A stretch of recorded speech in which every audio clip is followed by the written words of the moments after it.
Hello, everybody, and welcome to North American Challenger. No way, dude. I finally figured it out in the last stream, and I did it again this time.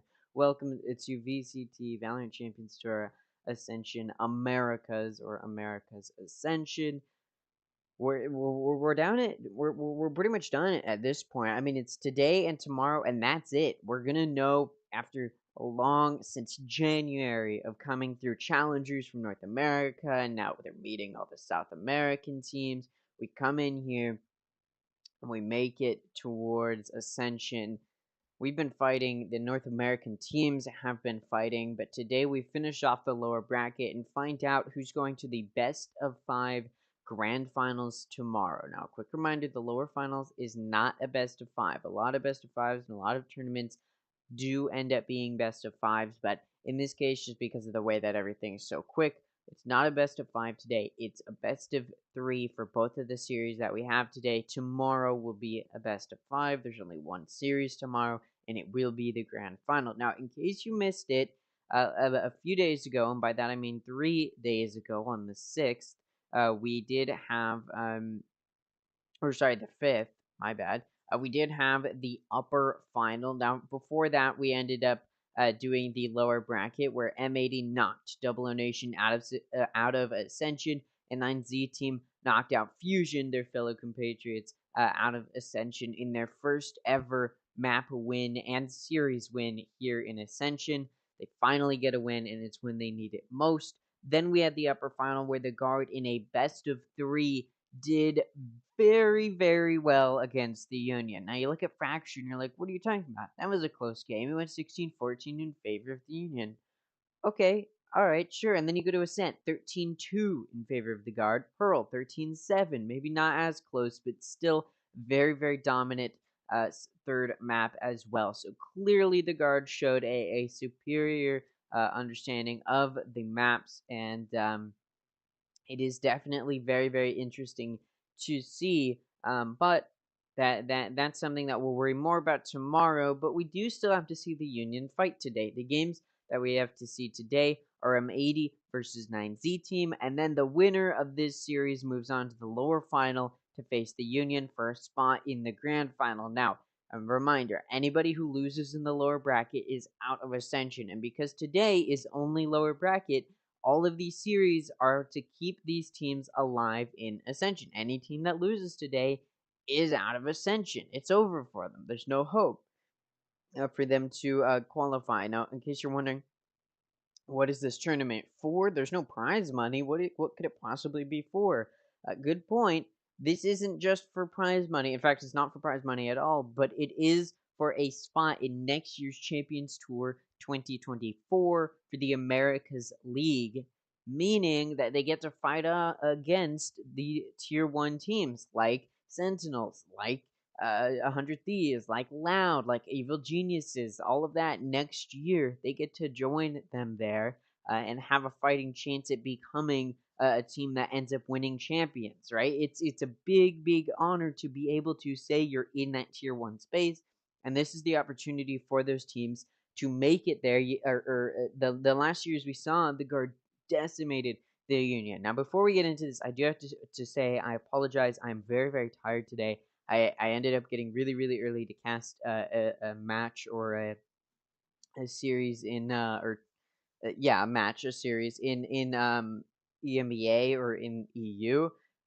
So I was doing it on their time. Unfortunately, I didn't even end up casting that because they just decided to run it without streaming it. So then I was just sort of like, all right, I got up super early for no reason. So I'm super tired right now. I've had a whole bunch of coffee. And I should be fine mostly, but just in case I misspeak a lot, that's my excuse today rather than the usual, which is just I'm I'm a little bit I talk more than what my brain can output sometimes. So but yeah, that's just a little heads up. Again, there's a lot that we're fighting for today. Now, if I had to make a prediction, I'd say I think M80 is going to beat 9Z Team. There's a lot of reasons for that, but if we just look at the match history, first of all, I've talked about this a lot. If you just look at M80 throughout North American Challengers, they were pretty dominant, only losing 2 total series out of the entirety of the Challengers. But then you come into Ascension, Sure, they lose to the Union in a 2-0 fashion, but it wasn't a dominant, or well, the first map was, but the second map was very, very close. And then you go and they 2-0 Fusion in the group stage, and then they come into playoffs and they 2-0 9Z team to start it off. So this is actually a rematch from what we've already seen from these two teams. And then on top of that, they went on. Sure, they lost to the Guard in a bit of an upset in the upper semis, but then they 2-0'd Double O Nation. And for 9Z team, they just don't have as good of a record in Ascension. Now, I talked about it earlier already, but 9Z got their first win in Ascension when they knocked Fusion out. And I don't think they knocked Fusion out necessarily because they're a more powerful team, which I think is part of it, but because coming into, or rather coming out of their challengers, that was sort of what they were preparing for, was a match against Fusion. In their challengers, that was sort of what they were gearing up towards, because there was a grand final where these two teams faced each other, and so 9Z knew how to counterplay Fusion. They knew what Fusion was going to try and do. They knew the off-meta picks that Fusion was going to try and pull out, because the typical strategy for Fusion is to catch their opponents off guard by going for these weird off-meta comps of like Yoru on Pearl, for example. Like they pull out these weird choices or these weird agent picks to try and catch their opponents off guard. Unfortunately for them, 9Z team never got caught off guard. They knew that that's what was going to come out, and so then they come into a series in the playoffs, and it happens to be in the lower bracket where they meet each other. And 9Z team once again is prepared to face this opponent. They 13-4 and split, 13-9 on the set. It's because 9Z had an understanding of the way that Fusion works. But against any other team that 9Z hasn't, it's sort of shown that 9Z team hasn't been super prepared to face the other teams here in Ascension. They haven't really shown that they are a more dominant team or that they have a more in-depth understanding of their opponents. It just seems as though, because, and I think this is true for a lot of the number one teams coming into Ascension, they weren't really prepared to face anyone, because they're like, well, we're the number one teams. Why would we need to prepare for anything? So they're more like gearing towards what they needed to prepare for, in the sense of like maybe the other number one teams. But even that is a big maybe, where these teams just came into this sort of like, we're the number one teams, let's take a little bit of a break before Ascension instead of working to practice, versus the number two teams like the Guard, like Double O Nation, like Fusion.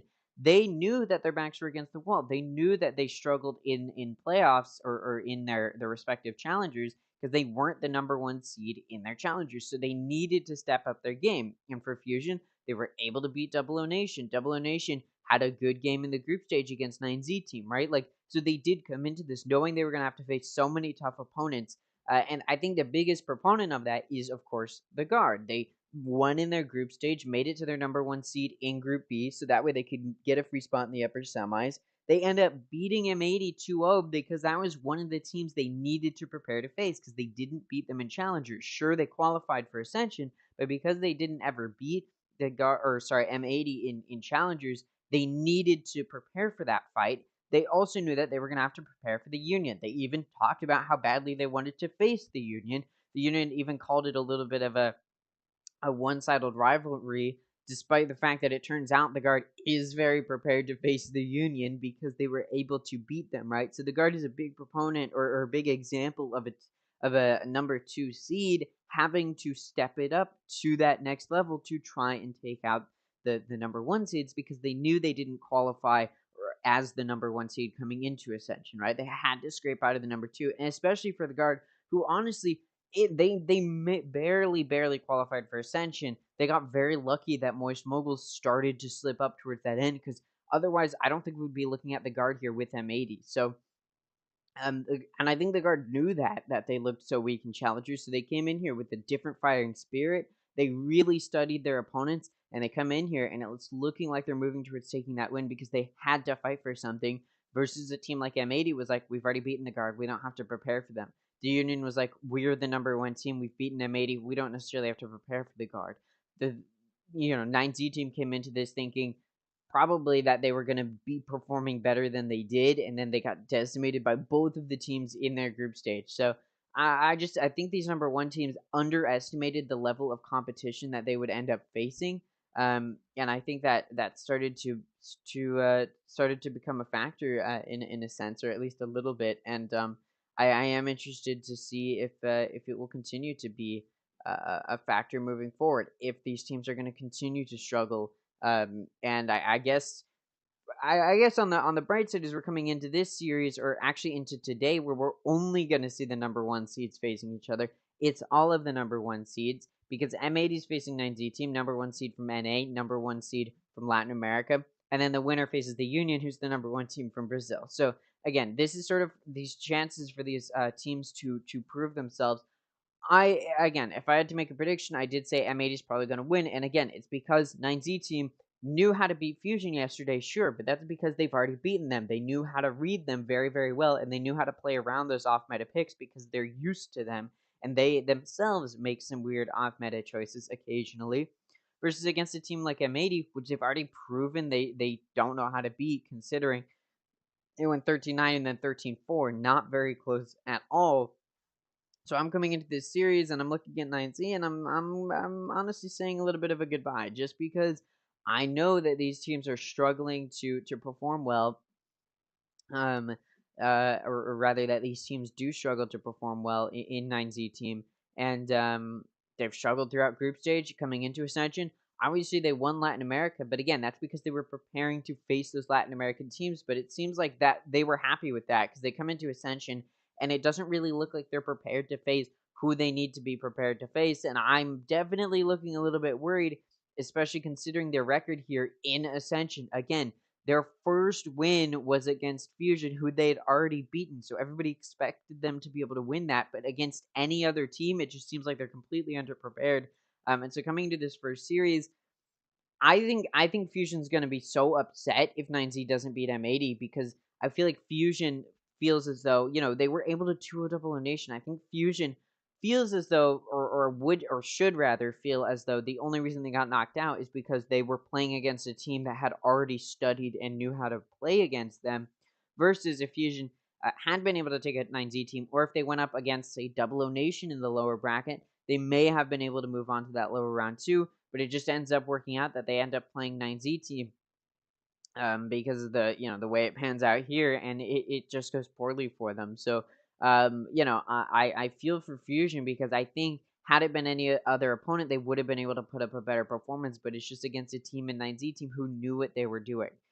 Now, a reminder, there's no point in making it to the grand finals other than that you're competing for a win, meaning in challengers, if you made it to the grand finals, you qualified for Ascension. In this, that's not how it works. If you make it to the grand finals, you don't qualify for next year's Champions Tour. You have to win the grand finals. So it is a big uphill battle, especially for these teams in the lower bracket. Now, I'll talk more about the Union when we get towards that series, because there is a lot of interesting sort of nuance that goes into that series, because, and I'll talk about it later, but the Union may be in a bad spot because they're ending up in the lower finals. So even though if the Union wins today, they'll be able to get into the grand final. In case you don't know, the team that wins the upper final gets to veto both of the map vetoes. And because it's a best of 5 and there's only 7 maps in the pool, that's a big advantage, because you can veto a map you don't want to play on, and then you can veto the best map from the Union. And the Union really wanted that spot because they have a 0% win rate on Haven, and it looks like they're going to be forced to play on it against the Guard. So we'll talk more about that. But for now, let's talk about M80 versus 9Z team. We'll go ahead and listen into these casters. Again, I'm very, very tired, so I apologize if my if I sound tired, if I'm unable to think critically, or my analysis is a bit off. It is just because I got up quite early today. So yeah, we'll go ahead and take a listen here. There, everyone's like, okay, we need to see 9Z and M80 really hit pure form, and M80 definitely felt much more comfortable in 9Z in that upper quarterfinal than what we had seen from them in the group stages, because the group stages were a little bit rough. When we take a look back at the matchup too, you can see how things sort of shaped up in the series between the two teams, because it was M80, Roy, that kind of blew them out of the water. Yeah, I mean, the first map was competitive, like Vansili was saying, right? Like Split, it looked like there was actually like a legitimate chance for 9Z. They were playing super well, but M80 just kept clawing some of these really close scenarios out, and it ended up being the 13-9. Then come around Lotus, I mean, that's been a really strong map for M80. There's really I think it's important to highlight M80 is not a bad team. Sure, they end up in the lower bracket, I think, much quicker than a lot of people were anticipating, much quicker than I was anticipating even, but that doesn't change the fact that they're not a powerful team. They've got a very expansive map pool, and especially against a team like 9Z team, which is, again, we're in the highest level of competition, so clearly 9Z team's proven themselves to an extent, but it's not to that extent that I'm confident in their ability to perform, if that makes sense. They're not able to put up the same type of numbers that you'd expect from 9Z team, from a number 1 seed, right? Like 9Z isn't a bad team. They just don't have as expansive as a map pool. And no matter which way you look at it, any map that M80 faces 9Z team on, I don't see 9Z team winning. Just because 9Z team has such an expansive map pool.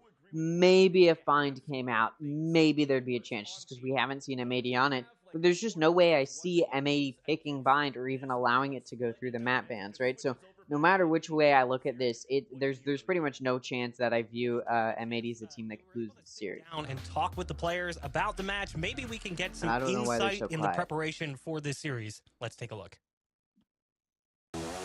Foi jogo parelho a maior parte do tempo, mas a M80 confirma o seu favoritismo então. M80 es un equipo fuerte, viene de ser campeón de la Challenger DNA. Sin embargo, les hemos jugado y no sentimos que hayamos estado por debajo del nivel. Entonces, lo único que hay que hacer es concentrarnos en nuestro juego, entender que ellos son buenos igual que nosotros y se puede ir para cualquier lado. Y si trabajamos duro y estamos bien de mental, vamos a ganarle a cualquiera. Nico, 4 abates, vem pro 5K, faz o M80 faz 2-0 na série. We're going to bring everything to the table against 9Z. They're going to bring everything. They have some creative comps that they've brought up in the past. I think they're going to surprise us in the match, but we're going to come prepared and adapt to whatever challenges comes across us.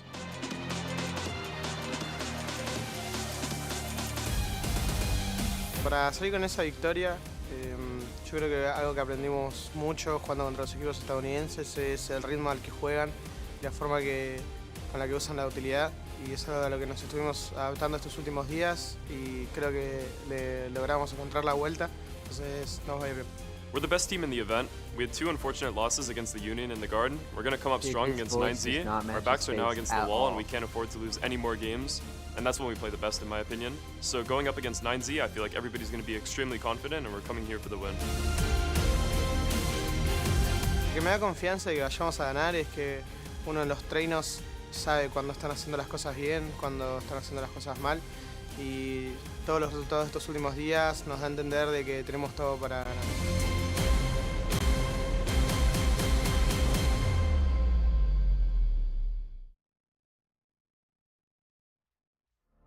You heard it mentioned by the players on 9Z. They said some of the things we learned during the group stages and then also throughout the playoffs is the way the North American teams play, the pacing, and their utility. And there are 2 players fans that we really wanted to highlight from that. I keep hating, and I talked about it when the Union was facing M80. I don't like it when these teams keep saying that all the NA teams play the same, or their utils all used the same way.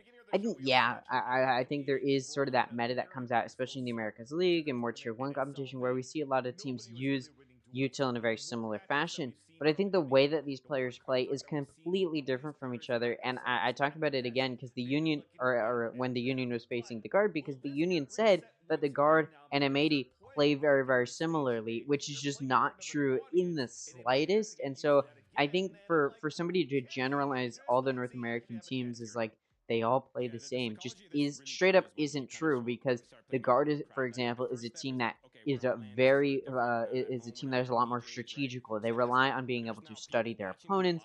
They're always one step ahead of their opponent, it seems, or at least that's the way they try and appear. They're not as aggressive. They're not willing to take as many aim duels. Instead, they rather play on the more strategical side, versus M80, which is a more aggressive team. They like to push through those barriers that the defense sets up. They often favor the offense rather than the defense. And so I think it does show that there are differences between a lot of teams, especially when we're talking about the Guard and M80. I think they are pretty much polar opposites, and M80 likes to play more aggressive, rely on their individual players' skills, and over on the side of the Guard, they like to play more team play. They like to read their opponents. They like to have setups that read their opponents better, or defend against what they think their opponent's going to set up.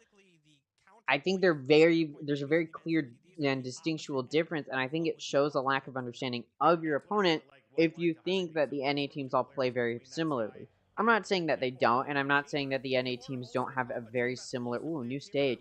I'm not saying that the NA teams don't have a very similar way that they talk about their agents or the way that they use their agents. I do think there are some similarities there in the way that we have setups and lineups. They're all very, very similar. But I think, again, there's a very clear difference in the way that M80 plays versus the way that the guard plays. And to say that they're similar in the way that they're agents is like, yeah, but most players are going to, like if you've got most duelists and you put them all on Reyna, they're all going to be blinding and entering into the site. They're all going to be, right? Like, yeah, the util all has to pretty much be used the same way. It's sort of weird to say that they are using it in a a non-conformative way with the rest of the world, because I feel like everybody sort of uses it a similar way to focus on that or say something like that, rather than, I think M80 plays more aggressive. So if we play a little bit more around that and be a little bit more adaptive and malleable around that, rather than playing so stuck on site or with these off-meta picks that might try and catch them off guard, right? Stuff like that would show a better understanding of the way M80 plays and how to counterplay them.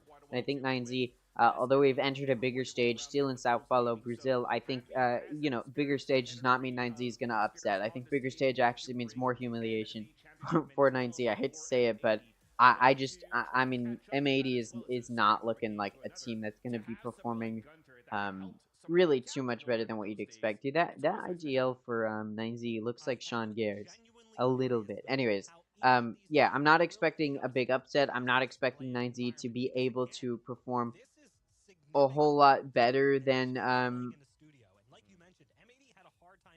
not expecting 9Z to be performing a whole lot better than the people around them, or sorry, than what we'd expect from them. What am I saying anymore? I'm telling you, I'm tired.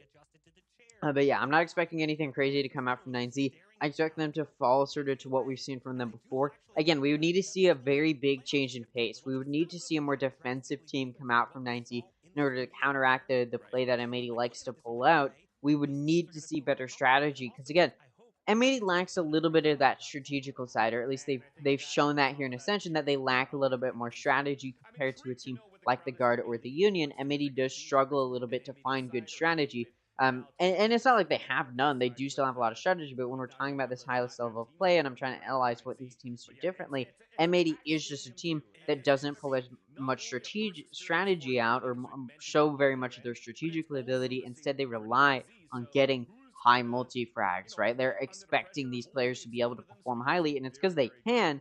But if there's a team that needs to take advantage of that right now, it is 9Z team. Because reminder, whoever loses this best of 3 series is out of Ascension. They have to go back to their challengers next year to try again, versus the team that wins moves on to the lower final. They still have a chance to make a lower bracket run to the grand final to try and beat out the Guard. And I expect M80 to win today, not just because I'm biased towards NA, but because of the fact that I've just seen M80 perform better than 9Z. Again, this is a rematch. The previous series wasn't close, so it's not like this is a rematch where I can go, well, last time it was close, so there's a chance 9Z. No, it wasn't close. It was 13-9, kind of close, but then 13-4 was loaded. So I'm going into this series, and I'm not looking optimistically at this team in 9Z team. But we'll go ahead and take a little bit of a listen before we get into the map picks and bans, see what these casters have to say. Hey, we're just thrilled to be watching this game. This is fun. This is exciting.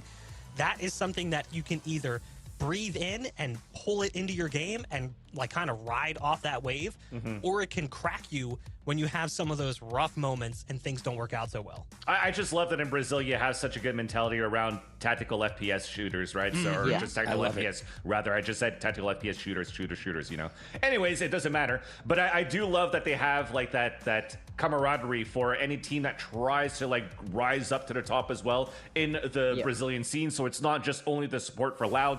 You're looking for the support of all the other teams that are trying to make it through, like 0-0 Nation, where unfortunately they didn't make it as far as the other teams this time around, though, over in Ascension. But to see now like 2 non-Brazilian teams having a full crowd behind them right now is actually quite nice. It feels kind of like just Tokyo all over again. Fans, I like to call this love of the game, baby. This is what it's about, right? I just wanted to say he went to Tokyo. I don't know why they're not talking about the teams. Professional casters are talking about Tokyo right now. But yeah, again, I am interested to see which maps come out. I've talked about it before. M80's got a very expansive map pool, and I don't think anything's going to change that as far as, I don't think 9Z is going to have a map that I favor them on. Again, M80's map pool is very, very expansive. They know how to play on a lot of maps. I think although I did say they're more offense-sided, there are a few maps where they do know how to play good defense. Again, they're not a bad team. It's just they tend to favor the offense a little bit more, especially on maps that they aren't as powerful on. But I'm still like I'm coming into this series, and I'm still like, as much as I want to cope for 9Z, as much as I want it to be a close series, which I do, I enjoy seeing close series, especially since we're starting earlier today. So I got more time to sit here and play through long OTs. I just don't see 9Z being able to beat M80, especially since we've already seen 9Z struggle against M80. Again, unless M80 surprises everyone and allows Bind to come through, and we see a map we haven't seen M80 on at all so far in Tier 2, I just don't expect M80 to be bested on very many maps here.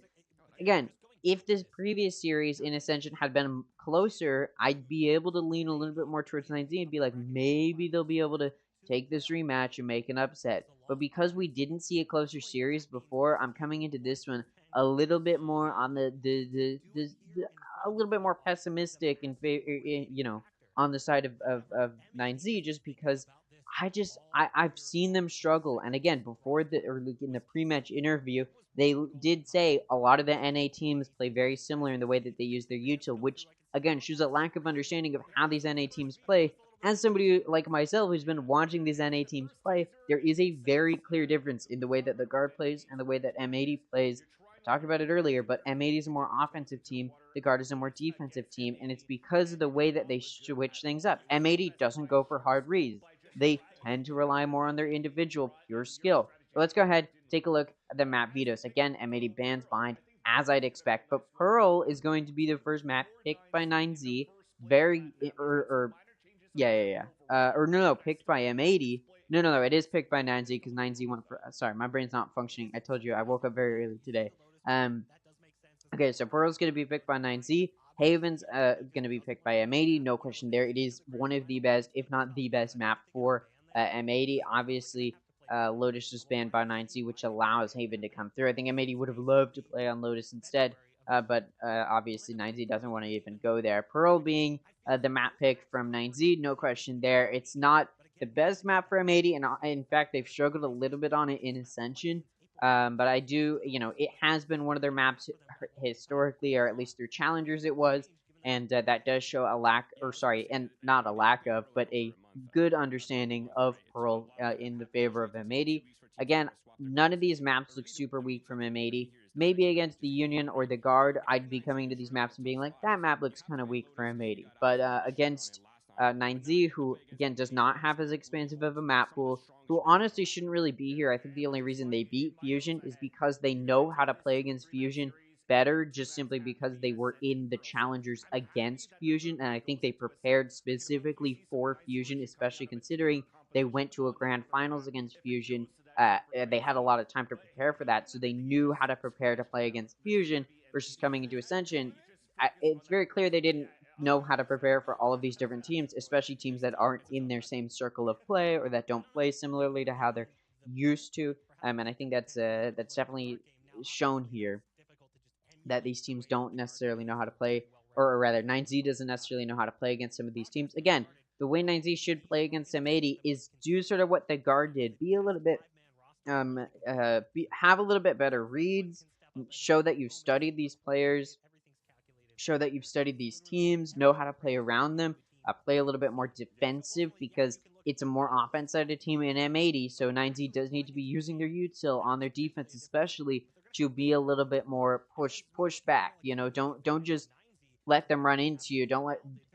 Absolutely don't let M80 plant that spike, because if that spike goes down, especially in Ascension, I do just see this being sort of like a death sentence in some of those rounds because of just how aggressive M80 is.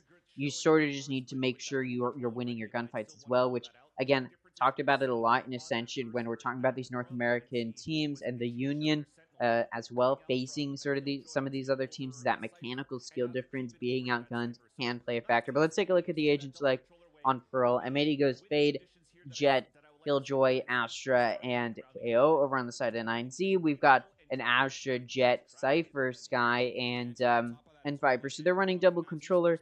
not super off meta. Sometimes you see what M80 is doing, where you get double initiator, recon, and then flash initiator, Fade being recon, and then KO, of course, being flash. But over on the side of 9Z, double controller works as well. It's a very big map, and it's a hard rotate for the defense, so having double controller can help you be a little bit easier to rotate and push back that offense.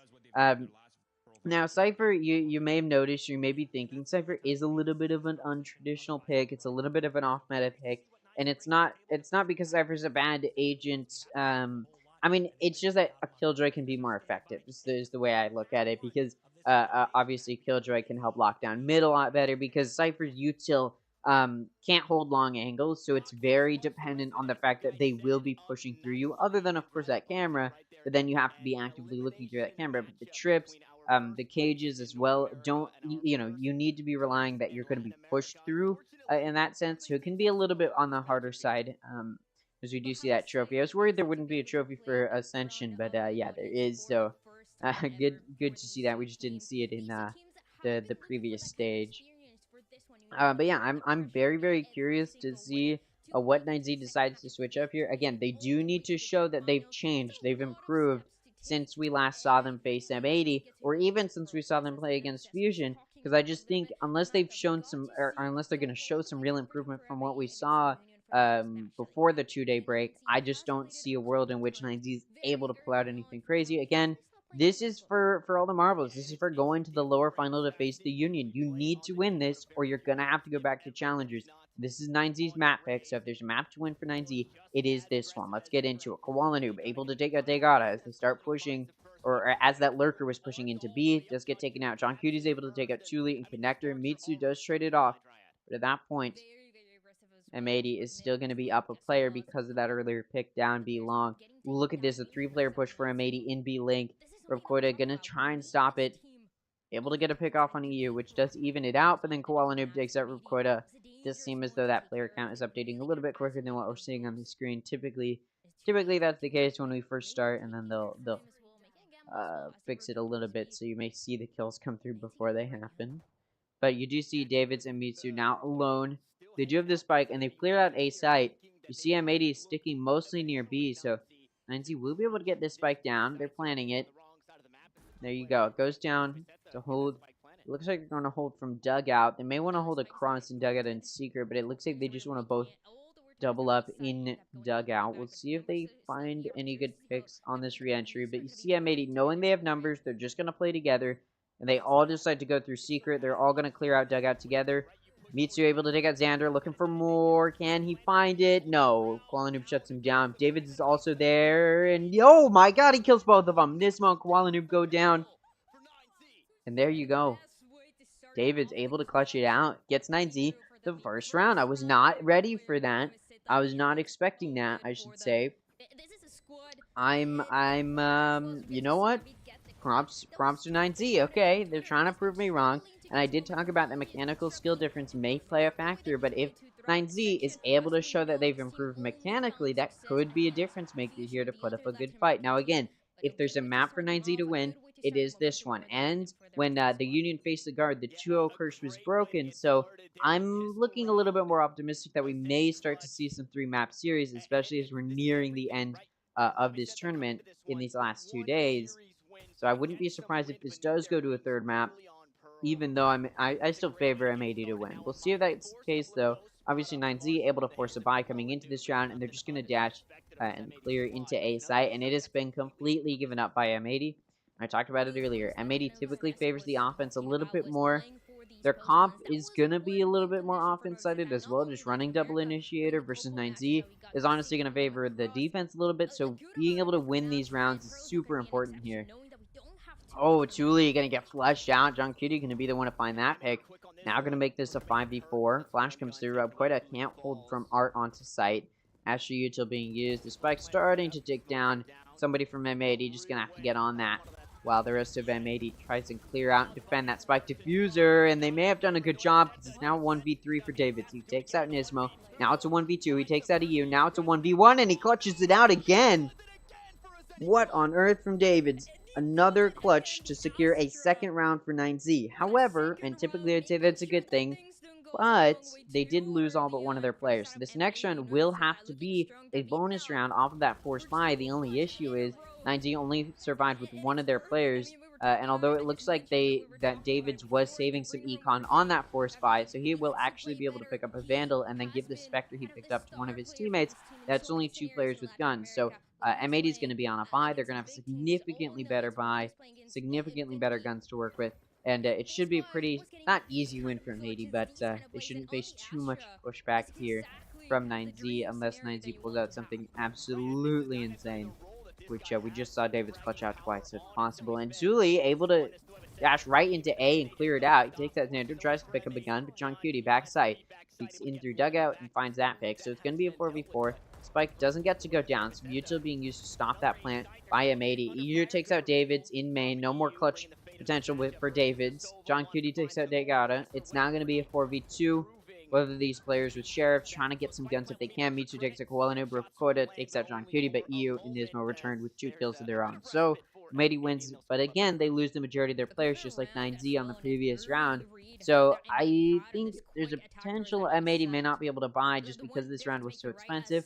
They might be able to pull a buy together. We'll see if they can.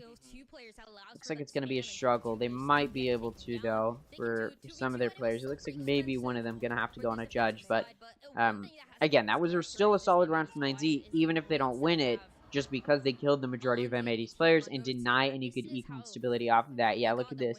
Although all the players will get guns because Koalanoob does have Bladestorm up, so he can save some eco there. Speaking of ultimate abilities up, we've got Cosmic Divide and Viper's Pit already in the hands of 9Z team. 1 ult point away from a lockdown for M80, but 1 ult point away from Seekers for Koida. They got able to take out Xander. Koalanoob whiffs all of his knives. Maybe the first time I've seen him do that in a while. And Xander gets taken down, which does give this early player advantage to 9Z. Now that kill was over on B from that lurker. We'll see if 9Z decides to rotate over there. It doesn't look like they will, but you see M80. They've got a 3-sack that they were initially pushing out of A main, but now they're getting ready to push it towards mid, but they're not going to find anything because it does look like 9Z has actually decided we're going to go into A off of finding that pick on B. They're expecting M80 to expect a B hit. It's a good read. Look at this. Counter-stratting from 9Z. Getting that strategy in their hands, starting to show what I said I needed them to show, which was just improvement from the last time they faced each other. And we're seeing this anti-stratting come out.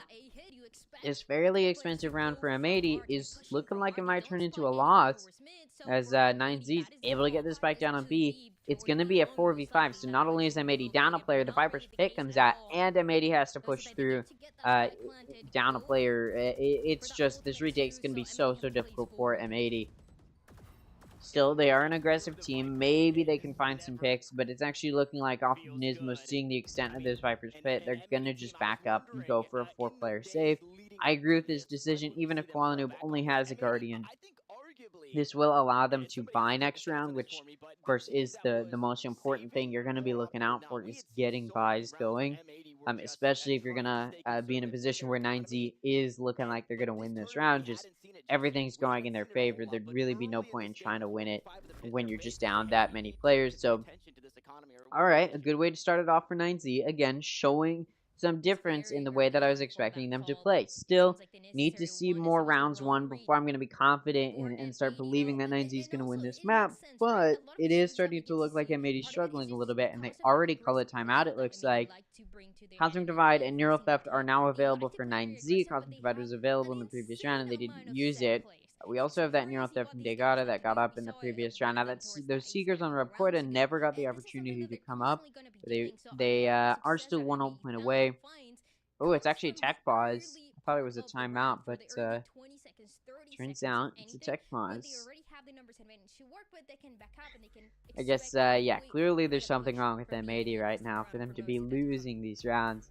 Yeah, I think M80's just been struggling to, first of all, these rounds have been tough for them because they just started it off with low eco.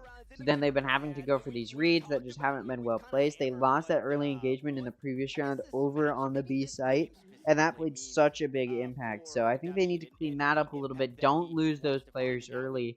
because obviously that's going to be the biggest issue, especially on an offense. Finding those early picks really does make an impact.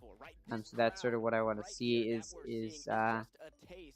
M80 not giving up those early picks, especially considering it's M80 we're talking about. They shouldn't be losing the mechanical skill game. These are some very powerful players mechanically. Maybe, again, and I've talked about this a lot before, previously in Ascension and in Challengers even, the one player, pretty much the only player on M80 who struggles is John Cutie, but he's on IGL. He shouldn't be, he shouldn't even be in aggressive places in the first place, being on IGL. So if there's a player you're okay with losing, it might be John Cutie, but at the same time, he's an IGL, so he's probably not even going to be the one taking those engagements. So the rest of the players for M80 should be able to win their individual gunfights with 9Z. So if they don't win more of these, I will be a little bit surprised, I guess I should say. I do wonder if M80 was planning on taking a tech pause, or sorry, a timeout rather. I mean, they've been struggling a little bit, but it hasn't been too bad from them. It's, again, it hasn't been like they've been completely outplayed. It's just, maybe in that previous round you could argue that, but it's mostly, especially in that previous round, they just lost a player early and didn't know what to do off of that. We'll see what happens here. Not sure what the hold-up is there. I always think it's interesting when tech pauses happen in LAN events, because it's like, well, you know, you think your one job before going into the start of the day would be, let's make sure everything's up to snuff. But I guess the only real way to test it would be to get people play testing before the match starts, which, you know, gonna be a bit of an ask to do, so I can't, you know, can't be too upset about that. It is what it is. But this one is particularly long. It looked like maybe nobody was even crowding around. It looked like it was something on the M80 side, but they've stopped crowding around those players, so I am curious as to what has ended up, what is the holdup at this point, why we still do have this pause coming through.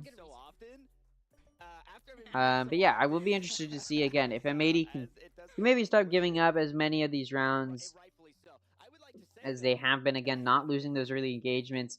9Z gonna pull out a little bit. If 9Z continues to pull out a little bit of that better strategy of playing a little bit slower, more methodically, again, M80 likes to play very, very aggressive. So if you don't allow that, or you don't enable that by playing a little bit more defensive, even on your offense, you can win some of these rounds.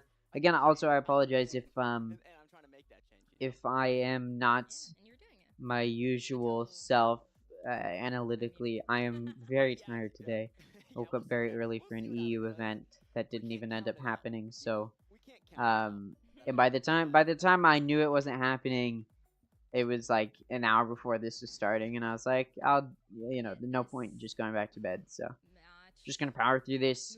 So I apologize if I'm a little bit tired today. Tomorrow I should be up and at 'em, ready to go. See how this goes. Though we do have, again, this is probably the longest tech pause I've seen in a LAN event, if I'm honest. Not sure. I mean, even in the tech pauses I've had in remote events that I've casted, or even in challengers and such, they're not usually this bad. Obviously, during challengers, there was the towards the end of it, because of the New York stuff happening, there was a big delay during playoffs. But also, that wasn't a tech pause in the middle of the game, you know what I mean? So, I don't know, I've never seen it get this bad, where it's going this long. I think the biggest issue with tech pauses is you can't really talk to each other when it's happening. And so you're sort of just left to sit there and be like, alright, now I'm just gonna chill out. I mean, we can listen in and see what's happening. The very first matchup on the very first day. Why are the casters so much louder than the nerves? The studio nerves kind of get to them. But for Øneheart, that's uncharted waters, right? A win here over M80 would obviously be, you know, righting their previous wrong, but they haven't played the Union yet. That makes it, you know, having to do it in the same day after coming off of this win, makes it a very grueling day for this Nueve Zeta squad. I mean, I feel bad for their coach who has to quickly flip the script. I guess both coaches quickly flip the script. He's got to do it all. Yeah, and do it all. Start getting ready for this Union squad. I will say, I do think the Union to be, now obviously here in North American broadcast, we talk about M80 a lot because they are one of our North American representatives. Yep. So to compare them, I would say that the Union is kind of the Brazilian M80. That's what I thought coming into this. And they've just looked better than M80. All right. Okay, it looks like we're coming out of it. All right, now let's see how it moves. I imagine if M80 loses this, we'll go right into a timeout. But yeah, let's see how this ends up playing out. Again, 9Z still on a full buy. They've been getting some good momentum behind them. M80, because of their previous save round, they're going to be able to, or because they were able to save in the previous round, rather, they will be able to get a buy moving here. Still got Nismo on a Guardian, but other than that, the rest of the players with guns. Looks like Kualanoob going aggressive up the long, and he finds a pick. Will he get more? No, gets traded off by Robcoida. So that does make this a 4v4. Seekers now have an opportunity to come out. So did the Neural Theft, and it comes out. Seekers now following suit. And the Cosmic Divide is an option as well. Doesn't come out yet, but it could. Nismo, though, able to take out 2 before he goes down to the hands of the Viper Snake by the Viper Molly. Now it's going to be a 3v2. Look at Davids, though, able to get into B-Link. Now pushing in towards Connector. Getting ready to push in towards CT, but look. Got a U watching it, so they may not want to push up too far into CT. May just want to rotate it over towards Art. No, it looks like Davids wants to see if he can find some engagement. He's going to swing out here. Going to get caught out by EU. Yep, goes down. And it's now down to Robcoida, who does have the spike. Turret spots him and be long. Now going to send a flash through. Try and see if anybody's on site. Nobody in hall. Clears out screens. Getting ready. Push into the site. Spike getting ready to go down. Prowler comes through to make sure he's not pushed up. He isn't. Ooh, Astrostar. Concussion gonna come through. It's now down to Robcoida. It's taking quite a bit of damage through that wallbang after planting that spike. Ooh, can't find anything else. John Creedy shuts him down, and this round will go to M80 to make it 2-3. Coming out of that tech pause, able to bounce back. Maybe it was a tech issue causing this first few rounds. I'm not sure, but yeah, M80 is one round away from tying it up. Started off now. Pearl typically favors the defense a little bit more, but it is a fairly balanced map in my eyes. So I would not be surprised. if 9Z is able to keep it even, if not take the lead, especially if they continue to look as strong as they did to start this map off. But obviously 2 of the 3 of the rounds that they've gotten were those first 2 rounds. So now that we're getting onto this eco similarity, or where people are on the same buy, we'll see if 9Z is still going to have that same type of fight as they, in their round wins, have been sort of relying on being at better eco or those types of situations. So we've got a Nightfall lockdown available for M80. Null Command only 1 ult point away. Cosmic Divide 2 ult points away. There's a Cosmic Divide already up for 9Z. That could be a factor in this round. They've got enough money to buy for this round and next off of a loss. So you're in a good spot, but M80 in the same position as well. So both of these teams can afford a loss here. Obviously, neither of them want to lose. 9Z probably wants to lose a little, or is a little bit less okay with losing, just simply because it would allow M80 to tie it up. Ooh, look at that. Robcoida able to take out John Q through a tiny little sliver. Knows he's there, though, and John Q does go down. So now 9Z through Art and through A-Main going to start this entry. No Killjoy util to stop the push. Nightfall going to come out from EU, which does allow these players in M80 to know where 9Z is. Spike getting ready to go down. Of course, those players from M80 can't necessarily stop that. So Spike goes down. Cosmic Divide comes up from 9Z to try and prevent the retake. But look at Xander. He's already on site, so they know that that Cosmic Divide's not doing a whole lot. Which does make it a little bit of a waste for 9Z. And the retake started. Xander takes out Degata. Robcoida from Connector into Art, able to find a pick. You look at this. Nismo's pushed up, gets peeked from both angles, gets taken out. Down to Julie, and he finishes it off by taking out Kualanoob and EU. David Mitsu still alive as well. Could have backed him up there. So 9Z does end up winning that round. It prevents M80 from tying it up. And that was a round where both teams were on a bye. So a good round for 9Z to win to try and assert their dominance here. And it looks like a tech, or not a tech pause, probably a timeout going to be called by M80. I'd hope it's not a tech pause again. but it looks like a timeout will be called by M80, and I'm interested to see how they do decide to respond, because the way the 9Z's been playing is just simply being able to execute really, really well. Yeah, this is a tactical pause, a timeout. So I could just separate this timeout on either side. But yeah, I am interested to see the way that M80 decides to approach this. To try and, because again, at 9Z, sort of just being able to find these early picks, and then they can play off of that. It's very powerful, especially on Pearl. It's pretty much whichever team gets first blood is going to be able to take the round most of the time. Obviously, there are, you know, exclusions and exceptions to that. Doesn't necessarily always mean you're going to take a win, but it's very, very likely off of that those early picks or those first bloods that you'll be able to take an early lead. Most of the time. Again, not always the case, but it often can be. So I am interested to see the way that that M80 does decide to counterplay this. Again, try and play a little bit more passively, maybe not so aggressive. Just use your util. Again, I believe it was Sean Cutie's jiggle peeking in art, but he had some util he could have played off of. So maybe that could have been a better situation to be in. Use that util instead. But going into this round, M80 off of that timeout has a lockdown, a Cosmic Divide, and a null command to use. 9Z's got a Blade Storm of their own, and 1 point away from Seekers as well. We'll see what they can pull out here. 9Z runs in through Art, getting ready to push into Connector as well. Ooh, Koalanu with an op, trying to take them out. He finds one, and then Nismo finds one onto Mitsu as well. Nismo throws out the fragments, trying to prevent that push in through Connector. Nismo takes out Rubkoida and B-Link. Koalanoob still watching Connector, takes out David. So John Cutie takes out Degata. Again, the early pick goes to the win on M80, because look at that. They played so well there. They found early contact in Art. Just run back into Connector. 9Z chases them down, but you saw M80. They were aware that that was what was going to happen, because these past few rounds, 9Z sort of has just been playing for those early picks, and they were expecting Koalanoob to possibly be alone. There were two in B-Link that could have backed up Koalanoob there. Very, very good round. Well played from M80 to try and bounce back here. We'll see if they can continue that momentum, as 9Z will be on another bye. It's a bye from both sides once again, as we've been trading these rounds back and forth. We've got a lockdown, Cosmic Divide, and Null Command still available for M80. 9Z's got a Blade Storm and Seekers to use as well. We'll see how 9Z plays this as they do get ready to push towards A. Koalanoob shuts Degata down. Now it's going to be a 5v4. Truly takes out Xander. EU from on top of that center box, able to take out Tuli and Davids before Rubkoida shuts him down, which does give M80 that player advantage of the 2-for-1 special. Although Mitsu clearing into Art takes out Nismo. It's now going to be a 2v2. Spike getting ready to go down, but it's still on Rubkoida, who's in main, and as Koalanoob takes out Mitsu, Rubkoida's going to be very, very worried about pushing, but he does want to even it out as quickly as he can, so he's pushing up. You see him getting all the way into Flowers now, but look at this. Koalanoob never catches him out. Looks like M80's very aware of the possibility.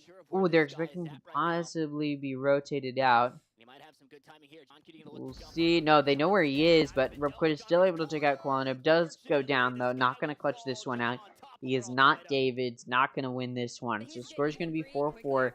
M80 able to tie it up. Now, a reminder, this is 9Z's map pick. So if there's a map for 9Z to take in this series, it would be this one.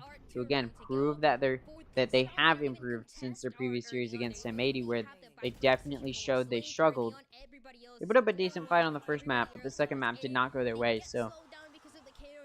Or did not go their way by any means. It was 13-4 was the final score, so... 9Z does need to put up a little bit of a better fight here. Again, at least take it to overtime if you're going to show you've improved. But honestly, because, you know... It doesn't really matter if you've shown improvement if you don't win, because if you don't win, you're out of Ascension, so... 9Z does sort of just, you know, your season's over. There's no point in showing you've improved. So, you know, 9Z does need to win this, and it's not so much about showing you've improved. Let's see what they can do here. It looks like 9Z's taking an eco, though, so this round will be difficult. As the null command comes out from Nismo, 9Z's actually been able to get so deep into Secret here and into this cubby. We'll see what Koalanoob can do. He takes out one. Smokes himself off, pulls out the shorty, finds one. You can see 9Z trying to trade him off. He was there to back him out, or back him off, rather. EU takes out Degada, Rubquita takes out EU, but Xander takes out Rubquita. It's now going to be 1v4 from Mitsu from main, and John Cutie shuts him down. So, M80 will take the 5th round now. Score's going to be 5-4. And it's looking like M80 may be able to carry this momentum for a win. That was an eco from 9Z, but they are still going to be taking a timeout, it looks like, off of that round loss. I can't blame them. It was a pretty bad round from them. Now, to be fair, it was an eco, but the previous round just went so poorly as well. It just seems after that timeout was taken by M80, they figured out how to counteract the fact that 9Z's been playing so slowly. Because 9Z's sort of been playing off of contact wherever they can find it. They wait for those early first bloods, and then they push in, and it allows them to take the round. But what M80 has done to switch it up is to simply just play further back on the site. Wait for them to push into you, because oftentimes, if they push into M80, they're able to get those early picks. And that's been paying off for M80. And you also just saw some good team play come out in that previous round, for example. Although it was an eco from 9C, so they weren't going to put up as much of a fight, you did see some good team play. The flashes came through to clear into Secret, especially after the full extent of that push was spotted by Koala, and you saw EU come through to back him up. So, again, M80 definitely improved in their team play after that previous timeout as well, able to trade each other off if needed, be in position so they're not just so exposed and alone, and we'll see if that type of play can continue. We got a Cosmic Divide available for Xander. Over on the side of 9Z, Neural Theft is available for Degada. We will see how these ults pan out, if they're used at all. They may not have to be used. Well, Suli able to take out Koala Noob. They want that Neural Theft can come out to give a little bit more knowledge as to where these players are. Davids is lurking in A, and now he's backing up because the Prowlers have come out, and he's getting ready to effectively see that maybe M80 is going for this aggressive play. Qualinoob's down, and so is that Operator, so this player's on A, going to be left alone to defend the site. Xander gets traded off, though. Flash comes through. EU playing inside of the Astra smoke. Ooh, but you see 9Z more distracted by EU. Nism was able to get one. It does go down eventually. John Cutie, though, takes out Rubquita and Julie, making it a 1v2, or 1v1 rather. It was a 1v3. Clutches it out. Somehow the IGL from M80, who I was just saying sometimes underperforms, not doing that here. And it does put 9Z at bad eco now as well. So the score is going to be 6-4. And it's looking like 9Z may be moving closer and closer to losing the lead that they could have possibly taken in this half. So it does seem as though 9Z is struggling just a bit there. We got a Viper Spit in the hands of Mitsu. Nightfall and Cosmic Divide, though, in the hands of M80. Very good ults could be in play here. See what they can pull out here. 9Z getting ready to push in through Art. Get ready to push in through a main. And they're getting ready to push onto the site as well. That turret side of Cubby can be taken out. Now they're just going to push in. We'll see what M80 can do to defend. Obviously, they know this push is coming through. It's a bit of an eco from 9Z, but it doesn't matter. Chuli still able to take out John Cutie. No more clutch potential for him. What? Degada going to take out Xander and Nismo. You're going to take out Degada. Now it's a 2v4, but health is low for Mitsu and Chuli. It's very winnable. Ooh, Mitsu gets taken out by EU. So that Viper Smoke goes down. That Viper Pit. Now it's a very winnable possibility. Heal not quite going to come through from Chuli. Qualinu able to take out Chuli. Davids and Rubquita. Another 3k on the side of M80 to get the round in their favor. Again, that looked like it was going to go to 9Z on their eco, but M80 was able to pull it back. 7-4. Now the lead in the hands of M80. They're one round away from taking an 8-4 lead going into the next half. And then they'll really be in a good spot. I mean, I can't... Yeah, we won't talk about what happened there in Dugout. But, yeah, just look at this. M80 is able to bounce back every time. Again, M80 not only needs to win this series, they need to do it in a pretty dominant fashion in order to instill confidence, especially in me. Oh, why'd you show that? But yeah, they're gonna need to instill some confidence in their fans as far as the possibility of winning against the Union later today. And in order to do that, I would need to see them beat 9Z worse than they beat them last time, because we need to show not just that 9Z has improved if 9Z wants to win, but M80 needs to show they've improved if they're going to be able to beat the Union later today, which is not an easy task by any means. Their previous series was a little bit close, so it's possible if M80 shows improvement. Oh, what a whiff, though. Koala Noob completely whiffs on B. Probably would have gotten taken out regardless, but no trade pick comes through, and that's really going to weigh on them. Plus, Neural Theft can come out from 9Z, so now they really know where these M80 players are. Look at EU and Heaven. They're spraying through, trying to prevent this plant from going down. Seekers are coming out. Start pushing in towards Heaven, and well, they're going to get destroyed, but see these players get caught out a little bit. Flash coming through. Nismo peeking, trying to catch these players off guard. Ooh. Ooh, right before the Cosmic Divide goes up, that Spike Planter completely exploded. Explosion Rapqueta. EU takes him out. Nismo takes out Mitsu. David trades it off, but EU takes out David's. Julie takes out EU. John Cutie takes out Julie. Degata takes out John Cutie, but Xander finally in a 1v1, and he wins the exchange, able to take that 8th round in favor of M80. So, well, rather the 12th round in favor of M80 to make it an 8-4 scoreline moving into the second half. It's looking like this map might be pretty dominant for M80. And I am a little bit concerned here for 9Z. Again, starting to struggle sort of the way that they did previously. Again, one thing I was concerned about is that Cypher util, and I was mostly harping on it on that defense, but especially now that I think about it, this offense gonna struggle on Cypher just because even though you can set up post plant or you can watch flank pretty effectively with the Cypher, you are going to find some difficulty to use a Cypher effectively just simply because that util is not very good for post plant versus a Killjoy has Nanostorm to play post plant. They've got an alarm bot to make sure nobody's pushing in through CT. They've got that turret to help hold long. Situations like that is why you bring out a Killjoy, not just for your defense, but for your offense as well. And, yeah, Cypher gonna struggle. And again, 9Z is running a little bit of more defense side of comp, so this isn't, that side wasn't the side that they needed to favor. But now that we switch sides, we'll see if this more defense side of comp will pay off. Xander able to take out Degata in a main, and then Nismo takes out David. So this Spike getting taken out here, or sorry, this Spike site getting taken, and the Spike can get down. It's gonna be 5v4 here. Nismo's down to 20 HP. Koala down to 80, but those heals, although not an option, may not matter. Koala Noob able to take out Rapqueta. 5v2 now, and it's starting to look like 9Z is in a much tougher situation than I initially thought. See, Chili coming into a main here. Oh, but look at Nismo from within flowers, finds one, nearly finds the second, but the rest of the team for M80 running him down because they know where he is, and it's a flawless pistol round from M80. Keep in mind, this is the map pick from 9Z, and this is, of all of the maps in M80's map pool, this is probably the one M80 has struggled the most with recently, and it doesn't seem to matter. It hasn't really impacted anything at all, it seems, as M80 is just dominating this map regardless. So far, especially getting that pistol does put 9Z in such a tough spot. They may want to force here off of losing that. They may want to force, especially running more defense side of comp.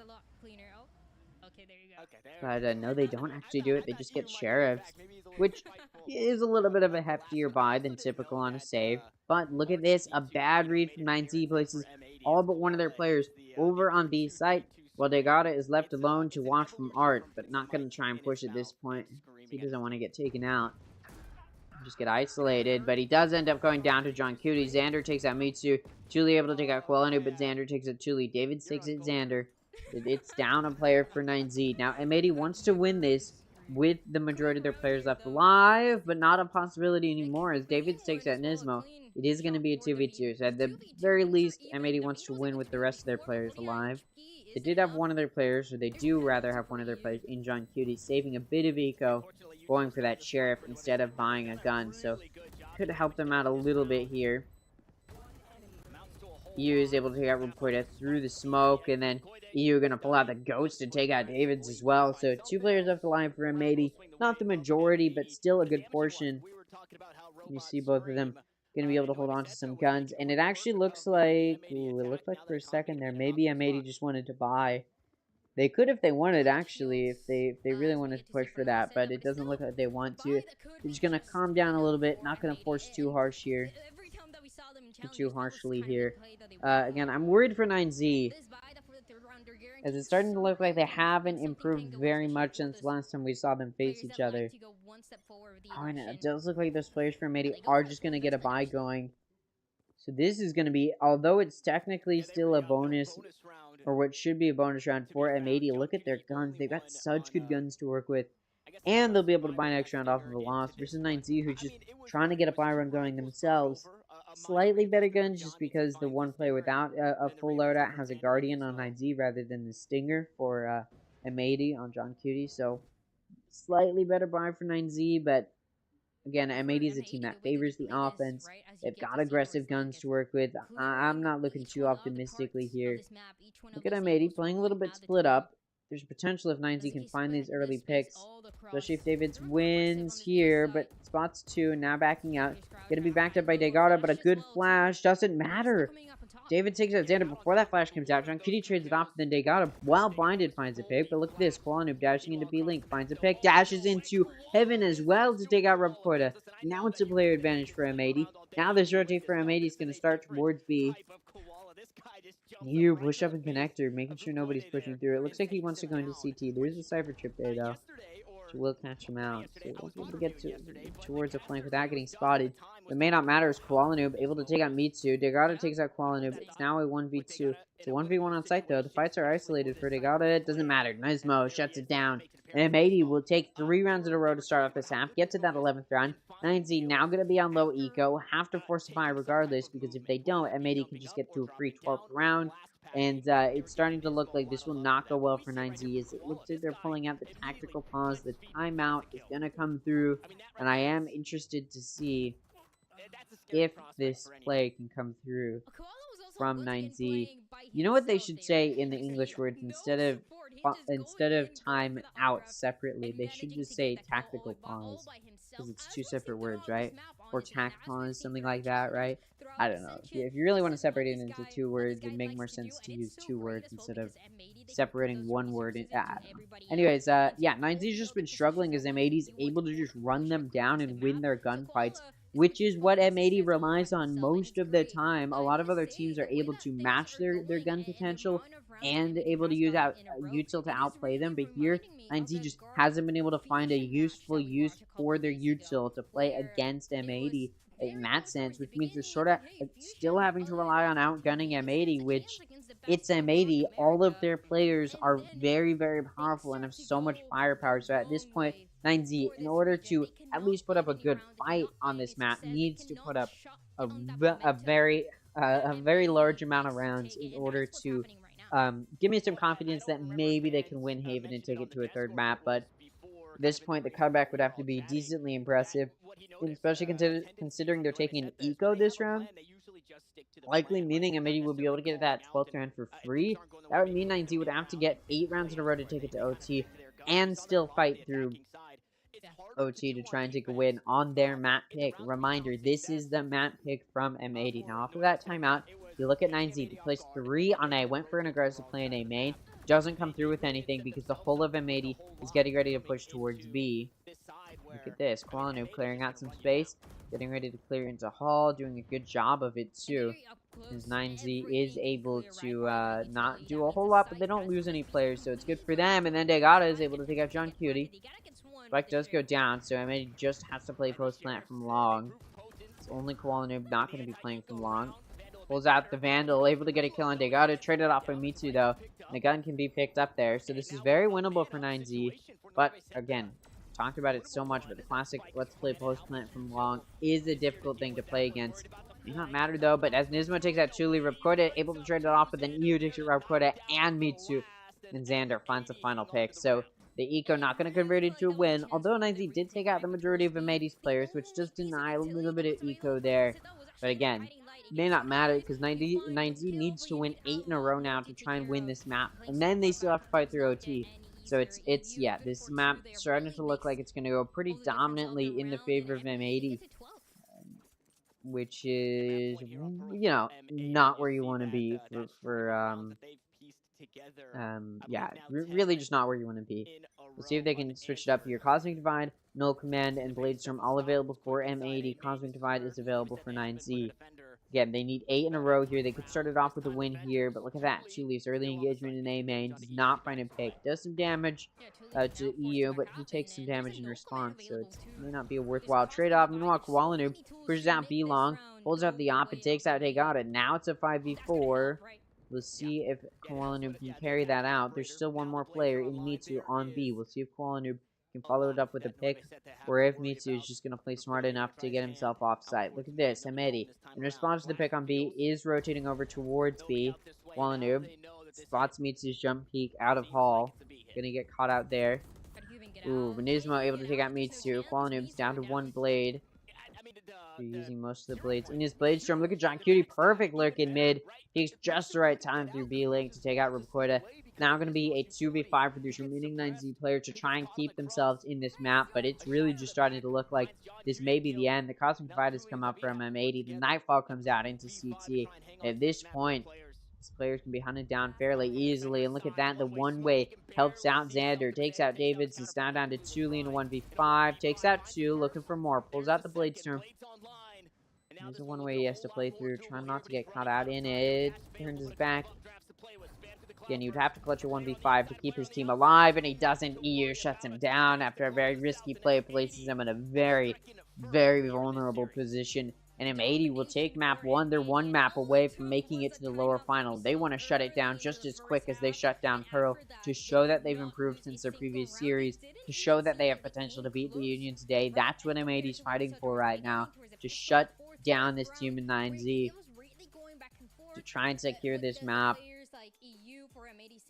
Hey, and I'd be more than happy for M80 to make it through this series and then beat out the Union as well to get 2 NA teams in grand finals. I'd be absolutely stoked to have that happen, but you know, we'll see if that's a possibility. For now, let's just take a step back. Let's just look at how this map is going. Or this series rather.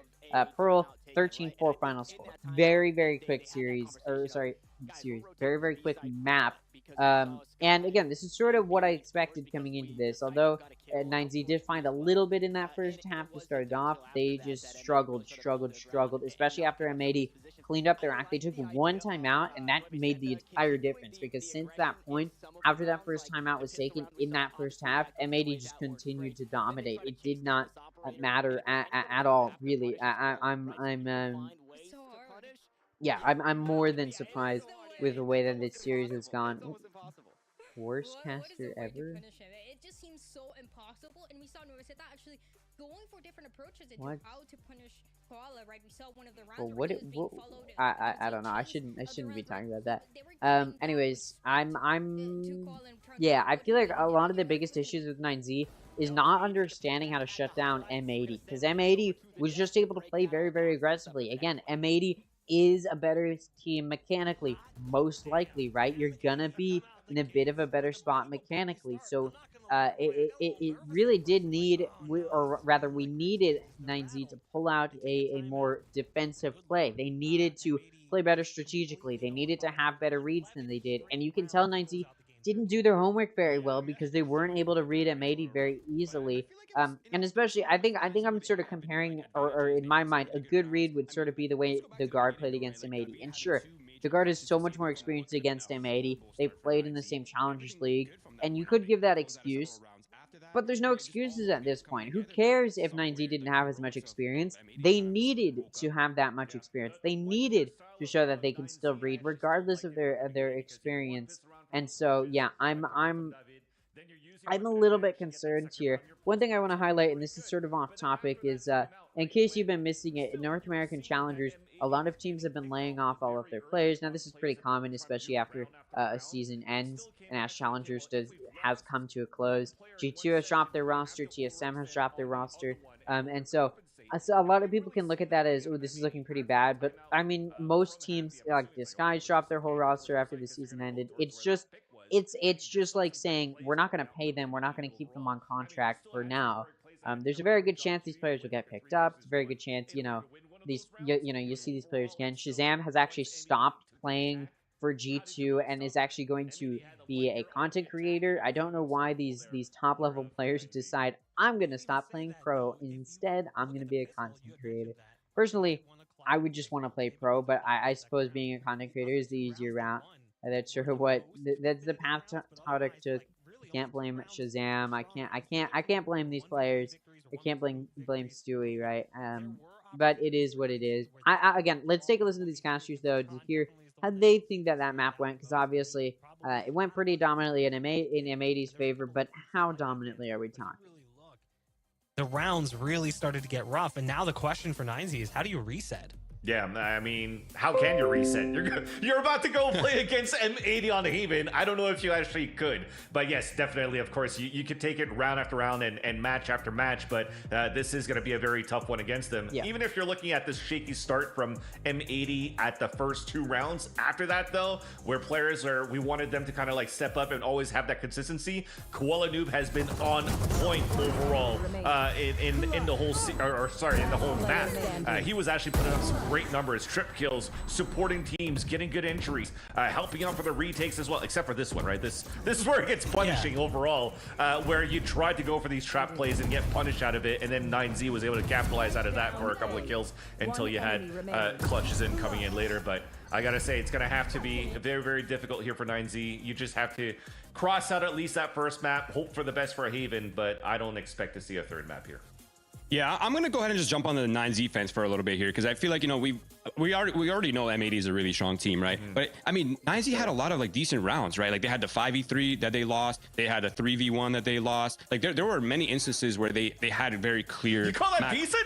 They lost. It was good until it wasn't. I mean, like, I mean, like, can't get better than that. Okay, there, I said it. I said it. It could not have gone any better than that. They had very clear win conditions. They just really needed to close those rounds out. But again, heroics are not a reliable win condition, right? Like you can't expect John QD to clutch 1v3 every single time. So there is room for 9Z. You can say that, but also this is sort of what I was talking about coming into the series. Sure, you're right. It's sort of like this is a weird analogy, but it's sort of like how sponsors expect every team, every esports team they sponsor to win the event, when that's just not every team can win the event, right?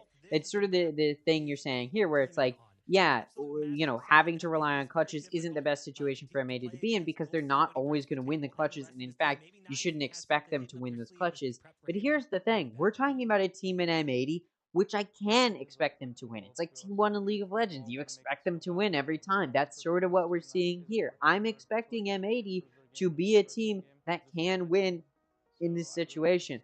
I've seen M80 in so many clutches. I've seen M80 have to pull out the heroics. I've seen M80 in situations where, yes, it looks unwinnable, but especially when we're talking about these very powerful players, they're not just going to let small little tiny mistakes let them down. No. These players are going to pull out some impressive individual performances, and you can expect that nearly every time. And although obviously we've seen some mistake, obviously they're showing the win here. Obviously Shopify has beaten M80, but we won't talk about that one. But yeah, again, like sort of you can point to yes, M80 is often, or we did see them end up a few times in those situations where they were in 2v5s or 1v3s and they had to rely on a clutch. But I don't think it's the worst position to be in, and I don't think it says, I think it says more about 9Z, right? You could say, well, M80's having to rely on the clutches. Sure, but they're still winning the clutches. 9Z is the one losing them. Let's not harp on M80 for being in those situations. At that point, you're just coping for 9Z. M80 very, very clearly is able to win those clutches, and 9Z is clearly struggling to prevent those clutches from being won by M80. And it shows, again, a clear lack of understanding of how to play against M80 in these situations. Because M80, they're always going to be level-headed. They're never going to be worried about losing clutch situations because they're very confident in their own ability to play. They came into Ascension feeling very confident, talking about how confident they were, knowing they're the #1 seed from North America. So I don't think we're expecting, I'm very much so not expecting anything crazy and upsetting to come through from M80 when we're in those clutch situations. And to cope and say, well, M80, you know, they keep ending up in those clutch situations. It's like, yeah, but 9Z is losing them, right? So it says more about 9Z in those situations. I'm worried. I'm worried. I'm very, very worried for 9Z. We're moving into Haven. I think there's a lot to be said about Haven. Obviously, the main thing I can point to, it's one of the best. I won't say it's the best. I think Lotus is probably the best map right now. I'll say it's the second best map for M80. They've struggled against a few different teams, but when we're talking about this series against 9Z, I think Haven will look just as dominant as it did in North American Challengers. It's going to look very impressive from M80 in my eyes. Haven is a map which favors the offense. M80 is an offense-sided team, and that's not to say their defense doesn't look great either. Just like on Lotus, how M80's figured out the defense on Lotus, that's absolutely a factor here. M80 knows how to execute on retakes. I mean, you saw when they played the guard on Haven that the guard was able to read them very easily. Sure, but that's because of the guard's experience against M80. That's because of the guard's history against M80. And that's just simply because the guard put in the hours to know how to effectively approach those post-plant situations, to play against those retake executions, those site executions that M80 pulled out. In this series, in this map, I don't think 9Z's put in that time. I don't think 9Z's put in that effort to know how to counteract those retake executes, those site take executes. I just don't think 9Z is going to know how to effectively defend in those situations against M80. M80 is a team which is very aggressive, knows how to execute well, and we've proven on Haven that, or sorry, on Pearl, that 9Z doesn't know how to shut that down, and I think that's going to continue to be a factor here on Haven. So I'm very worried for 9Z. Unless they pull out some big crazy upset, I'm expecting this to be a quick 2-0 for M80, and I don't expect it to go any other way. Almost all his openers, really, right? It's really in like the mid round, the late round where he really came alive. Like this, and it's like on this map, Mizu is so good in these scenarios, right? Like they have some of these players that are able to have a lot of like opening success. It's going to be the chamber coming out, so it's going to be a lot of koala versus the chamber fights happening, and that's in my opinion where 9Z has the opportunity, right? It's like capitalize on the fact that koala isn't really doing that well on the openers, and really just try to press that matter until like you find yourself in a favorable scenario.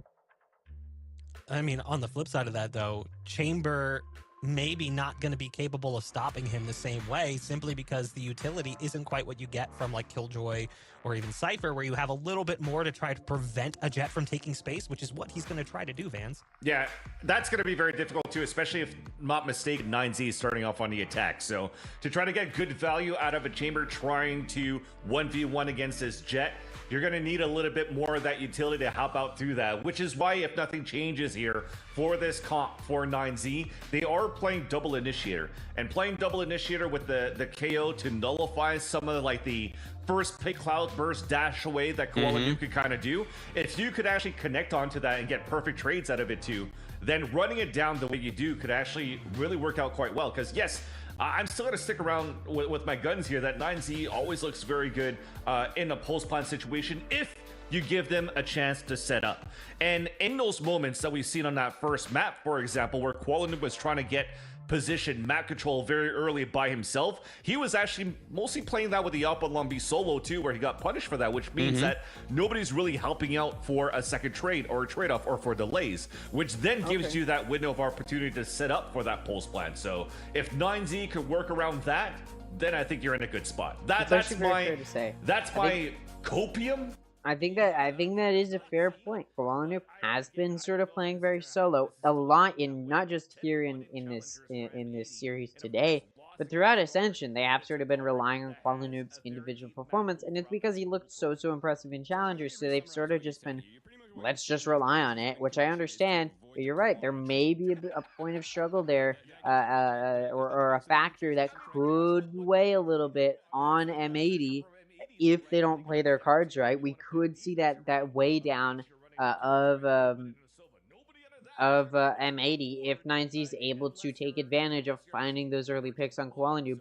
If they can take advantage of where he likes to play, which if they've done their homework, they'll know where he likes to play in different rounds and in the positions that they're in. Which, you know, I haven't done my homework. I haven't been studying M80. I don't know exactly when M80 likes to play where.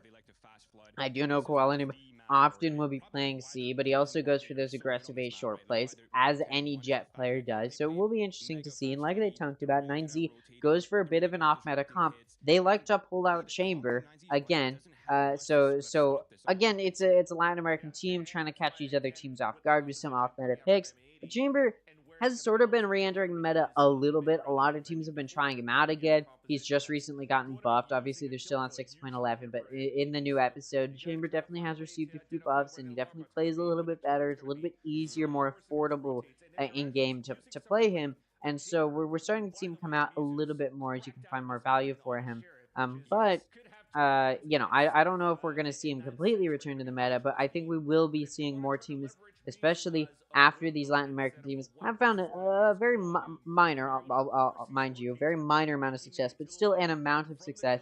After we've seen this come through, I will be looking a little bit more in favor of Chamber, and I expect him, I do expect him to come out a little bit more in effect, and we'll see. We'll see if the meta is going to be switched up here by 9Z, if they're going to change everything here, or not. I'm interested to see if that's the direction it goes in. I don't expect it to be, but you never know. I keep saying yeah, we'll see where it goes. I'm very tired, so I apologize if I just keep saying the same things over and over again, going into autopilot. I'll try not to do that. But we are here. Let's go and take a listen to the casters as we do get ready to enter to Haven and get ready to look at this agent select. If you do your prep, there's potentially a lot of tape to read how M80 approaches this map. Now, obviously, tape doesn't tell you everything. Sometimes you just need to experience it. Whereas on the flip side, you've got this composition coming in from 9Z that maybe M80 is not used to playing against on this map. They have not yet played a Latin team on Haven. They've only played Haven once this event, and as you mentioned, Vans, they lost to the Guard. So, Roy, when I'm looking at M80, there is a scenario where they're not going to be prepared for what we in North America would consider more of a dated composition.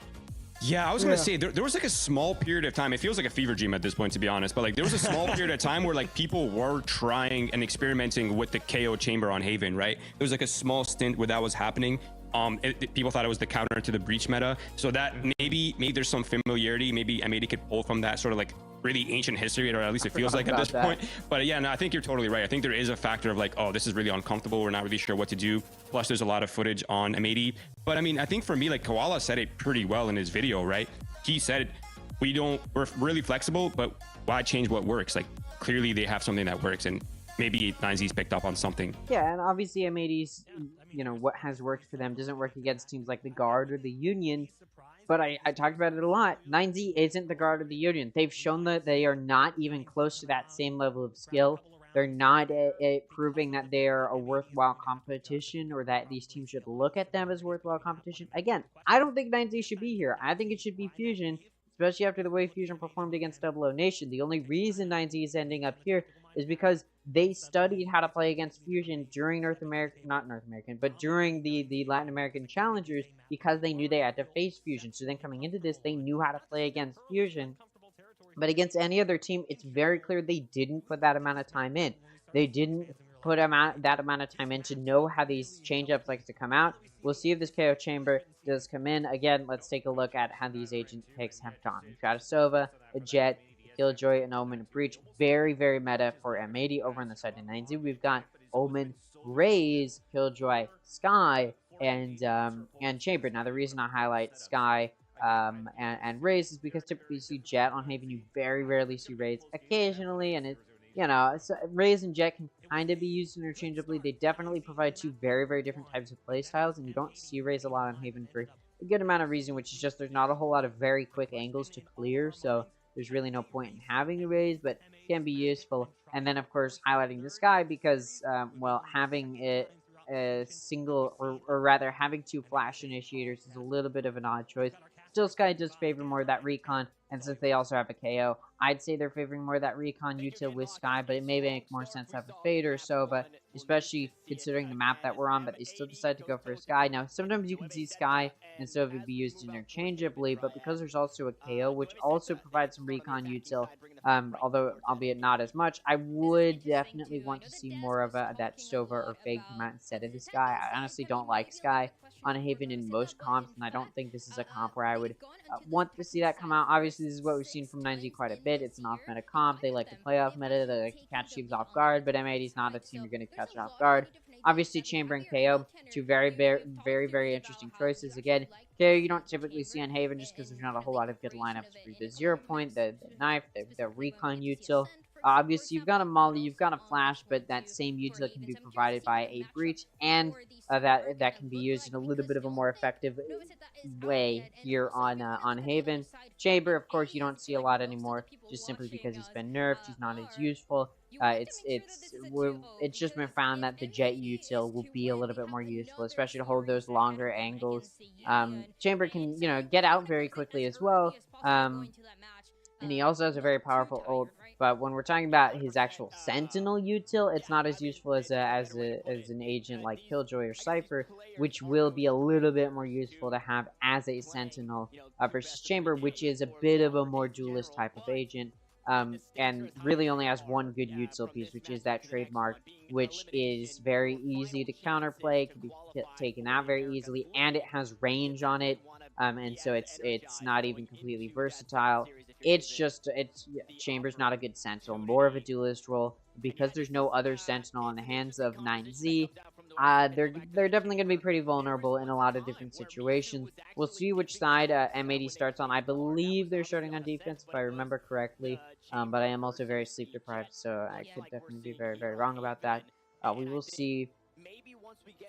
We will see which. Yeah, it looks like M80's going to be starting on defense, 9Z on offense. Now, this map does favor offense, but I talked about it earlier. Although M80 is an offense-sided team, this is one of the few maps where M80 does put up a good defense. Because M80 is offense-sided, a lot of teams have struggled to find a good defense, but M80 is one of those teams that has somewhat figured out how to play a good defense in that regard. This time around, looks like 9Z going to get ready to push through mid, but they're splitting up a bit, and we saw that 0 point go into a short. It does detect Koala Noob, so off of that, Degata backs up a bit. So Koala Noob has managed to push all the way in towards a lobby, just now going to get peeked, but you see how deep he is. I mean, 9Z definitely is aware that he might be there, and they spotted him before he spotted them, and Degata takes Koala Noob out. It's now going to be a 4v5, so an early pick onto Koala Noob, like the desk was talking about earlier, is if you find those earlier picks, especially onto Koala Noob, who's a bit more vulnerable, you might be able to make some good grounds moving forward. Look at that. M80 takes out EU, takes out Davids and Degata. And then Rapcorda and Chuli each find a pick, but Xander takes out Chuli. So it's now going to be a 2v2. Player count is evened out, but look at this. M80's getting ready for a B push, but it's he's getting ready for an A push, but it's a B push. And now M80 going to have to play retake here. Spike does go down. Aftershock used to try and stop it, but it's too late at this point. Mitsu's gotten all the way around. M80 split up here in a bit of an awkward spot. Xander able to take out Rapporta as Mitsu takes out Xander. It's now going to be a 1v1, and Ismo takes Mitsu out. Can pick up the Arcane Sheriff as well. So this round will go to M80 to start it off. What a good round to win as well. Puts them in a really good momentum spot to start it off. Again, getting the pistol allows you to then force by, take an early lead. We'll see if 9Z can put up a good fight on their eco to try and shut it down. They are on the offense. If they want to force it by, they definitely have the opportunity to do so, and they could probably have some confidence in winning it. They are running a much more offense-sided team comp than has come out from M80, so if they wanted to, they could try and force a buy to try and take the offense. And actually, I recommend they do that here, because if they don't, then I imagine they'll be left to pick up pieces. So they need to try and win the rounds if they can. And look at that, they are going to be forcing a buy. So what I recommended they do end up doing. I may be tired, but I do still have some good calls in me. If you're looking for an IGL, I'm not an IGL. In fact, I don't want to be, but you can always reach out to me and maybe I'll do it. Anyways, we do have a 9Z pushing up in towards B. They've all got some good guns here, or they've all forced a buy, rather. Like I said, I recommended they do. They are running a more offense-sided team comp, so this is what I was expecting from them. Davids gets that spike down, takes a little bit of aftershock damage. Does get away with his life, though. Now down to 9Z to lock down the site. Koala Noob able to take out Rapporta and Degata, though, and Nismo takes out Tuli. Xander takes out Davids. The force buy not going to come through with a win from 9Z. It looks like they're going to struggle to start it off. Ooh, what a Marshall pick, but it doesn't matter. Not going to carry through with anything else. Nismo shuts down Bitsu. Diffuse can come through, but Xander going to be the one to get it. In this round, will go to, or not Xander, Nismo rather. Why does it say Xander's diffusing? Or whatever.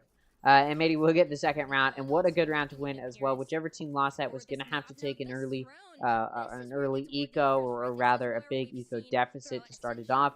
It happens to be 9Z. Now, I did recommend forcing, but I think the way that 9Z went about doing it as aggressively as they did, pushing so deep into A lane, I think was a little bit of a dumb choice. They aggressively took B site. I think they should have been happy with that, gotten the spike down, and then backed out, played from mid. Would have been the play in my eyes. But unfortunately, they do end up pushing in towards in towards A link, where they do get taken out, and they don't find much value for that aggressive play. So, disappointed there that they don't win it, and now they're going to have to take an eco here while M80 is able to take bonus, and M80 should be able to take this win, and they should be able to take very big early eco momentum, or early win. Could have been a good round for 9Z. Again, they are more offensive team comps. They didn't really, I think they just wanted to take advantage of that and play more aggressive, but in that previous round, again, I still disagree with that choice, even though they've got this more aggressive util. Looks like 9Z gonna get ready to lean towards A. They're lurking quite a bit. They've got 2 in mid, and then they've got 1 moving towards A short, while 2 are in A lobby, being joined now by Mitsu to get 3 in A lobby. Now those 3 gonna be pushing in towards long, while they've got 1 pushing down short. But look at this, Qualim with the judge holding into short. Ooh, swings out. They got a spotted with the sheriff. They got gonna try to approach a long angle, and he actually takes Qualinoob out. Meanwhile, on site is the rest of 9Z pushes in. Nismo takes out Tuli and Mitsu. EU trying to trade off Davids, who took Nismo out, but not going to be able to, as 9Z has backed out. It's now going to be a 3v3. Judge spin picked up by Degata, and 9Z is going to start rotating towards this B site. Now you look at this, Xander's actually over near, still in defense spawn, but leaning towards C-Link. 9Z's actually been able to take B site, and it looks like they want to push in towards C-Link. Spike gonna get to go down on B, but as this push into C-Link has started, Xander's actually found that pick there. Ooh, and Degata running up onto Xander with that judge gonna take him out. So it's a 2v2. Spike is down, planted for C-Link. So 9Z can play defense from this spot, but they know where Degata is. They also know where Davids is. Doesn't matter. David's still able to, Degata is still able to take out EU.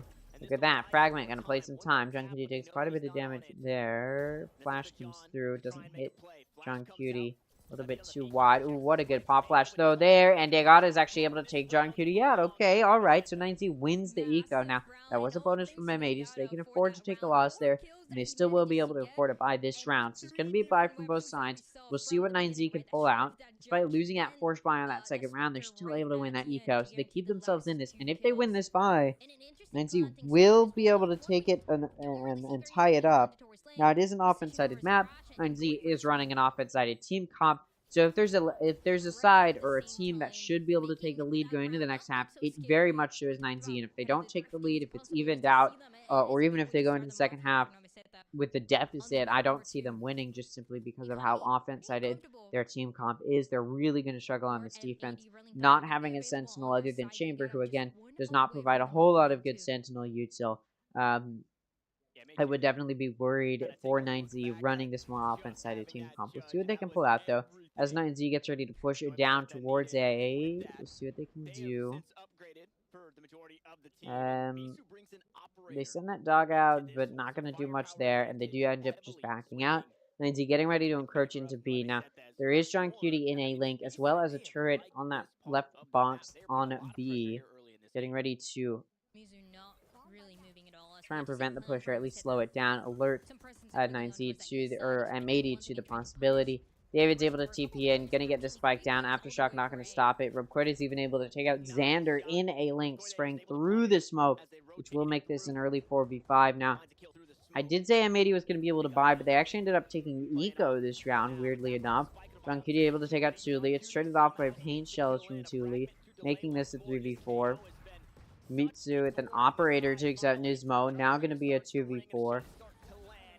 Marshall and Qualinoob not going to take out Rubquida, and Rubquida takes him out, and EU. 3 kills for Rubquida now, so 9Z is able to trade this off. Now, that was an eco from M80. I thought they'd be able to buy, because that previous run was a bonus, but it turns out spent a little bit more on that bonus than I initially realized. So, going into a buy round now, it's going to be a buy for both sides. It's tied up. Whichever team wins this takes the early lead. Now, I did say 9Z needs to take the lead going into the next half if they're going to be able to win this map. And I still confidently believe that because their team comp is more offense-sided. It favors the offense a little bit more. I'm going to be worried if they don't even it out going into the next half. Or sorry, if they don't take the lead going into the next half, rather. Seekers and Tour de Force available for 9Z. Over on the side of M80, they got a Hunter's Fury.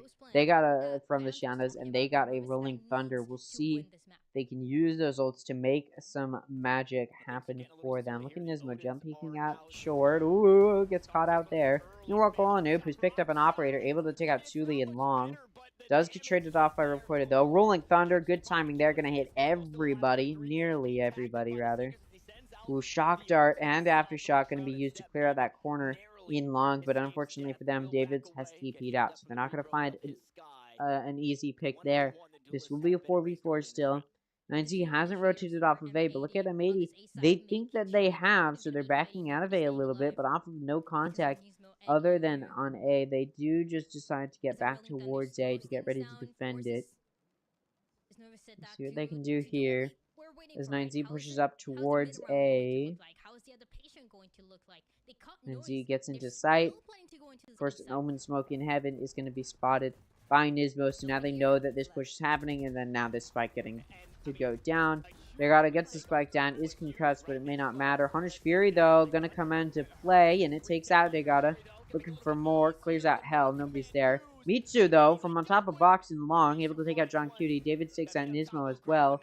Already cleared out Hell, but Xander re-clears it. Make sure nobody is able to get there in that time. Guiding Light comes out. Sova Drone gonna detect one, but David swings off of the firing from the Odin.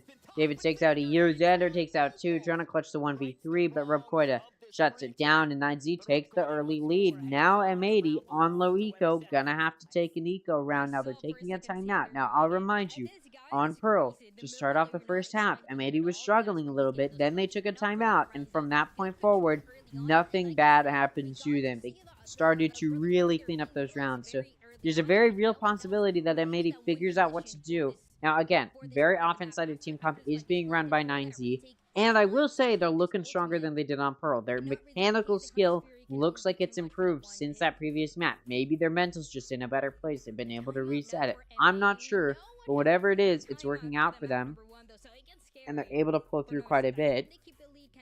Meanwhile, you look at M80, you got Happy getting ready to tell this team what to do to play more defensive, and I think the M80's biggest struggle is they're relying on their own individual performance, and they're getting punished for it. They're playing so far up on site. I mean, in that previous round, you saw Nismo jumping quite a bit in short. He was playing far up because he had the Rolling Thunder, and he was waiting for an opportunity to use it. If that doesn't change anything, he still used it, and it wasn't used very effectively. So, again, we need to see M80 clean it up just a bit there. Maybe play a little bit less aggressively, a little bit less forward, play a little bit further back, play a little bit safer. Try and be in a position to trade each other off if the kills do come through.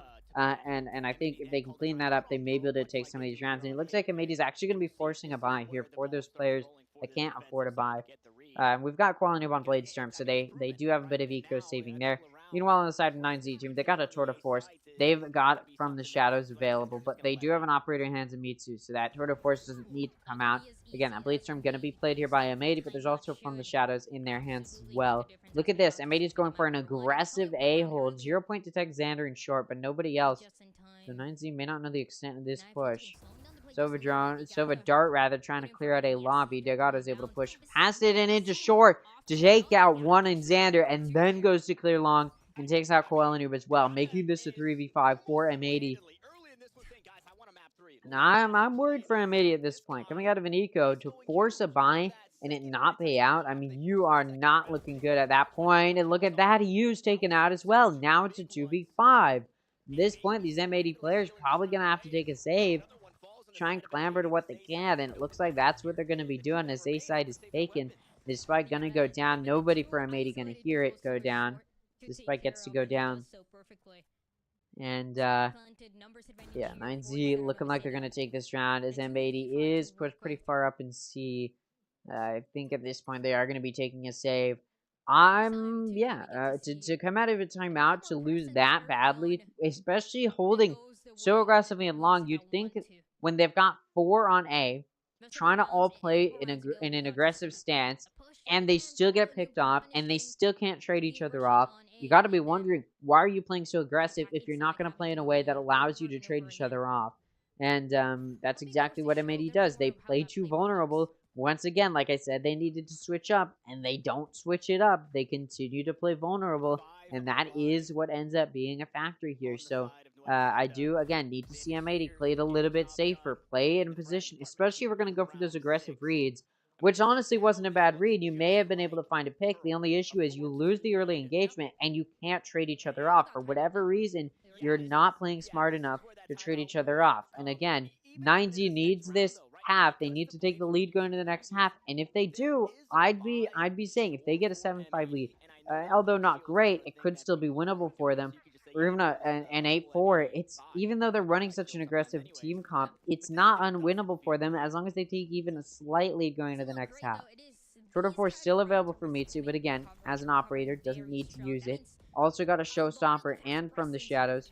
Meanwhile, From the Shadows is the only ult available for M80. Thule aggressively swinging down short, takes out 2. EU able to trade it off, takes out 3 in a lobby. Ripcorda trying to trade it off, not able to do so. In fact, Nismo able to take out Ripcorda. Mitsu with the operator takes out Nismo, but EU able to swing and take Mitsu out. So another force buy follows off of that previous round loss from M80, and it turns into a win. A very quick win, may I add. An early aggressive engagement in a lobby, or in a short rather, or a site.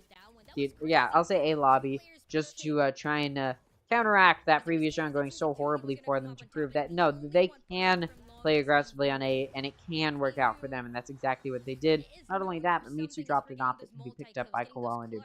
Now that Tour de Force is going to come out for Mitsu this round. There's also still that Showstopper in Tule's hand. Still a From the Shadows available for Davids. Still that From the Shadows available for M80 as well.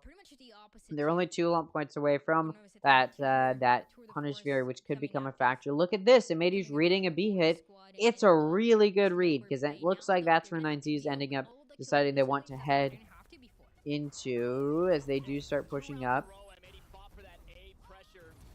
And Thule, Showstopper, going to clear into sight. Takes out EU and Nismo and Xander. John Cutie able to take out Dagata. Op from Koala Noob takes out David.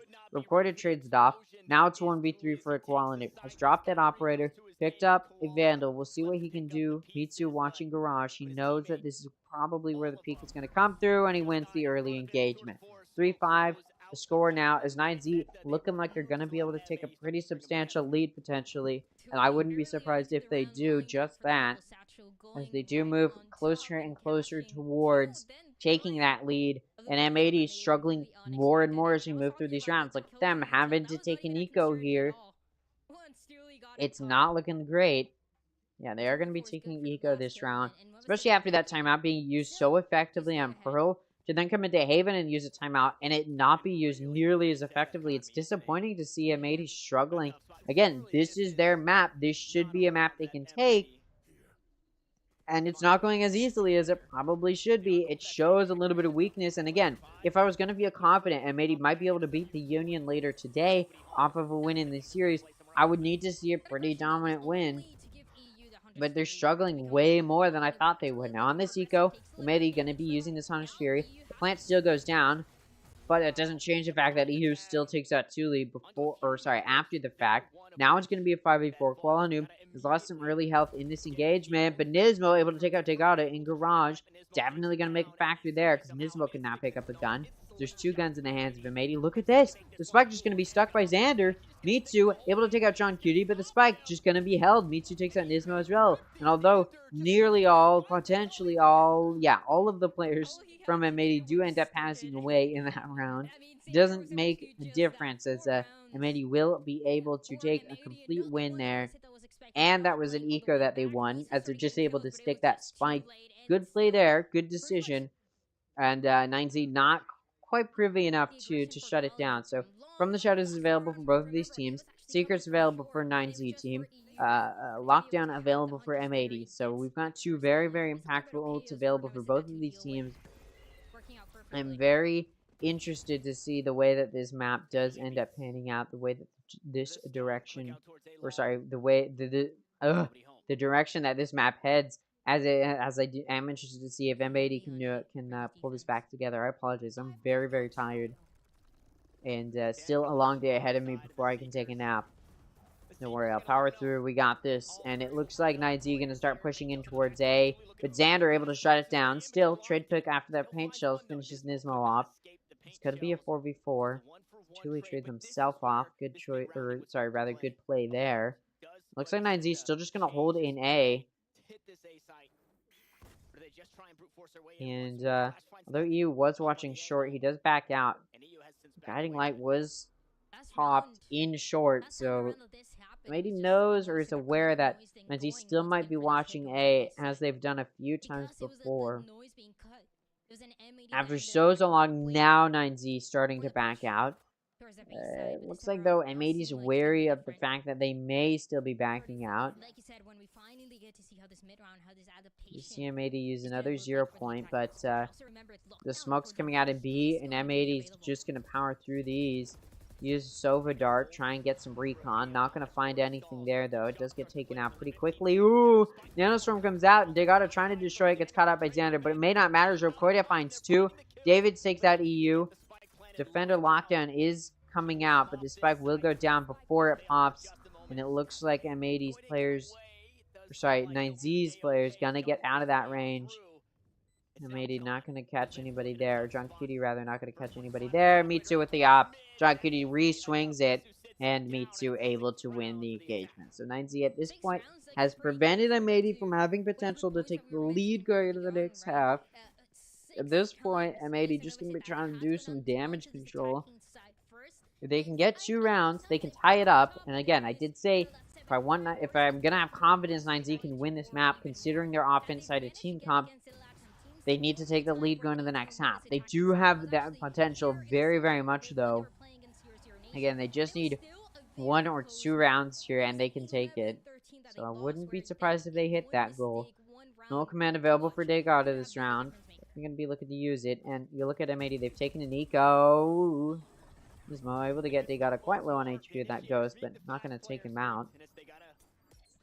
Fragment comes out. Doesn't clear EU out of that corner in window. Doesn't matter, though, because nobody's going to push in there. Ooh, Xander able to take out Degata, who's going for the plan after using that null command.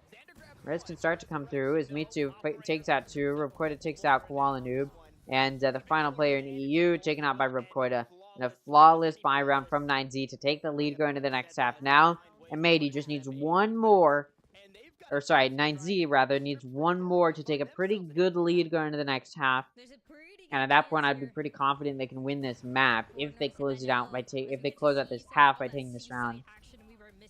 I'll be feeling pretty confident that 9Z will be able to take the lead going to the next, or sorry, will be able to take the lead in the map and take a win. Rolling Thunder from the Shadows available for M80. They're able to get a buy going in this last round after taking an eco in the previous round. Although, look at EU, gonna have to be on a Bulldog just because of the sheer amount of money that was spent in that previous round. Now, we do see M80 taking an aggressive stance in A, expecting an A hit. And although 9Z thinks about it early, they do decide to rotate over towards this C site. It's going to be down to Xander to see the push first. We'll see if he can do much damage here. He does take out Degata and a bit of an off angle on top of that center box. Good paranoia, but it doesn't clear all the way down. And Mitsu is able to back up his team and take Xander out. Now it's going to be a 4v4. Early engagement lost there, and it does allow the site to be taken. Spike can get ready to go down, and it does. The Rolling Thunder comes out, but it doesn't stop the plant. But look at Koala Noob, able to play off of it. And John Cutie takes out Davids as well. EU takes out Tilly. It's down to Rubkoida in 1v4. Not unwinnable, but very unlikely. Nah, not going to do it. As Rubkoida takes out Koala Noob, EU able to trade it off. And that does result in M80 taking the final round of the half. They mitigate some damage there. And again, a very offense-sided team comp being run by 9Z. Now, M80 is able to get 5 rounds. And M80 is a very offense-sided team. So it's still winnable for them. But if 9Z can clean up this defense, they can try and take it to a 3rd map, try and prevent another 2-0 loss to M80 in Ascension playoffs. That'd be a bad way to go out. And reminder, whichever team loses this series is out of Ascension for good, at least for this year. There's always a possibility next season, but for now, this is it. If 9Z loses this series, they're out. If they lose this map, they're out. Their backs against the wall, trying to power through. They're doing it. They take the lead into this half, but can M80 bounce back and shut it down? That is the question as M80 gets ready to start pushing in towards A. Spike is going to be left near a lobby for M80. They're just going to see what early engagement they can take where. And it looks like they're getting ready to push in towards mid. It actually looks like Z is potentially ready for an A hit, not this B hit. Although Davids was early on ready for the possibility. He has backed out, moved towards A link. But you do see Degata now in C link to help back up his team. And M80 is going to start this push. Paranoia is good from Davids, but nobody's going to play off of it. And the spike does get to go down in B. It's planted for A link, so you can see M80 wants to clean it up and clear out this A link, but really can't because it's just too heavy of an A link presence from 9Z. David's able to take out Koala Noob. Aftershock being used to try and prevent this push through A link, but Tuli's still able to take out Nismo. EU trades it off, but Degata takes out Xander. It's now going to be a 2v4. EU takes out Degata, and John Cutie takes out Mitsu. It's now a 2v2. Ooh, Spike just going to be held. No, it's only held to half by Ripkoida. Spike going to be tapped here. John Cutie takes out Ripkoida. It's now a 2v1. Spike tap. They know nobody's on it. Recon Dart coming out, and John Cutie takes out David. So the second pistol round in a row won by M80. So off of that pistol round, M80 just needs to secure their bonus round, or their force buy round rather, and they should just be able to tie it up immediately. And we'll see if they can. They should be able to, though.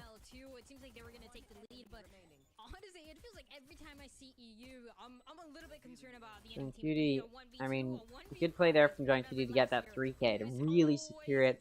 And again, although 9Z came into this half with the lead, if it's immediately closed up the way M80's trying to do it, I mean, that lead can immediately be mitigated and puts such a bad position for 9Z.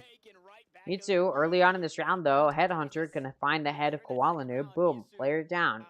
Though Mitsu does go down to 24 HP, it could be an easy pick as he is just one shot. He may be able to find more. No, gets shut down. EU shuts him down, finds that pick, and this entry into A site can start. Spike getting ready to go down. That Recon Dart clears out site a little bit, but not gonna do a whole lot there, and this Spike can go down. And 9Z is going to push in through CT here. We'll see if they can do anything from that point. Ooh, EU doing some damage. Tuli down to 20 HP. Xander takes Degata out. John Cutie takes out Tuli. It's down to EU. Takes out Davids and Ripkoida. 3 kills left by EU. And that's going to be tying it up. 4 players left alive for M80. Makes it pretty dominant, so quite a few guns can be held on to. Obviously, this next one is going to be a bonus from M80, whereas 9Z is going to be on a force buy, or not a force buy, but a full buy. There you go. I'm very tired. And it does allow 9Z to likely take this round to take the lead back into their hands, but M80 winning those first 2 rounds does, again, close that gap that 9Z did have in their favor coming into this. You look at M80, and they're leading more towards this A side. It looks like maybe they want to try and test into mid. Oh, Xander takes so much damage from those paint shells, and Tuli's able to cash in on that through the smoke. Now it's going to be a 4v5. But it looks like M80 still wants to push up into A. Possibly they just want to get a trade pick coming through. You look at Koala Noob, pushes up, clears out Cubby, knows nobody's in A. Long.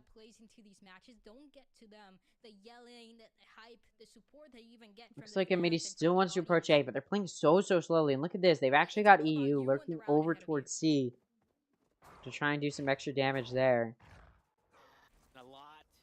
Sends that Sova drone through, but it doesn't find anything. And then David's actually able to take EU out. But off of that, M80 starts clearing into A site. Still Degata in heaven, though. Locks it down, taking out 2. Hits down to Koala Noob in a 1v4. This bonus round not going well for them. And, yeah, Mitsu shuts it down, finishing Koala Noob off.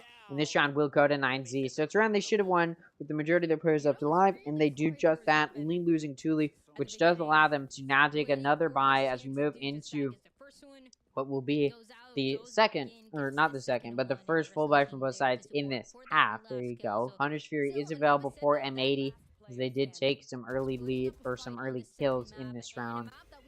EU able to find some really good kills, rather, for M80 early on.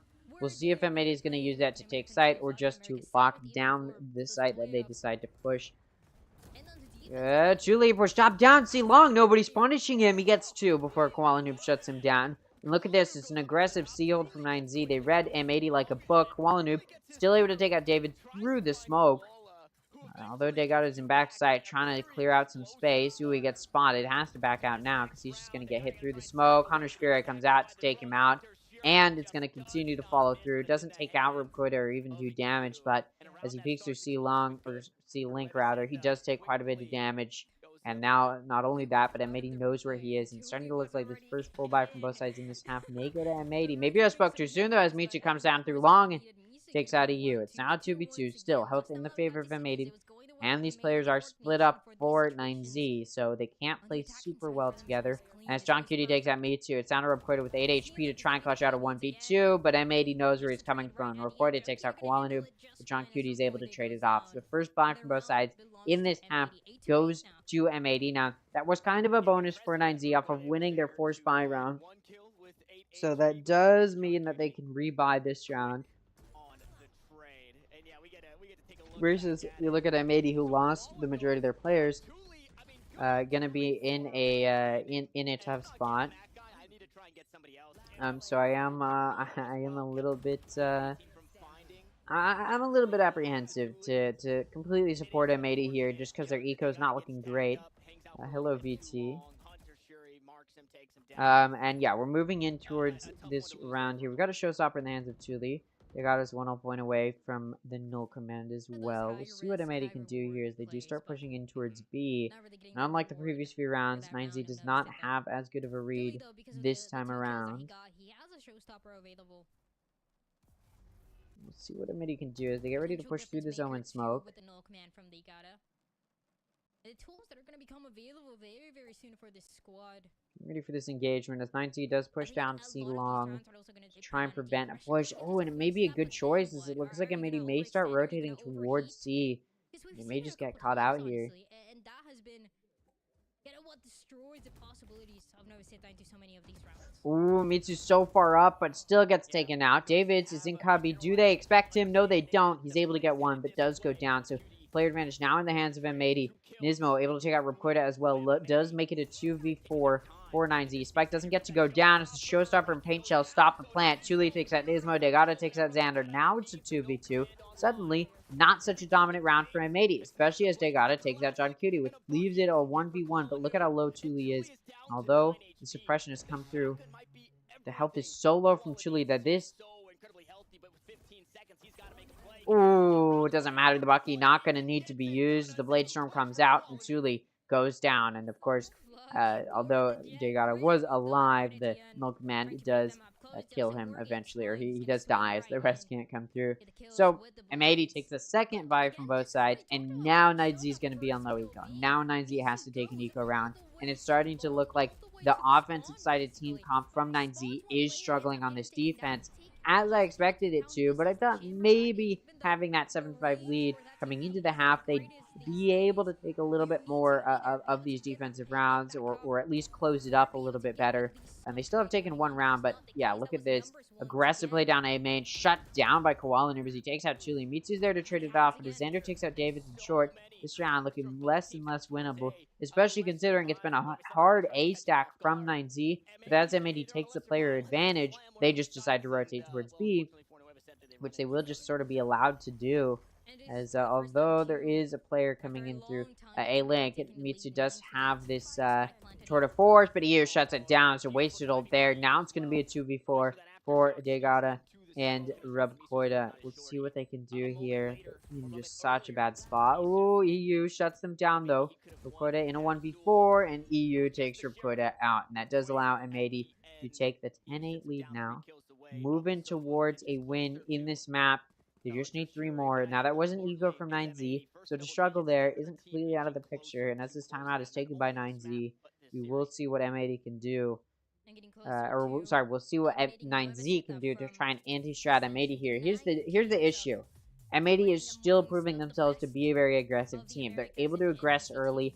And although 9Z, knowing that they're on a more aggressive team comp, has tried to aggress pretty early on in these rounds, you saw in that previous round, they aggressively pushed up in A main, hoping to catch M80 off guard. It did not matter as M80 is shut down. M80 shuts them down, rather.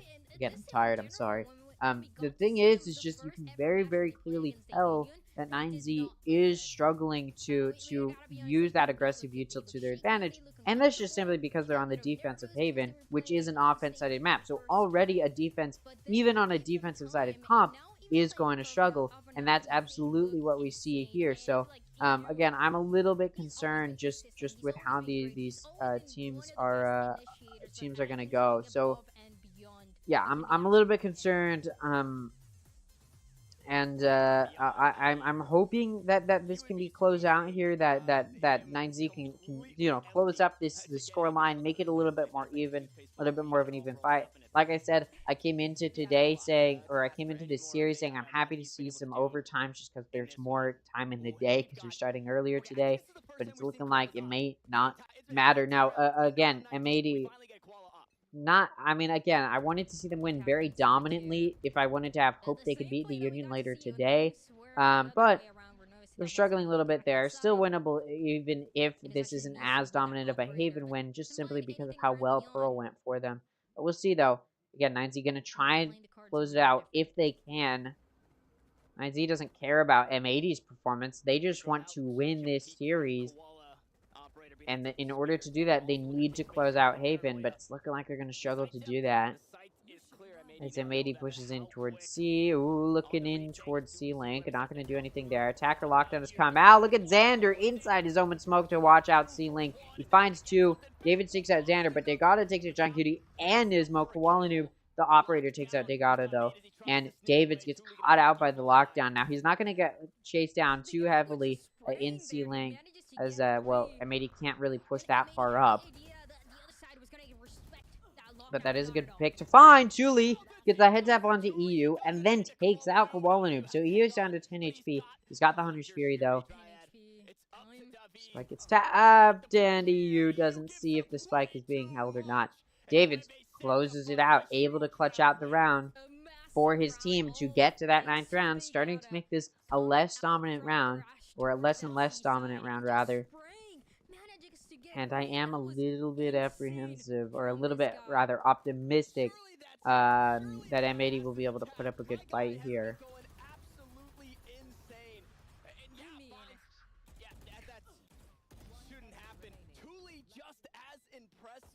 And, yeah, I mean, alright, maybe 9Z is not going to go down as easy as I thought. They played a little bit better there than I was anticipating. Obviously, they wanted to disrespect that lockdown. You could tell M80 was very ready for that. That's why Xander was able to push into his smoke and find so much damage. It's because they were ready for 9Z to disrespect the lockdown. So you can tell M80 knows what 9Z is trying to do in a lot of these situations. And this time around, M80 just aggressively pushes into C, and they get the spike down very quickly. Okay, alright. 9Z getting ready for this retake. Sorry, I thought Repkoida was M80 for a second there, and I was very confused. That's on me, though. Hunter's Fury comes out from EU. He didn't get to use it in the previous round, so he pulls it out now, looking to ward off that push through C-Link, and it does a good job. In fact, it takes out Degata. And now Xander's able to take out Repkoida. Mitsu swings to the op and takes Xander out, but still a player advantage for M80. Not anymore, though, as Thule takes out Nismo. Although John Cutie trades off Thule. Spike being held. John Cutie takes out David. Spike being held. They're not spraying through the smoke. Oh, the defuse barely comes through as Mitsu gets the clutch, and they take the 10th round to tie it up. These rounds have been way too close for 9Z to feel comfortable here, but look at the eco for M80. They can't really afford to buy off of those. So yeah, very, very aggressive play here. Things just got even more interesting than before. And the C hits just and I'm feeling pretty good about how this is going, to say the least. 10-10, the final scoreline here. Not the final score, but the way the score has panned out. M80 is still going to get a bye going, and the bye's still looking pretty weak for 9Z. And all it takes from M80 is to get one win, and 9Z has to take an eco, because these round wins have not been good for 9Z eco-wise, because they've been losing so many of their players. In fact, in that previous round, they lost all of their players. So they've had to spend so much money going into each round to try and make up for that. And, yeah, it hasn't been working out. Look at M80. They aggressively take B-site, getting that spike down. They've even got Noob and Xander aggressing into A link with John Cutie so effectively and patiently watching flank here. Still gonna get cleared out though. Degata ready for him, but EU in window takes out 2, and as Nismo takes out Davids, makes it a 2-player advantage for M80. We'll see what Rubquita and Chuli can do. Xander takes out Rubquita. Chuli trades it off. Chuli in a 1v3 and gets shut down by Xander. So again, like I said, all M80 needed to do was win a round. 9Z would have to take an eco. That's the position we're in. But 9Z has kept it close. So although the eco will have to be taken by 9Z, it's not a super unwinnable position to be in. So the eco is going to be taken. M80 should be able to get to this 12th round.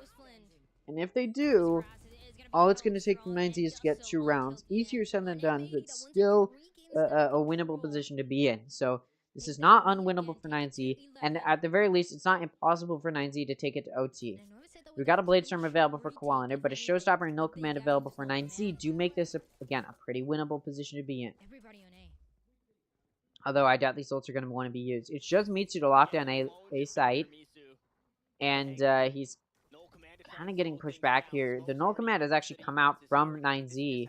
Again, this is their eco, but they do want to win this to at least keep it even. Such a heavy A presence may deter M80, but the Null Command is out, and 9Z actually starts rotating while that Null Command is still up. So you can see M80's ready for that possibility, still leading towards the A site. They're still not pushed up very much, other than Xander in a short lurking, but you can tell M80 is definitely ready for the fact that 9Z may have rotated off of A site.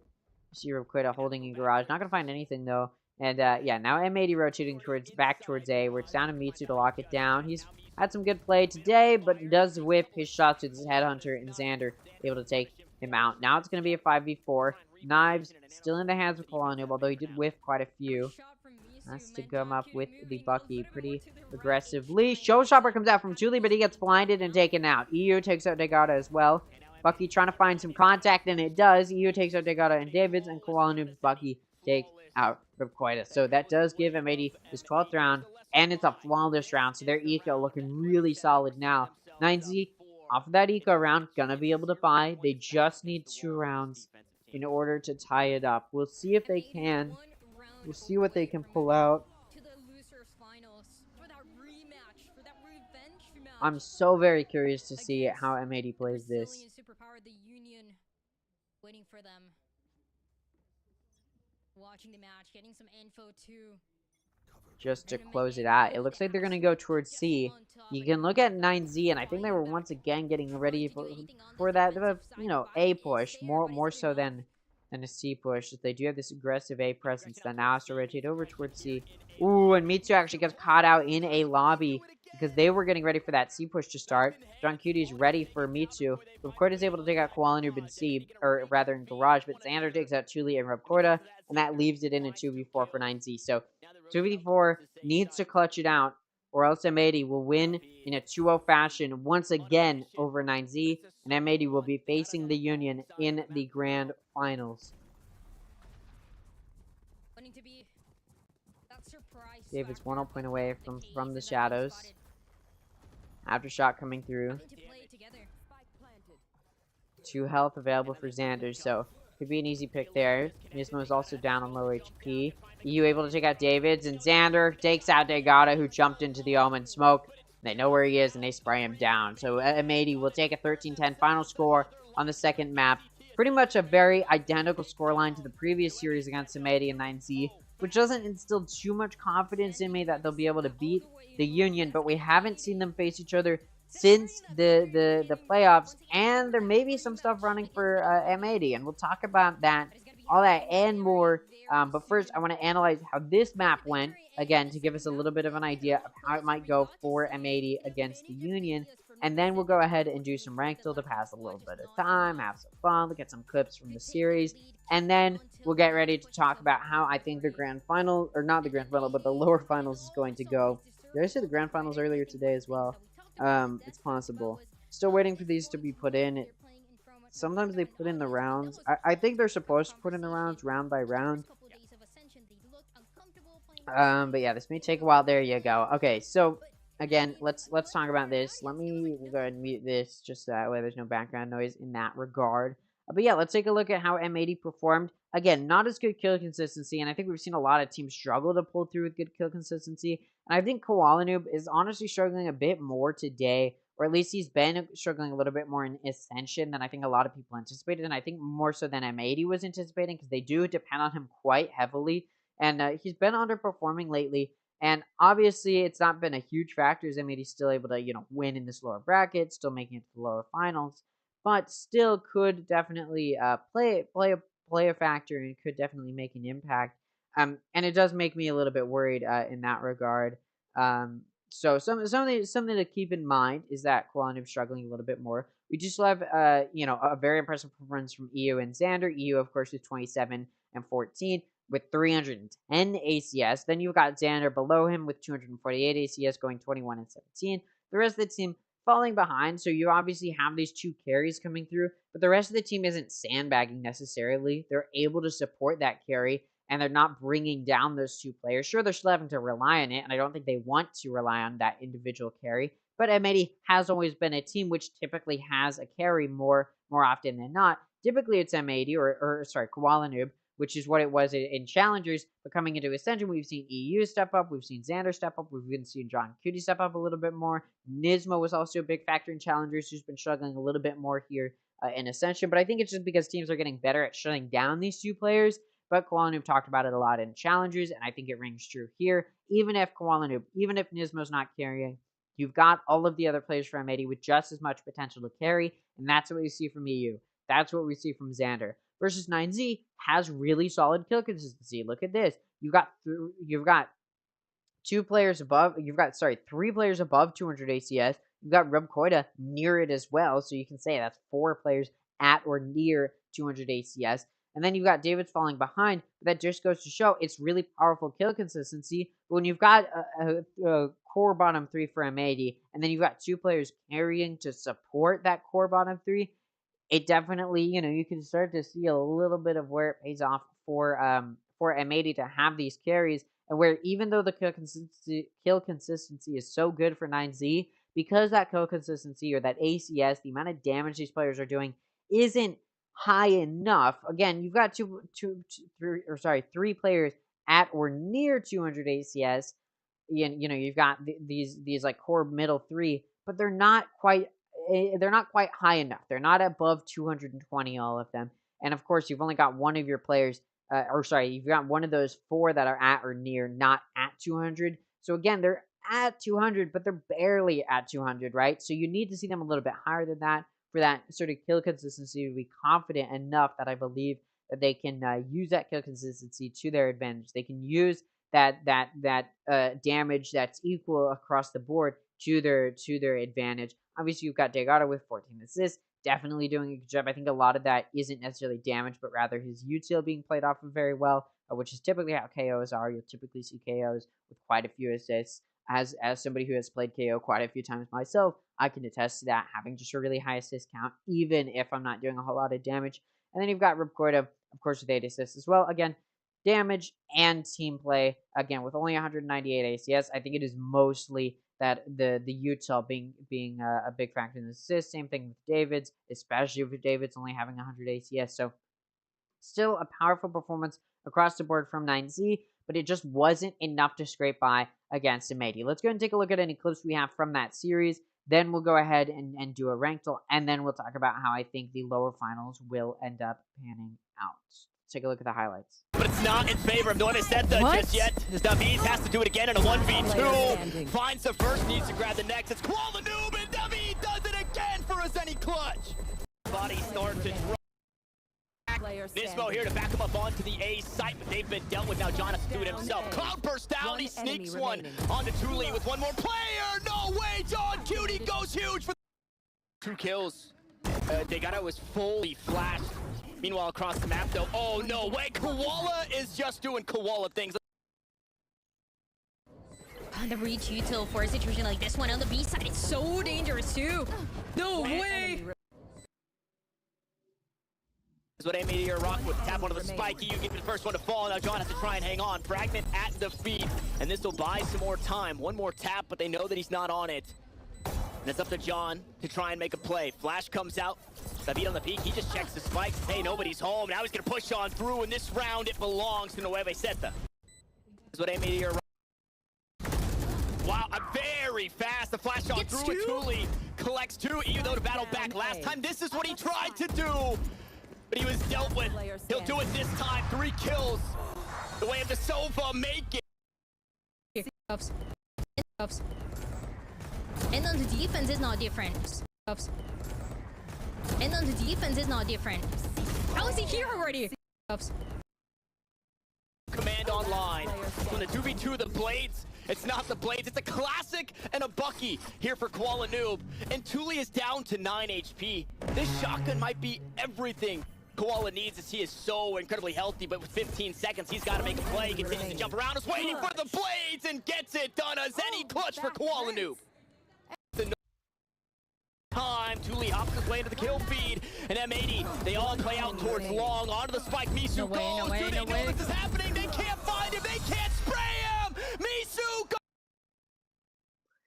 Alright, yep, so those are the highlights. We'll go ahead and do ranked, and then we'll talk about the lower final, how I think it's going to go, how these two teams will stack up between M80 and the Union. So we'll go ahead, let me pull up these teams here. And yeah, then we'll talk about it after we do a little bit of ranked to pass some time, because it's going to be a little bit of a more extended rank just because M80 has to play twice in a row. So they give them a little bit of a longer time. And honestly, I think I'll talk about the lower final. It may even still be that there's a pretty fairly long break. So I may just end up having to take a break myself, which, considering the fact that I am sort of running out of steam here. I'm definitely very, very tired. Could be a good opportunity for me to take a bit of a break. I'm definitely just gonna go right to bed after I end stream for sure. All right. Anyways, that's besides the point. We'll go ahead and take a look at this Valorant ranked tool. Let's see how it goes.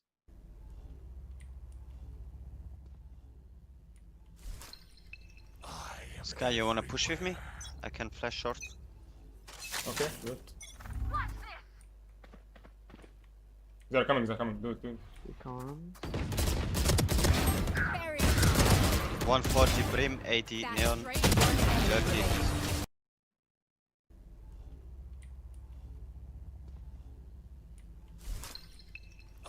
Sky, you wanna push with me? I can flash short. Okay, good. They're coming, do it. 140 Brim, 80 Neon, 30. Let's say gold. Plats. Okay. Alright. How are you gonna say immortal? How are you gonna say ascendant? Alright. Okay, buddy.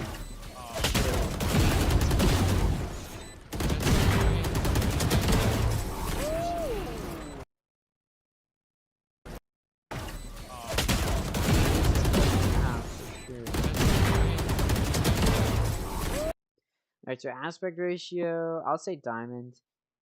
Ascendant. Okay. Alright. Typically, I've learned through ranked if I think it's ascendant, it's probably diamond, and that's why I said diamond. That has lineups. One on the bomb as well, bro. 45 pistol round. Delete.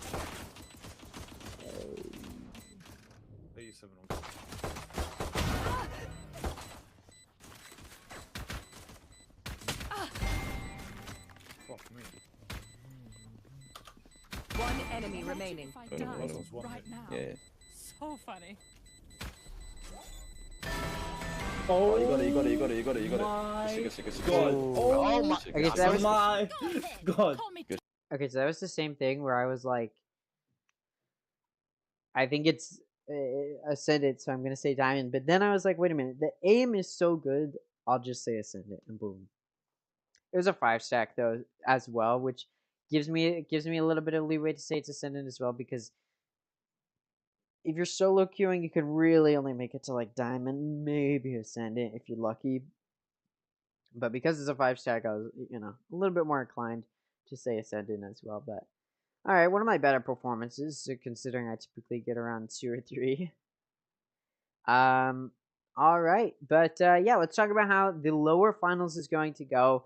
Reminder, whoever loses today is out of Ascension. That's every single story today. In fact, it's a story for tomorrow as well, because tomorrow's the grand final. But for the rest of this tournament, there's no more upper bracket. It's all just the lower bracket and the grand finals. And now we're moving into the lower finals. I'm going to quickly change my title: M80 versus the Union. Union lower finals. So,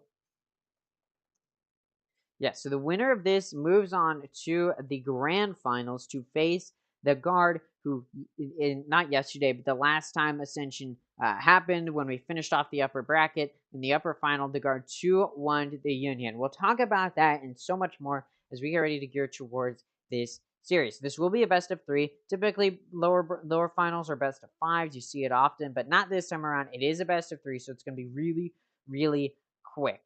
So the basic gist is we've got the Union, who just lost to the guard facing M80. Now, M80 has also lost to the guard, and I'm not even going to look at everything else that we've seen today or since the M80 faced the guard and the Union faced the guard. I just want to look at how these two teams performed individually against the guard, because in my eyes, I think the guard has looked the same from in both of those series. I think they look just as strong in both of those series, and I want to highlight something. Although M80 did lose to the Union in the group stage, they haven't played each other since then. So in the playoffs, M80 and the Union have not faced each other a single time. And I want to highlight, first of all, how M80 and the guard each did against the Union. But I'm also going to talk about how the Union and the guard, how the Union and M80 did against each other in the group stage. So I want to look at this first. So obviously the Union wins 2-0, but it's easy to look at that and go, okay, it's a dominant win. And although Fracture went 13-7, so, you know, a little bit more dominant, Aprilla went 17-15, the longest overtime we've seen in Ascension so far. And it's very apparent that M80 and the Union are a little bit more skilled in a sense. I think both of these teams tend to be, from what I've seen, they tend to favor the offense a little bit more, in the sense that both of these teams have really powerful players that are able to frag very well, and then the strategy is sort of second to that. They rely mostly on individual performance, and I think that's definitely been apparent for both of these teams. So they're relying on these multi-kills. But now I want to highlight how these teams did against the guard. So for M80 versus the guard, the two scores, it was 2-0, but it went 13-9 and 13-7. Now, it's easy to look at these scores and go, okay, but it was still a 2-0, and then you look at the Union versus the guard, and you go, okay, well, it went to a third map. And yes, but I want to highlight, I don't want to look at Fracture. I think Fracture is I don't want to look at Fracture. Let's pretend Fracture isn't an option, because I think the guard needed that map to warm up. I think Fracture's an anomaly. Obviously, we see Fracture come out between the Union and M80. I expect the Union to be able to take that map, but that's besides the point. I want to look at Ascent and Pearl, because these are the two maps I think I really want to pay attention to, just because the Union, on Fracture, it went to overtime and it was super, super close. And so I think it could have gone either way. So I don't really want to look at Fracture. I want to look at Ascent and Pearl, because if we look at Ascent, and I want to highlight, M80 played the guard on Ascent as well. So let's take a look at Ascent. All right, how did Ascent? So M80 versus the guard on Ascent went 13-7. How did the guard against the Union on Ascent go? 13-2. Not even close by any means. Not even a little bit was it close. So very, very much so in the favor of the guard by a landslide, like I said. So much, much different story there. And then how did the guard do on Pearl? Keep in mind, I'm now going to use Haven as the example here. So M80 against the guard on Haven went 13-9, which is the map pick there. The Union versus the guard went 13-7. Okay, a little bit less dominantly. But my point being, I think M80 versus the guard looked much, much stronger in favor of M80 than the Union looked against the guard, especially after Ascent, right? And I don't honestly view Ascent as a fluke. I think the Union struggled because they're a more offense-sided team. They definitely started on this defense, And straight up, the guard read both of these teams like a book. The guard showed against M80 that they'd been studying how to play against M80 specifically. Same thing happened against the Union, where the guard definitely showed they've been studying to play against the Union specifically. Their reads were absolutely insane. So when we're coming into this series, I'm not necessarily saying, okay, the Union's beaten M80 already. Okay, the Union put up more maps against the guard. I'm coming into this, and I think this is very, very even. I don't favor one of these teams over the other. You may have thought I was going to cope for M80. No. I think this is going to be a very even series. I think we're going to see a 3-mapper. I think we're going to see multiple overtimes. I think this is a series that is much, much closer than most people would expect, especially considering these teams have already faced each other, and it went 2-0 in favor of the Union. This time around, though, especially considering the second map ended up going to OT. This time around, though, I think M80's improved since that previous match, and I think the Union, although I don't think they've started to look worse, I think they looked about as I'd expect against the guard, considering the upward trajectory the guard was on. Maybe a little bit worse, but for the most part, I think the Union stayed around the same level, especially since we've had this 2-day break for the Union to clean up their act a bit. So I don't expect the Union to just be able to mop the floor with M80. I expect M80 to be playing better than we saw previously, so I expect it to be a pretty even series. Again, I expect a third map. I expect multiple overtimes. I expect this to be a very close series. Now, I talked about it a little bit earlier. I talked about it when the Union was facing the guard, and I'll talk about it again. Even if the Union beats M80 today, I don't think they can beat the guard tomorrow, and here is why. Here's the main reason why. The Union has a 0% win rate on Haven. The guard has a very good win rate on Haven. Now, you may be wondering, okay, the Union has a 0% win rate in Ascension? No, they actually have a 0% win rate on Ascension. In fact, they have a 0% play rate on Ascension. They haven't played it a single time in Ascension. They've been avoiding it. They've been banning it every time. But against the guard in the grand final, the Union doesn't get a ban if they beat M80 today. The Union will not get to ban Haven, so Haven will have to be played. The guard can play Ascent as well because the guard gets both of the bans, so they can ban Fracture. They don't have to play on it. The guard can ban Bind because it's not their best map either. And then it's the other 5 maps that the guard is super solid on that they have to play the Union on. So I think between the Union MA and M80, who has a better chance of beating the guard tomorrow? I think it's M80 because their map pool is more expansive, and because the Union facing the guard, if they win today, I don't think the Union can win, but I think M80 might have a chance. So honestly, if I'm rooting for one of these teams to win because I think they can beat the guard, I'm rooting for M80. I just don't think the Union can beat the guard. Even if they show improvement today, even if they absolutely decimate M80, I think it'll still be a struggle because they will have to play on Haven, almost certainly, and Haven is not even close to a bad map for the guard. So because the Union will have to play on Haven tomorrow, and sure, it's a best of 5, so obviously Haven's not the only map that's going to be played. There's other maps in play. The thing is, because the Union has to play on that map, because they don't have the option to pick Fracture, I think tomorrow, if the Union plays the guard, it's over for the Union, and I think NA takes a win. Now, obviously, I want M80 to win today, just so that way there's 2 NA teams in the grand final, but it's not just that. It's not just that I'm heavily biased, and I'm heavily, it's not that I'm biased towards M80 or anything like that. That is part of it, but again, I just think if I'm talking about which team I think can actually beat the guard tomorrow, it's M80. They just have a wider map pool. They know how to play against the guard. They've got more experience against them. Even if the Union wins today, unless it's a very dominant win, unless it's a destroying win, and even then, even if it is a very dominant win against M80, because the maps that will have to be played tomorrow are so heavily skewed towards the guard's favor, I just don't see a world, even if the Union shows a very impressive performance against M80 today, which I don't think is possible. But even if it's a super, super impressive performance, and that's really the only case scenario I think the Union can beat the guard tomorrow. But if the Union puts up the performance and they still win against M80, which honestly, I still expect this to be a very close series, but in the off chance that the Union wins, or not the off chance, but if the Union does end up winning, and it's as close as I think it's going to be, I don't think the Union can win tomorrow. Straight up, very, very bluntly. But yeah, it looks like we're going to be taking a little bit of an extended break. The Union players have to, get all their settings correct and everything. I'm going to take a little bit of a break just that way I can chill out. So I'm going to take a quick break. yeah.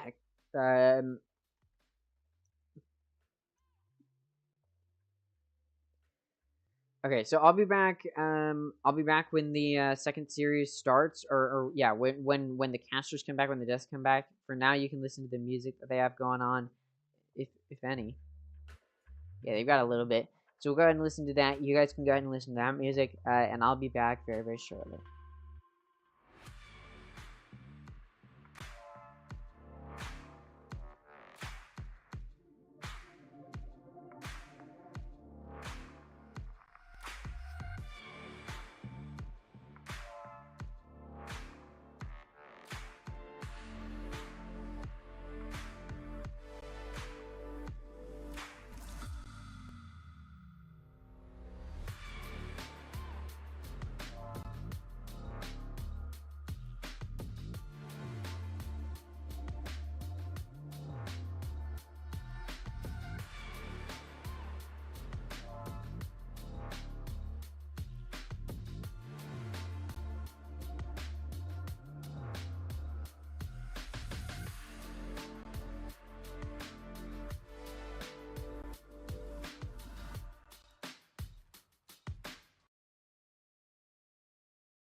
Oh, baby, it is time. A rematch between the Union and M80 to see who will be moving into the grand final to face off against the Guard for the lone spot in VCT next year. Everyone has been fighting for this very moment, that opportunity to make it into the franchise league. Some people believe that these teams should have been there all along, and I guess we'll see which one it is that's going to make it out alive, as there are only 3 remaining. M80 and the Union now walking out on stage, Roy. You know that M80 is feeling warm. I guess that's an advantage of having the early match. But also the Union coming in had to watch that entire game, and they know exactly what to expect from M80 to a certain degree. Oh yeah, the Union has had like an all-you-can-eat buffet of strategy. I'm a little bit worried for the Union. All right, they got utterly embarrassed against the Guard a few days ago, right? And in the upper final. So I am worried. And not only were they embarrassed by the Guard, they were embarrassed in their home turf. They're in Brazil. This is a Brazilian team. The fans are from Brazil. I am worried for this team in the Union that they're going to crack under the pressure of being so scared of repeating the mistake that they made in the previous series against the Guard and getting humiliated by M80, especially if M80 shows the improvement they've proven to show. I'm a little bit worried for the Union and how they're going to be able to perform. We'll see it. We'll see how it goes, though. Strong statement that they're the stronger team today. I think M80 just needs to not do what they did the first time these two teams played, which is use their utility like bozos. If you watch that first game, you can tell it's just not the M80 we knew. The utility was missing. Molly's missing in post plants, fault lines on your teammates, team flashes, the works. The APR has been a stat for M80 that has been among the highest of all the NA Challenger teams. Everyone works well together. But in that game, it felt like no one was working well together. It was just the opposite of what we anticipate when looking at this M80 roster. And now, Roy, we've seen them hit form. I'm hoping for a better series. Dude, when you said the missed mollies, that actually brought back like a flashback for me. I was like, wait, this feels like a fever dream. And that's right. This was this event where M80 was whiffing their util on Fracture. They had off-time utility. There was like a lot of signs where we're like, whoa, this is like we're breaking owl drones. Yeah, right. Like super uncharacteristic of M80, right? A team that we expect to almost have like perfect utility and combo usage. But I mean, let's be real. The M80 that we just saw play this last match against 9Z is a completely different M80 than we saw when they were playing against the Union. I think they're hot. They're heated up right now. But for me, the only big question mark is, you know, is the home crowd advantage a real thing for these guys? Like, are they really going to be affected by the energy in the crowd? I mean, you'd have to assume the audience seemed hyped. We got a little bit of a teaser, like a sneak peek, right? Before they went live. When we saw the team just come out to do their setup on stage, there was hype for, you know, the quarter of audience that was currently in the venue as everyone else had stepped away knowing the match was being prepared. They were freaking out. So clearly there will be a home field advantage of some kind. Whether it's the entire venue or only a portion of it, it doesn't matter. They're going to be loud for the home team, as there's always a ton of pride in the Brazilian region when it comes to TAC FPS. And let's keep in mind, too, when we look at the teams that have been playing throughout this event, the Union is the only team that has gotten the guard to bleed. Every other team has lost 2-0. There was maybe a close one at times, but the guard has been flawless, with the exception of that series against the Union where they lost a map. And a large part of that is due to this player here, Askia, who has been an astronomical pickup for this roster, joining midway through the second split. And Vansili, he has been on point. Yeah, we've mentioned it on the desk previous times too, as when we were playing inside the studio, it was a field that was comfortable for all of these players over at the Union, and Askia was definitely one of them. Again, I remember moments where you weren't really dashing when you're activating over, using the opportunity and the advantage of, you know, white noise or the crowds being too loud and whatnot too, to take that in consideration and actually catch a lot of your opponents off guard.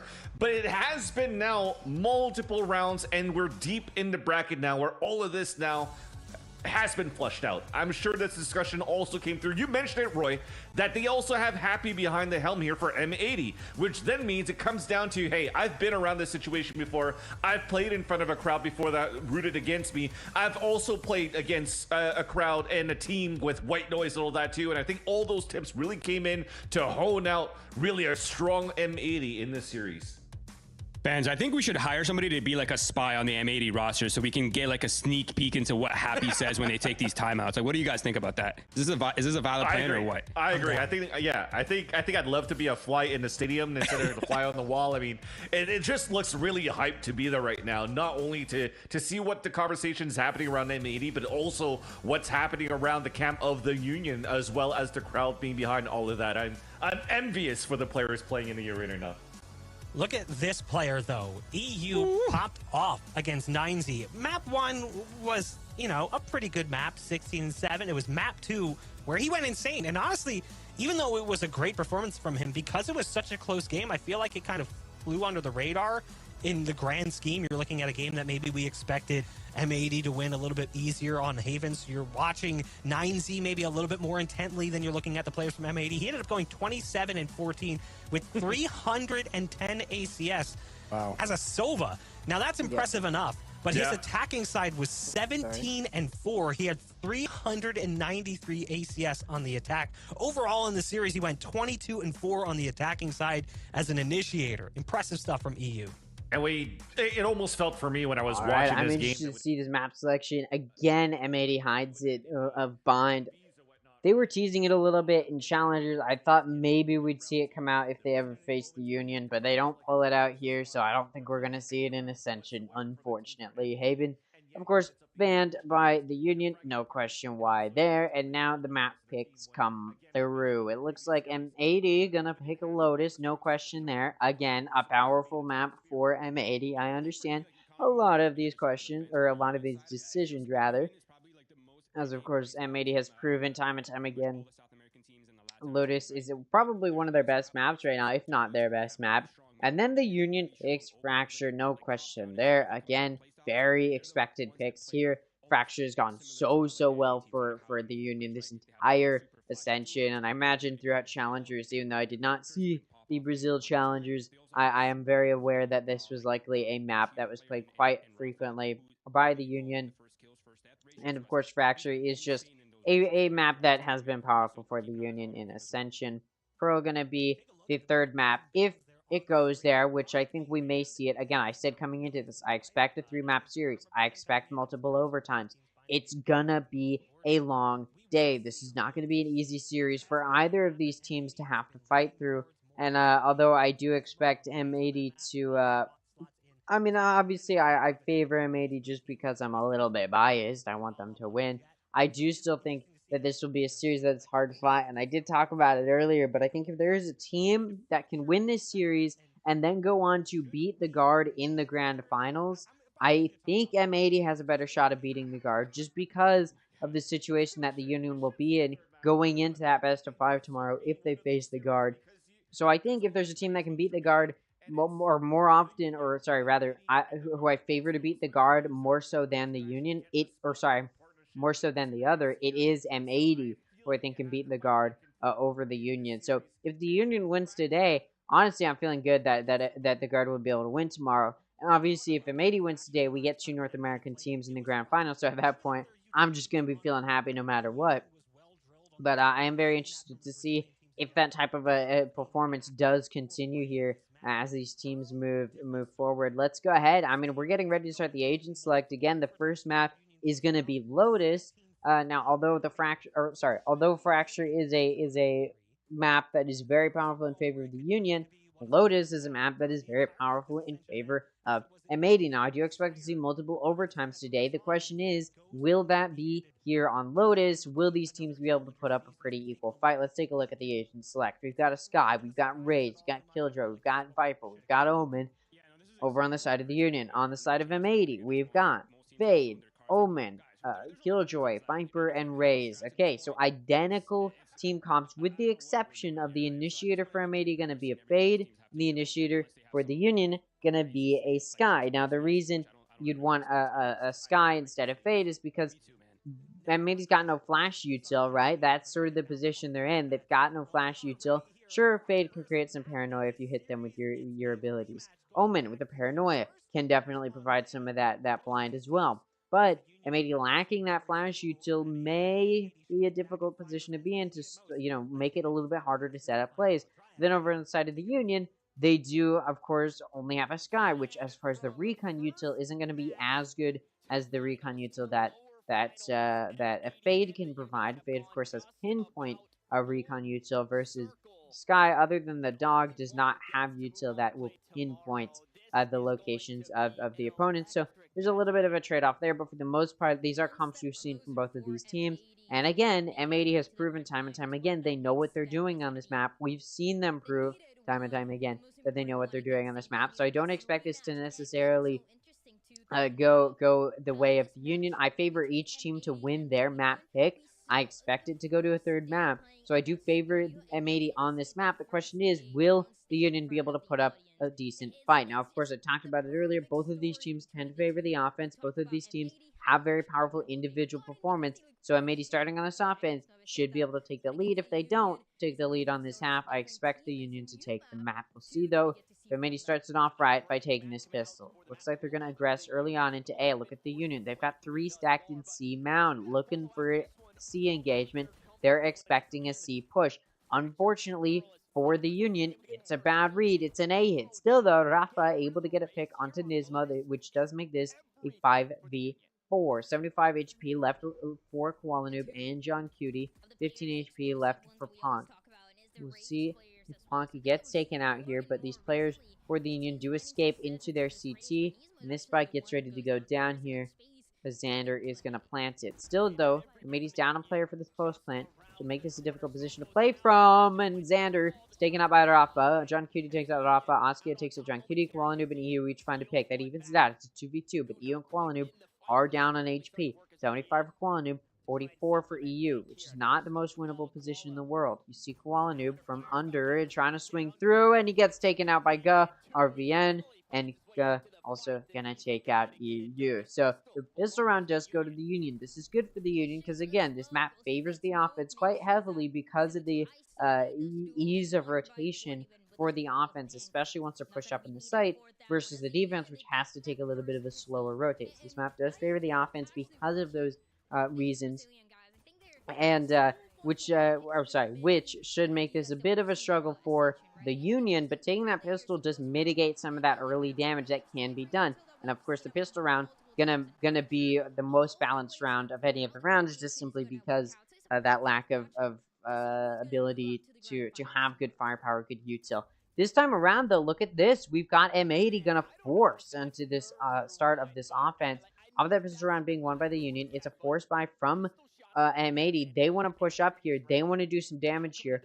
Ponk catches. It looked like M80 was going to early aggress into A, but because so much damage was done so early, or rather so much util was heard so early, M80 does decide to back out and start rotating towards C, where they're caught up by Ponk. Ponk nearly kills John Cutie, so M80 decides to back out. It looked like maybe they wanted to aggress towards B. Now they're backing out back towards A. I don't even think M80 knows where to go at this point, or where they want to go, rather. We'll see where they do end up placing it. Obviously, all of M80 has stingers. The question is, will these stingers be used in a way that gets them kills? Prowler coming through. It's going to clear behind Pillar, but doesn't quite get there. Could have maybe. Nismo takes out Oskia, and then NTK, who's also there, is taken out by Nismo. And now, of course, the Union knows the extent of this force buy, and they know M80 is trying to secure a win in this round. Unfortunately for the Union, they don't stop the push into tree, so the spike gets to go down. A site is taken. Go coming from stairs. Gonna get caught out here. Will he be able to take out Nismo? He does. Now it's a 3v4. Still, player advantage for M80. Not a 2-player advantage as it was before. Viper's snake bite nearly gonna catch out Rafa, but he's able to jump to mitigate damage. Still does go down to Xander. Gud finds a pick. So does Ponk, though, which does land this in a 2v2 situation. EU takes out Ga. Ponk's just holding the spike, and EU jump peaks with a classic right click. So the force buy turns into a win for M80, so it was a good choice. Some guns can be picked up, and it does put the Union in a position where now they have to take eco. M80 going to be able to buy a little bit and should be able to secure this round. So that does mean that early pistol round to mitigate some damage actually is going to end up not working out for the Union, assuming M80 is able to win this this buy round, where they're going to force a little bit of eco off of winning that force buy. They did end up losing the majority of their players, so they can't take bonus. They do just have to buy, and it does put them in a bit of a tough spot. They should still be able to secure it, unless, of course, they push C, which is where the majority of the Union is stacking. In fact, 4 out of the Union's 5 players are stacking on C. Look at Nismo, though. He's pushed up with this Marshall. Now, I've talked about it before, which is why I don't highlight it here. Never mind. Let me just talk about the action. Koala Noob takes out NTK, who's trying to push out. You saw the Union push up, trying to find those early aggression picks, but aren't able to do so. Meanwhile, Xander and John Cutie, the lurkers, able to push quite deep into C, and Nismo still able to lock down and lurk onto C. Now, again, I want to highlight it because I didn't highlight it already. I've been talking about it a lot in Ascension, but towards the end of North American Challengers, Koala Noob on Lotus started to go on Omen, and Nismo would take that duelist role going on to Raze. And it's been working out for M80. It's why they've had such a good record, because Koala Noob knows how to play Omen well, it seems. But here, Koala Noob, as I'm talking about him, does go down. Although Xander, Snakebite, going to trade off Ponk, and then Xander also takes out Rafa, which does make this the 1v4 for Oscar to try and at least find one more pick before he goes down. And will he is the question. He takes out Xander, looking for more. If he can find it, gun falls down, so he can't pick it up. Although, no gun in drop either. He's moved down, and Nismo peeks it, swings with the Marshall, and misses the shot. But EU watching as Oskia swings out from drop. So M80 will win that with the majority of their players left alive. Some guns can be picked up and traded off. There you go. But M80 will be moving to this next round. They're going to be able to spend a little bit, but for the most part, this will be a bonus round, which the Union, who's going to be on a bye, may allow the Union to tie it up if, of course, M80 doesn't play this as well as they possibly could. We'll see if they can. Obviously, they've got some decent guns through. Their players with Vandals. one of their players is the Guardian. I'd say the only bad gun is that Spectre on Koala Noob, but it's Koala Noob, so there may still be something to worry about. Nightfall available for M80, from the shadows available for the Union. A flash comes out, but it's a little too close, and Nismo is able to dodge it and takes out NTK and Oskia in B main, who are trying to play off of that flash that came out for some early aggression. M80 off of those 2 picks, now backed up. In fact, guns can be picked up off of those 2 picks, so now all of M80 has good rifles, so it's going to be a very tough fight here, and Pog actually going to be, now, who's been on a Bulldog this whole time, now going to be a weak link for the Union, as not only are they down players, but they don't even have full loadouts for all of their players. Does not bode well for them. It looks like M80 decides to back out of B main, and now they're aggressing into C. They're going to clear it out. Ga is in CT, coming in from ramp, going to get taken out by Nismo, and it's now going to be a 2v4. It's down to Rafa and Pog to close it out. At least try and get some kills if they want to. They don't even have to play to retake. They can honestly just go for a save. And it looks like that's where they want to head, as Rafa is just sitting still in the comfort of that B-Link and Unbreakable. Alright, so what we've seen from M80 is just able to take these early fights, and it works out for them. Again, I did say I expect there to be multiple overtimes today, but Lotus is a map that tends to favor the offense, which means typically going into the second half, one side has more rounds than the other, and even if it's kept even going in the second half, it probably won't go to OT at that point because it favors the offense, right? So it's very unlikely that you see overtime on Lotus. Obviously, the longest overtime we ever saw in North America Challengers, which went 18-16 as the final score, was on Lotus, so it's possible. It's just very unlikely, especially as teams have started to close it out and figure out how to play Lotus, especially in a team like M80. So, I'm not necessarily expecting Lotus to go to overtime. There's potential, though. If, again, the Union, I'd say they just need at least 4 rounds for me to feel confident they can make a comeback that at least takes it to OT in that second half. But anything less than that, like say they only get 1, 2, or 3 rounds, and I'll feel pretty confident that M80 will be able to win in the second half. And it's not like M80 struggles on the offense. It's just they tend to favor the offense, and this map does favor the offense because it's an offense-sided map. I talked about it earlier. It's just a very easy rotate for the offense in between the sites, whereas the defense is a much more difficult rotate. Now, the reason M80 is still may be able to take the map is, again, it's not like their offense struggles by any means. Or, sorry, their defense, rather. They've got a really solid defense on this map.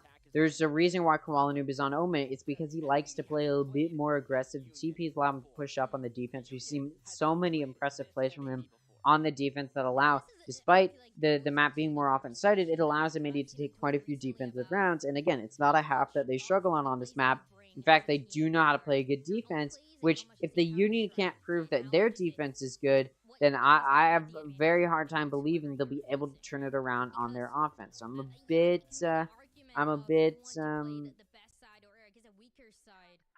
bit concerned just in that regard, but I will be interested to see how it ends up panning out. Sorry, I don't know why sometimes it just pulls up the taskbar there. All right, we do have Viper's Pit available for Xander, from the Shadows available for Ga, but you look at the Union, they're taking an eco, although the 2 players in Rafa and Punk were able to hold on to their guns from the previous rounds because they did save, or the previous round because they did save.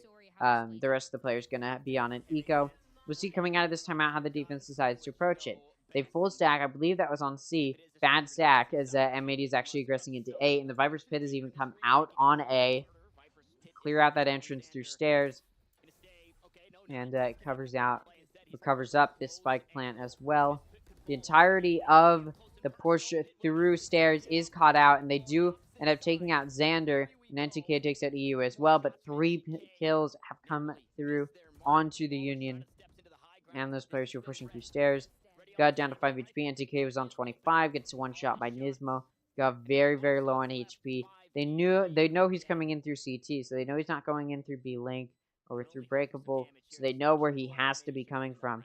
And as Koala Noob pushes further and further up through upper, and through heaven, and now into CT, they know Go is coming through stairs. Still, he's able to take out John Cutie, but whiffs at the util at the wrong time, and Nismo is able to punish that.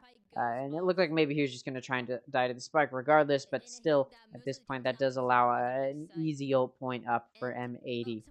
Now we're moving into what will be a buy from both sides. Again, that was an eco from the Union. They weren't expected to win that necessarily, so, you know, moving towards now we're in a buy. If they win this round, they could start to get some more rounds on this defense, start to look a little bit more solid, and of course, this is their first buy off of that timeout, so we'll see if it's enough to turn things around. They got it from the Shadows up, they got a Seekers up, and they've got a Showstopper 1 ult point away. They've got a Lockdown and a Viper's Pit 2 ult points away, so they've got some ults kind of close to coming up.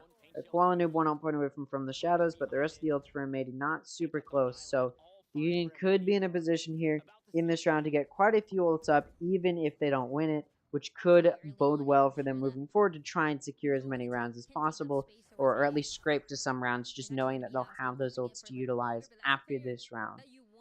See how they decide to play this, though, as Oskia pushes up aggressively in A. They know it's not an A push. They got 3 stacking on B. They've also got Ponk in C, so they, at least for now, know that there's not a push coming into C actively. We do have M80, 3 other players pushing up towards A, maybe hoping to find a pick, as there are still 2 other players sitting near C mound to lock it down. I do believe M80's trying to bait out an A push, or rather rotate from the Union onto A, but you see the Union not going to budge. They do get ready for the possibility that it's a C hit, especially after some util is used by M80 in C, but M80 is actually going to be pivoting towards B, but you can still tell that the Union is ready for it. Regardless, though, Nismo clears out Ga in B Link and in Breakable. Then NTK is cleared out by Xander in CT, coming in through that C Link. Oskia going to take out Nismo. Xander able to trade it off, though, so it's still a player advantage for M80, but Ponk takes out EU, and Rafa takes out Xander. Still, John Cutie is able to take out Rafa, which does leave it in a 1v2 for Ponk, and again, that player count's updating faster than what we see on the screen. Likely they will get that fixed pretty soon. But regardless, this buy from both sides goes to M80, so it's starting to look a little bit more desperate for the Union. Now again, the Union does not want a repeat of what happened against the Guard when they played them in the upper final, where the Union got utterly humiliated on Ascent in front of their home turf, their home field advantage of their Sao Paulo, Brazil fans. The Union is a Brazilian team. We're in Brazil. And so it does create a little bit of an awkward spot if the Union does end up getting destroyed here again. Now, obviously, Lotus is an offense-sided map, and M80's on the offense, so of course they're going to put up better numbers on the offense. But if it's a really solid offensive performance, it wouldn't take much to close it out in the defense, and we could see another humiliating map. And I don't think the Union wants to be in that position. 4 ults are available for the Union. Again, like I talked about in that previous round, so many ults we're going to get up, and we see Showstopper, Lockdown, Viper's Pit, and From the Shadows all up at this point. Still, it is going to have to be an eco from the Union, which does put them in a tough spot here, and they may not want to use too many of those ults. I imagine we'll see a few come out to try and turn the tides, even though it is an eco. Especially after that dog just spotted quite a few players. The Showstopper comes out from Oskia, rather, but it doesn't find anything. Nismo actually able to shut it down. Not shut it down, but he's able to get the pick onto Oskia as Oskia whiffs that Showstopper, just being completely blinded. It's now going to be a 4v5 from the Union. Question is, how do they play this? They've got Rafa in tree to try and lock it down, but he's spotted by the Prowler. Now he's trying to push back towards CT. Standing the Nanoswarm, Xander able to take out NTK, who came through rope. Rafa is able to get 2 on Xander and Nismo before getting taken out, but then it's down to Ga and Ponk, who get cleared out by Koala Noob and John Cutie, respectively, and M80 will take their 6th round. Now, these rounds haven't been super easy for M80. They've been losing a few of their players here and there, but look at their eco. It's still very, very stable, despite losing the majority of their players on some of these rounds. Now, in that previous round, they did win with the majority of their players. None of these rounds have been super dominant from M80, but they still have been pretty decent round wins. And again, if M80 continues on this trajectory, they are looking to humiliate the Union. Now we're moving into another buy from both sides. Koala Noob says, "Why so quiet?" Taunting the Brazilian fans here. And we do see apparently the water. M80 is getting ready to push in towards A. Maybe rotating towards C.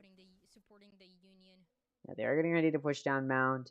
They're getting ready to push in towards that Viper's Pit. Got a lockdown. We got a Viper's Pit. We got From the Shadows, all in the hands of the Union. They only used one of their ults in the previous round. They'll likely be moving to use the rest of these in this round. We already see that Viper's Pit come out and see. We got a Nightfall. We got it from the shadows for M80.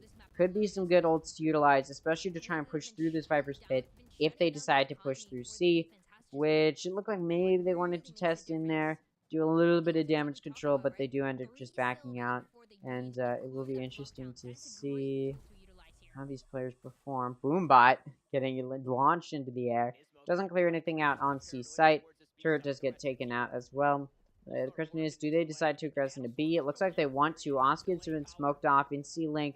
Okay, it looks like there's potential for for Nizma to get completely cornered by his own util, or his own team's util, in combination with the util that came out from the Union. But Nizmo takes out Ga, and NTK able to find 2 on M80, pushing in through Breakable. John Cutie still able to take out Punk, but as Oscar takes out Koala Noob, it makes it a player advantage for the Union.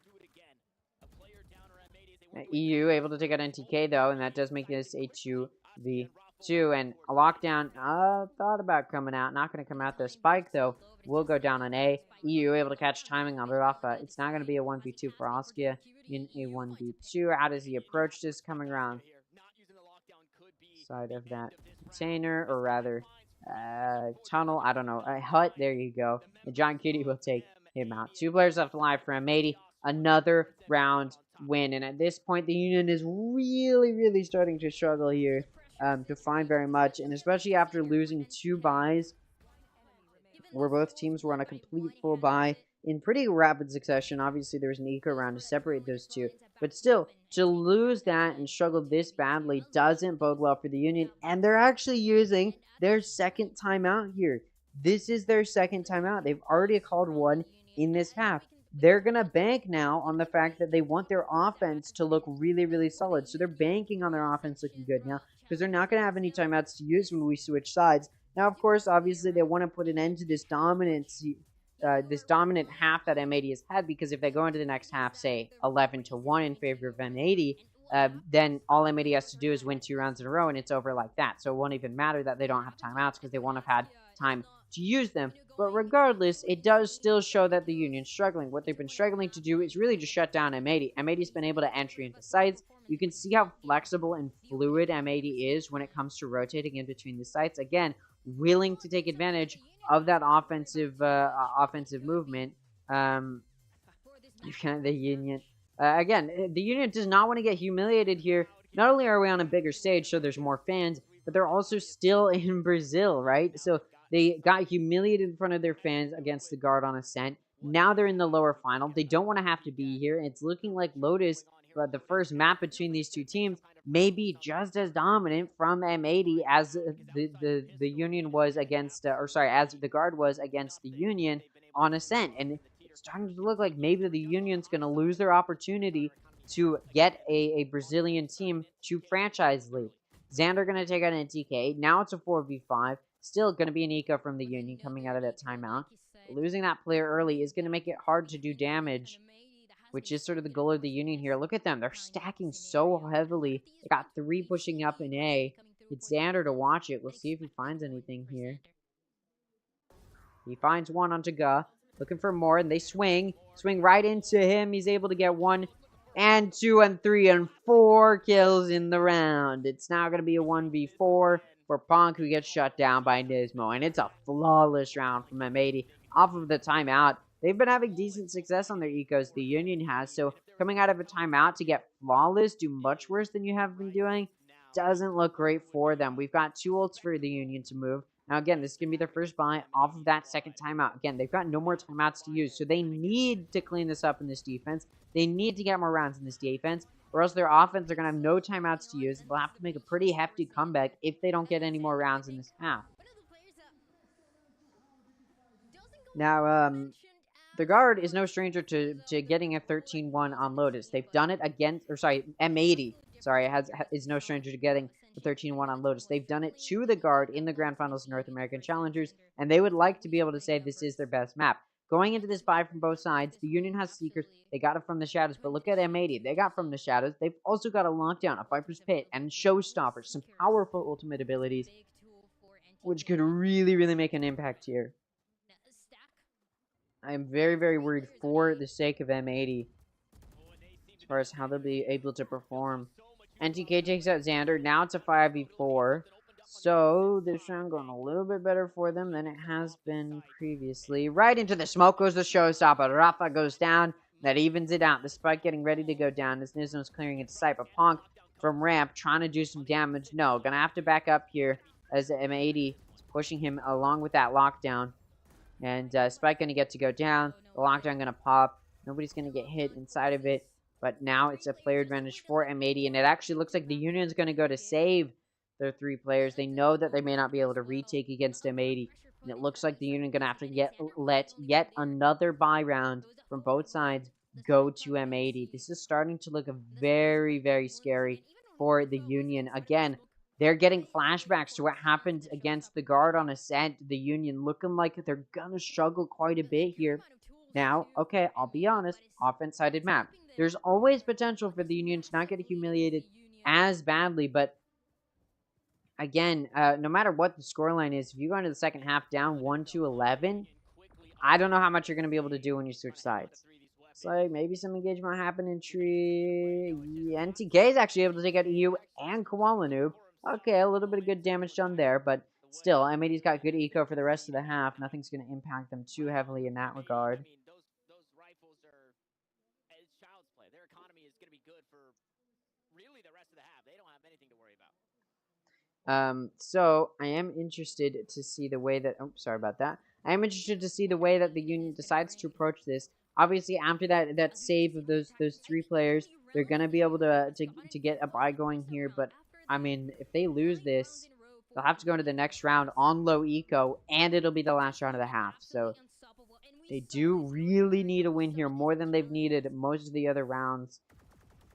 This is a pivotal round for M80 to win. If they win it, they could just immediately shut down the Union. And then all M80 needs to do when they switch sides is get the pistol, and they'll be in a good spot. Keep in mind, the Union's only round in this half was getting the pistol, and then M80 just forced that second round and shut them down. Ponk, oh, able to take out EU.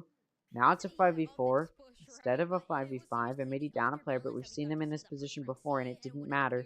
Ponk locking down C Mountain, looking to find some early engagement. Shoots at Xander. Xander not going to do anything back, so a little bit of damage done to Xander, nothing done in return. Ooh, never mind. Ponk jump peeks out of seed. Some damage is done to him by Xander, so that does now make this a little bit more even, but still a player advantage for the Unions. This is still a very winnable position for them, and as time starts to tick down, M80 is going to have to start entering, and they're able to do it onto B.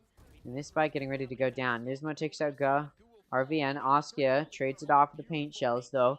Does make this a 4v3. Ponk takes out Koala Noob. That player count updating faster than what we see on the screen, unfortunately.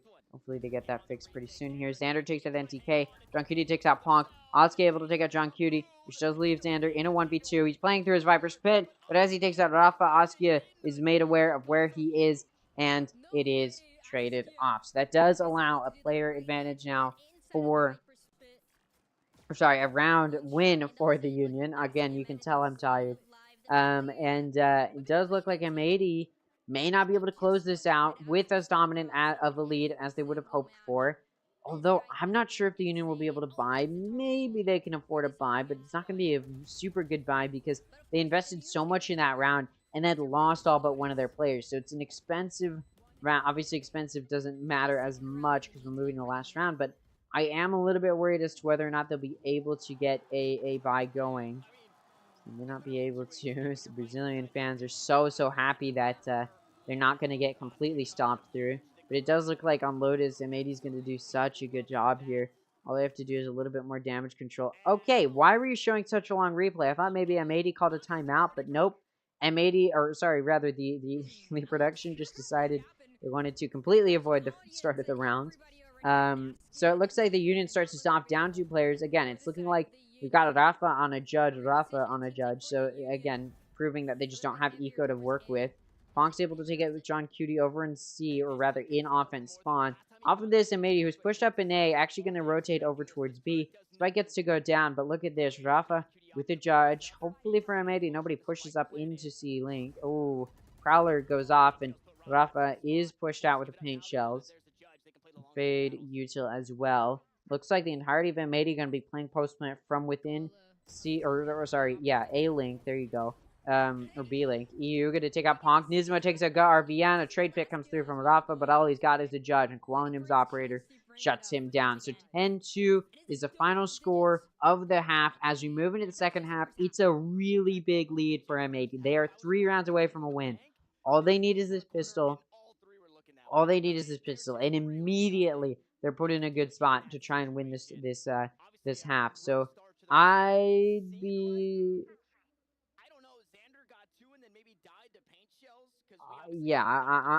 concerned. I'm more than concerned for a lot of various reasons.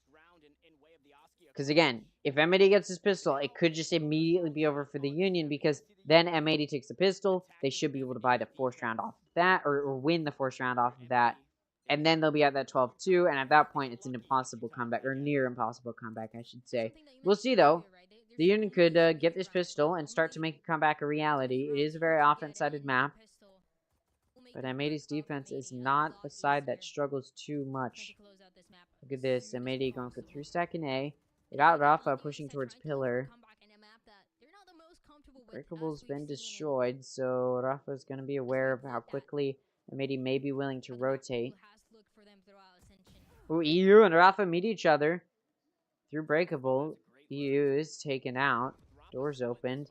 Trying to fake out this A push while the rest of the Union starts his push in towards C. But Xander's here. He heard that dog. He knows how deep the Union might be. But the Union is now actually going to start to back out to rotate towards A to join Rafa, who's already gotten a pick over there.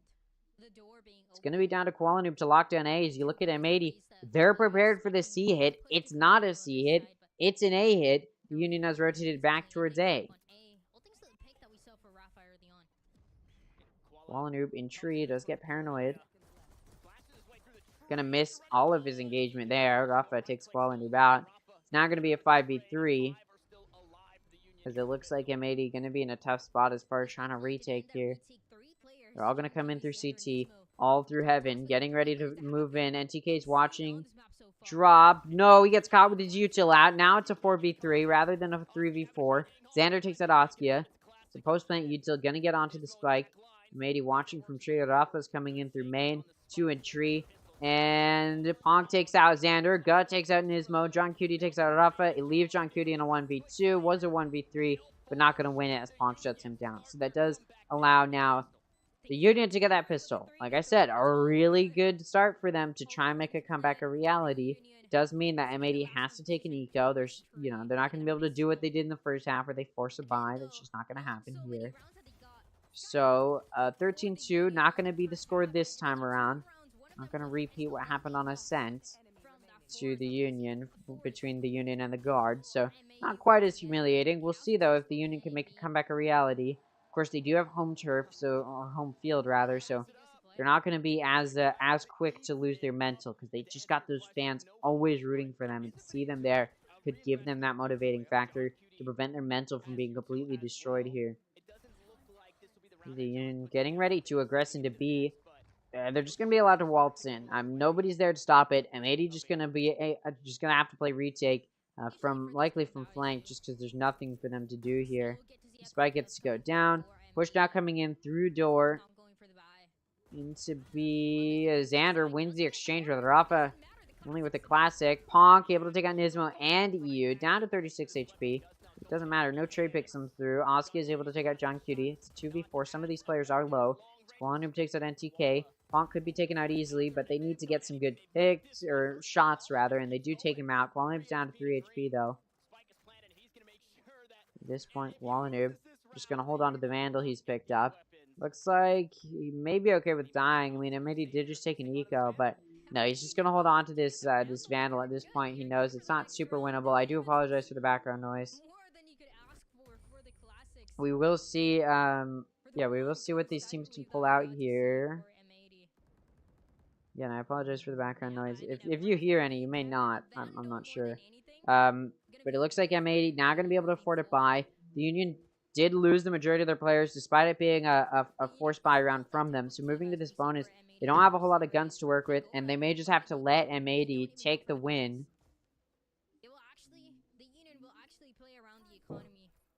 Yeah, I'm sorry about the background noise. You definitely can hear it. But we do have M80 forcing a buy here. Or, sorry, getting a buy going. So my brain's all over the place right now. The Union, if they can take this round, they can really start a good comeback. To try and do to M80 what M80 did to them in the first half. Easier said than done, as I always say. Qualinoob able to take out Rafa. John Cutie takes out Asya, and although Guz gonna try and push into C-Link to try and take out John Cutie, the trade not quite gonna come through. NTK though does take out Qualinoob on C site. John Cutie does lose the encounter with Gus, so it's gonna make this a 3v3. Guns can be picked up as well, so super winnable for the Union now. Spike gets ready to go down on C site. It gets down, and post plant's gonna be played from main. Players in water gonna get caught out by a Sky. Ooh, flash, but gonna take out EU. Traded off by Xander, however, so it's gonna be a 2v2. Xander's getting ready to push through water. NTK takes out Xander. It's down to Nismo in a 1v2. He's coming through ramp, now getting on site. Just has to win a 1v2. Super easy. No, NTK shuts him down. So, okay, a comeback is very possible for the Union at this point, winning the first 3 rounds. What a way to do it. M80 likely going to take a timeout. I mean, they got 2 of them. M80 take a timeout. I'm trying to help you. We're trying to help them out here. It doesn't look like they're going to, for whatever reason. I'm a bit concerned as to why they're hesitant to take this time out. They really should. Maybe they're pulling it out here, maybe not. It doesn't look like they will, though. No, they won't. So M80, although they're able to get a buy scraped together here, they won't have a timeout to use to try and play with it. Looks like M80 wants to do some early engagement in A. You see Nismo pushed up with that judge. And light comes through. Nismo does get flashed, but he's not going to push too heavily off of that. Yeah, it actually looks like the Union is just going to back up because the one-way was put down. If you look at M80, they're ready for the Union to be rotating. They want them to rotate into C, where Xander and John Cutie are waiting. Snakebite gets sent back. Snakebite gets sent by both players, actually, both teams, rather. John Cutie able to take out NTK, who gets caught in the Nanoswarm. Gonna take out Xander. John Cutie takes out Oskia and Ponk. 3 kills now in the round. Potential ace if he plays. Nope, EU shuts it down. Takes out Rafa. It's not going to be a 1v4 for Guh. He's going to have to get a 4K if he wants to win the round. He does have the spike, and he, from the shadows over towards A. Going to get the spike down. It's winnable if he isolates the fights correctly. But, again, another situation which is easier said than done to win out here. Gonna be pushed here. He goes into heaven. Puts a one-way out to prevent a push through CT, or rather just smoke CT off. But can't do a whole lot. He's able to take out Nismo and John Cutie. Nope, not going to get the ace to clutch it out. EU shuts him down, and the defuse can come through. So M80 gets their first round in this half. Which is hard to believe considering they're now at 11 rounds. But it's because they did so well in that first half that it's okay that they're struggling in this half. Because they don't need to get a whole lot of rounds in this half. They just need 2 to secure overtime. They just need 3 to win the map. It's not the worst position to be in, even if they struggle a little bit on this half. Now that they're on that 11th round, they're 1 round away from, again, securing at least OT. 2 rounds away from a win. They got a lockdown to use. They got a full buy going with the exclusion of John Cutie on a judge. Now, Yuka's not looking great.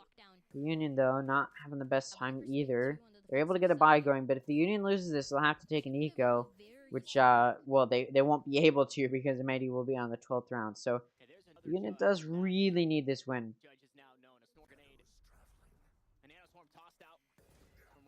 Oh, what on earth? Koalanair trying to set up a one-way in C, peeks out. Guh, shuts it down immediately. It's going to give the player advantage early in this round to the Union. And it looks like the Union wants to get ready to push towards C. Will they be able to is the question. Xander going to take out Ponk in A main. So now it's evened out. It's a 4v4. And it looks like the Union wants to push in towards B.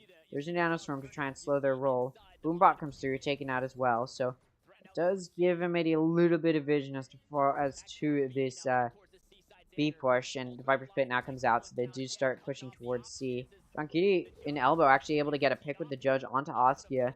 Ga able to trade it off, but then EU takes it NTK, and Nismo takes it Ga. It makes it a 1v3 for Rafa. Ooh, looking to do... Nope, can't do anything. Xander shuts him down, and that does give M80 their 12th round, and like I talked about, had the Union lost that, they would have had to take a Nico, but because the 12th round is won by M80, the Union actually has to force a buy, so they're going to have low eco here. They have no timeouts to use. They're going to need to win quite a few in a row here. Going to start it off with low eco. This is very, very winnable for M80 if they just take this round, which will be the easiest round for them to win of all of the rounds that are potential.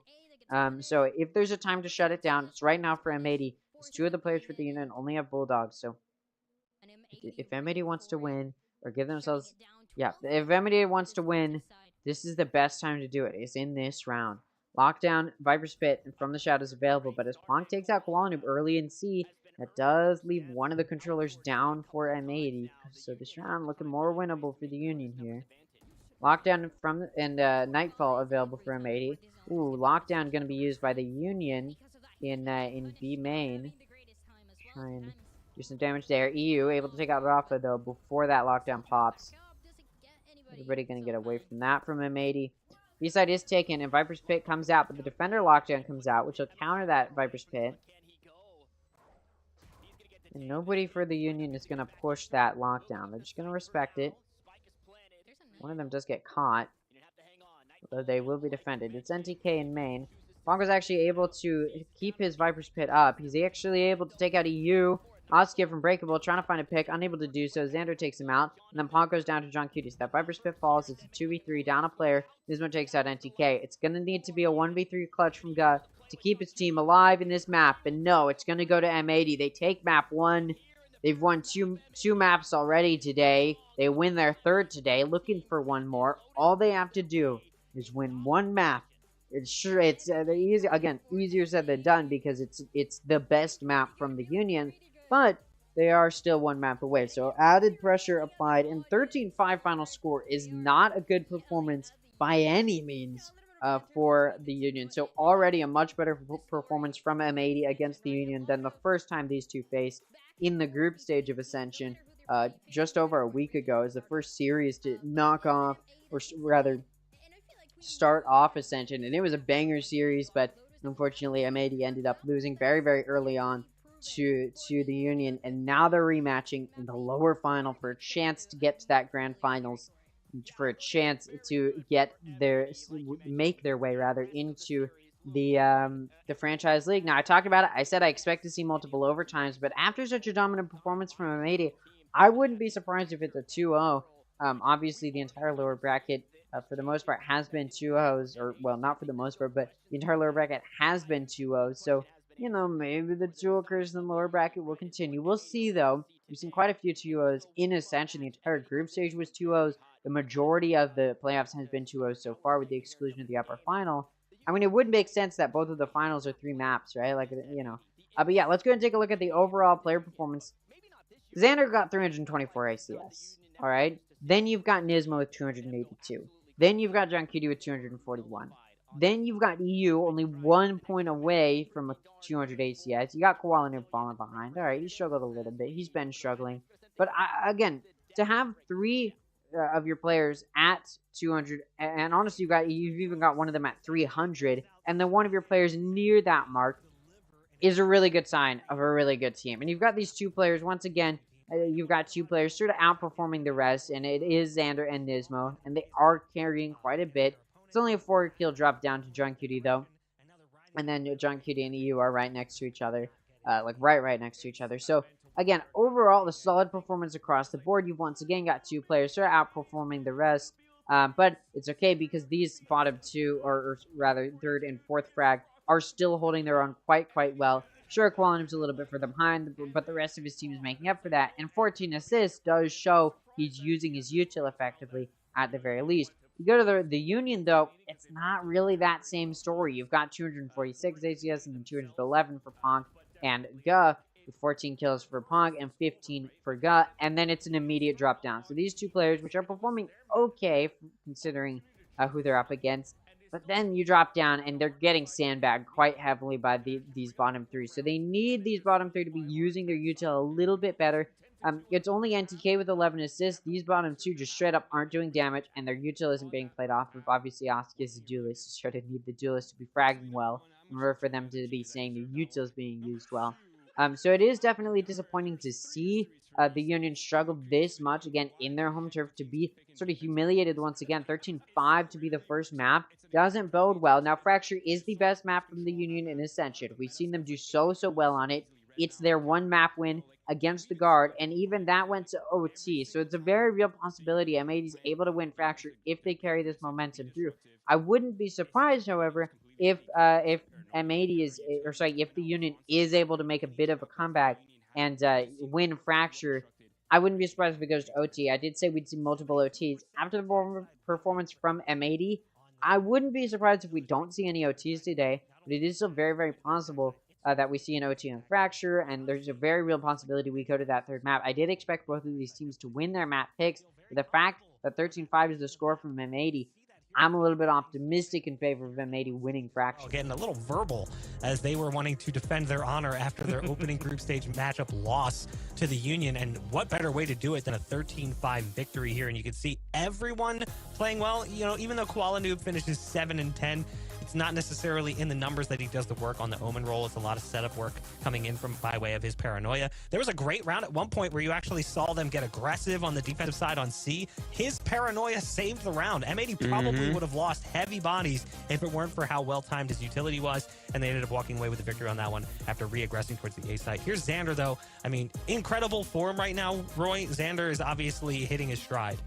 Yeah. I feel it honestly just feels like all of them are like it just true. If you flip a coin and it somehow has 5 sides now and they're all M80 players, it's weird, right? It's kind of a crazy thing. But yeah, it's like I totally D&D dice. Yeah, yeah, exactly. But no, for real, like it seems like every player right now is here. They're hungry. They're ready to play. They're not messing around, and all of them can pop off at any given time. And this is a really strong statement by M80. You can still have the same mentality as 9Z just played against M80 before. It's like a GG go next. Yeah, you're playing the map that, you know, you're not as strong against M80 on, but you're all going to move over to Fracture after, where Fracture, you had a much better showing than M80 last time when you faced off against each other in the group stages. And on top of that, M80 was a team that brought something kind of like out of the strat book of EG, bringing out the Silva. Didn't work out. They went back to a fade, and then we'll see if that's going to be the same composition again as last time. But if that's the case, then Roy, back to, yes, frothy at the mouth, seeing how they played before. They have some tape when they're good on that map. Could be a 3-mapper still. I mean, Fracture is the second map, which means I think it's an appropriate time to take a break. Get it? That's a Fracture pun. We're going to throw things to break. When we come back, we'll be jumping into map 2 to see if the Union can clap back and force a 3-mapper here in our lower final. Stay tuned. All right, we're going and take a look at any of the clips from that first map. See what these teams have to say. Actually, we do have a little bit of a player interview. We'll take a listen to this. Because if like timing's off even by a little bit, like it's just gonna mess you up. And unfortunately, we're paying the price of it by now having to make a lower bracket run. The main difference between other teams is why are they so we have a good friendship, and this comes like we have a lot of trust in each other. Just don't know what they mean. Nismo first blood. Rubekoida drops more opportunities though. Nismo's gonna toss him right at his feet. Oh boy! Oh, the blast pack is so good. Holy smokes! A little bit of reload action as well. Trying to stay in the action, and Nismo's gonna get 30. Enough, really. Xander goes in just for a bit of a shock when the aftershock comes in, but Askia, a bit of... How long will he be allowed to stay here? Xander playing topside ropes. Oh, what a play from Nismo. Gets not just 1, but 2. Oh, so good from Nismo, who gets 3. And then finally the follow-up comes out. I mean, honestly, Nismo just needed to get 1. Oh, gets yet another one. Things are being chipped away here for M80. It's working. The nade doesn't come out, but instead the grab roll comes out early. Rafa holds onto it at a good time. And now the Union, they start to mow over M80. And Brazil are the ones on top over North America. And for the first time, I think for sure we're the type of team that thrives when we lose. When we lose, we just come back stronger. So I think just us losing makes us stronger, and we're just gonna come in again with full confidence. Dude, this audio is crazy. That's wild. Okay, yeah, we'll go ahead and take a look at the highlights from that first map. We'll go ahead and take a look, see how it goes, or see how it went rather. Just some quick highlights that they put on Twitter.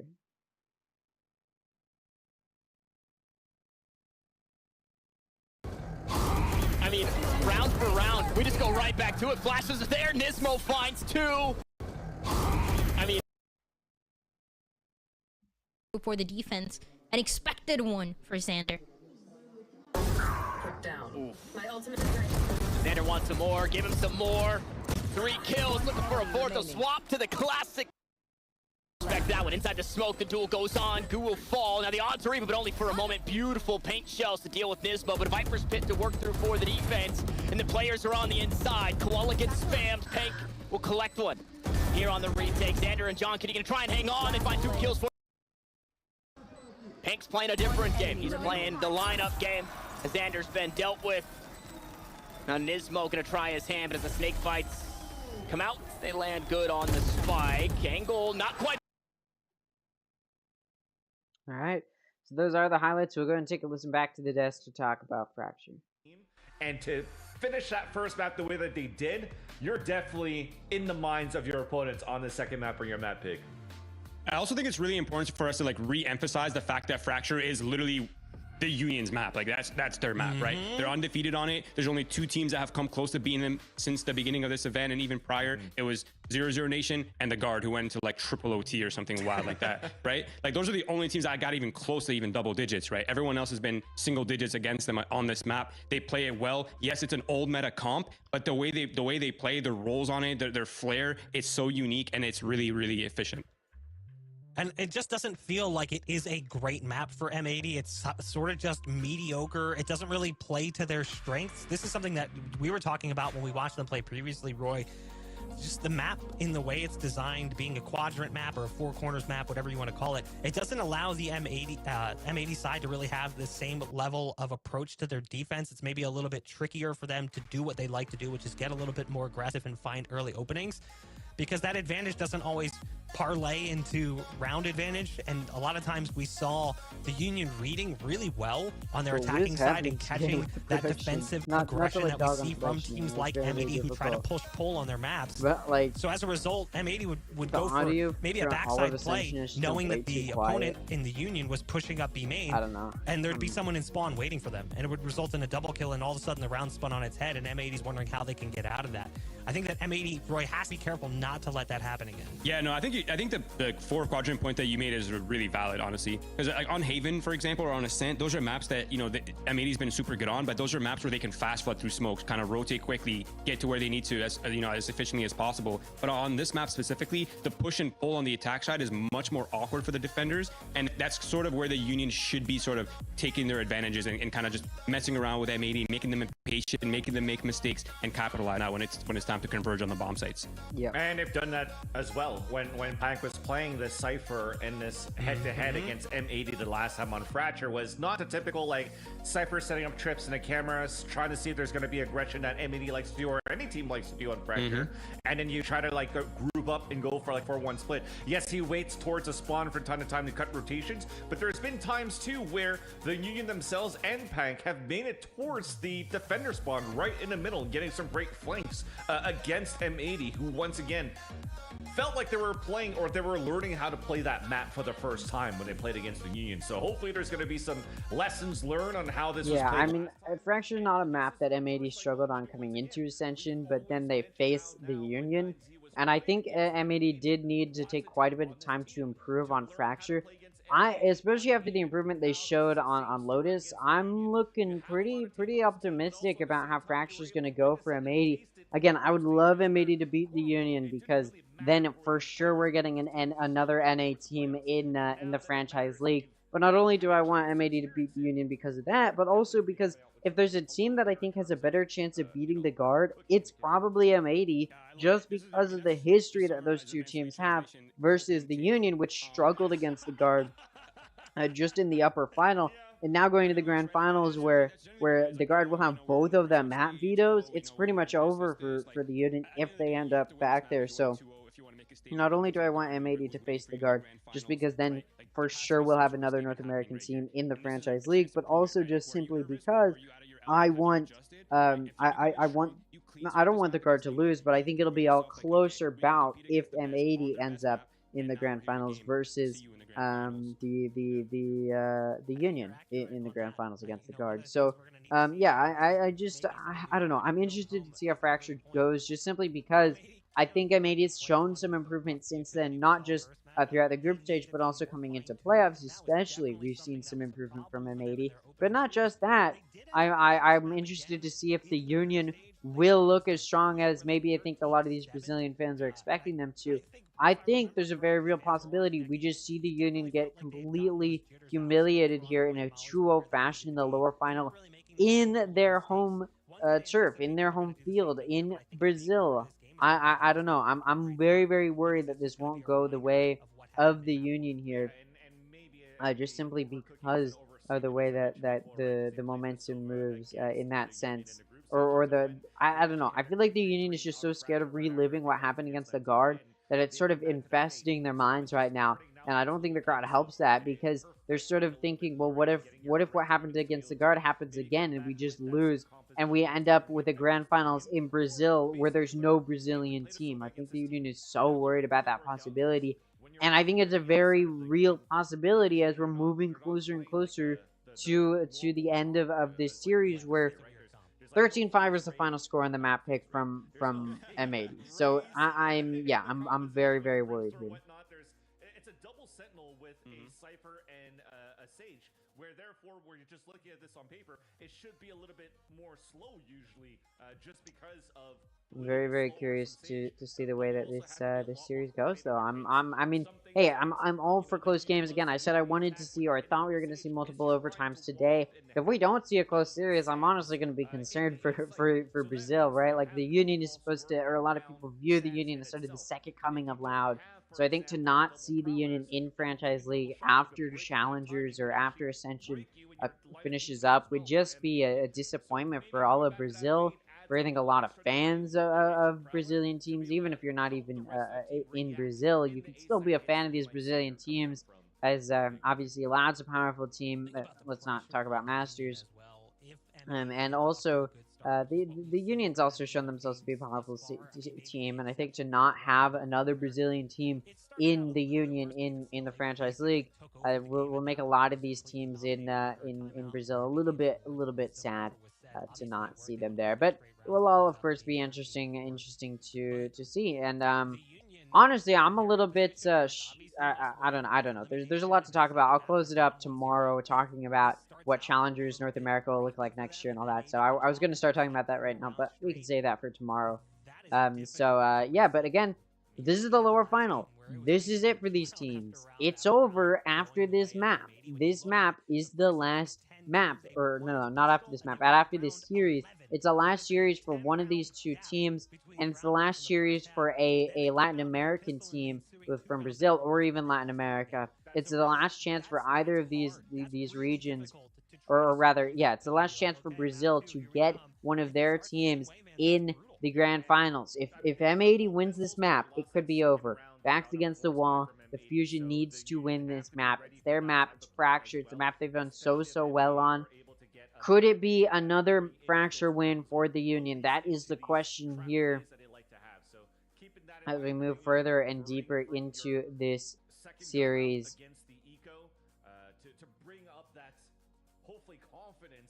Let's see how this goes. It's still their best map. I still feel that you could turn the page over the first map and just focus on this one here. And on a more like a psychological level as well, I think if you're like kind of the disadvantage of playing in the home field, right, is the crowd. Like, you need to get that crowd on your side as soon as possible. Like, as soon as that second map starts, there needs to be. All right, let's see where this map moves. As we're getting ready to get looking at this agent select, I believe that's the direction we're headed in. Obviously, I believe that trophy is the same for all of the regions. It's not just America's specific trophy. So Still a cool trophy to earn. You know, you get to say you made it through challengers and into the franchise league. You're gonna have to defend your spot in the franchise league, not just, you know, prove you're a team that deserves to be there next year, but also you'll end up having to play in relegation when more teams start shifting into or sifting into the franchise league. But let's take a look at the agent select. Breach, Jet, Cypher, Brim, KO, all available for M80. The Union's got Breach, Raze, Sage, Cypher, and Brim. Now, we've seen this from them so many times, although Sage is a little bit off meta for what we typically see on Fracture. We've seen it work so well for the Union. Now, M80 pulling out KO. You don't typically see KO on this map just because he can be a difficult agent to use, but we also know Nismo loves to play KO, so there's no question why he brings it out here. Jet on Koala Noob. Jet's a little bit non-traditional on Fracture, so we're seeing both of these teams. Again, we've seen both of these teams pull out these picks before. This is nothing new. But it is just important to highlight there may be some weak points in Sage, in that type of setup. So the Union's going to be on a more defensive type of setup. M80 is going to be on a more offensive type of setup. So, in theory, when M80 is on offense and the Union's on defense is when it's going to be the closest half. And then when we switch sides, it's going to be the other way. So, this map is offense-sided, but the defense-sidedness of the Union should take some of that away. Then when we switch sides, M80 is going to have a bit of a tougher time on the defense because it's a more offense-sided map. But, of course, the defense-sided comp that is being run by the Union could play into that. So we could see a very even map take place. So I'm very curious to see where this goes. Yeah, this could possibly be the last map. This could be the opportunity, the map that gets 2 North American teams into the Grand Finals, confirming a North American team a spot in the franchise league. I am more than excited about the way this map might go. So let's get into it. I'll turn down the casters a little bit there, and let's get into this map. The Union starting on the side that they don't favor because of their team comp, but it is still an offense-sided map. And of course, this is the Union's map pick. If there is a map that should go well, a little bit of a lag there, but there's a map that should go to the Union. It is this one, not Lotus. Look at this aggressive flank from M80. Ponk takes out John Cutie to stop it. He was able to trade it off by taking out NTK. Xander takes out Ga. Koala Noob, an easy pick for Ponk, but it's traded off by Nismo. And Nismo takes out Ponk. I already said that. Nismo able to take out Oskia as well. It's down to Rafa in a 1v3. Takes out Nismo, but then EU takes Rafa out. So the pistol round goes to M80. Again, it's an offense-sided map. About 52% of offensive rounds on Fracture go to the... Or sorry, no, not offensive rounds. But about 52% of rounds on Fracture go to the offense. There you go, in pro play. And so the Union is... you know, should in theory be a little bit have a little bit of an advantage, but because they're running this more defensive-sided team comp, they're gonna struggle a little bit. That pistol round is such an important round to get as well for M80 because it's a more offense-sided map. To get that pistol round, it could mean mitigating some of that damage, and you do see M80 forcing a buy here. They want this very badly. They want to continue this momentum. The Union just gonna take the eco. They don't have the comp to really secure this. Ooh, look at that. Koala Noob takes out Oski. This engagement in Arcade and in through that north side of the offense spawn. Nismo finds a pick. Koala Noob finds 2. It's down to Rafa and Ponk, who have come in through that south side. Rafa's coming in through Heaven, looking to do some damage. They know where he is. Trying to wait for Ponk to peek. Ooh, nearly catches them off guard, but Nismo able to get that pick. Rafa trying to prevent a flawless round coming in through the site.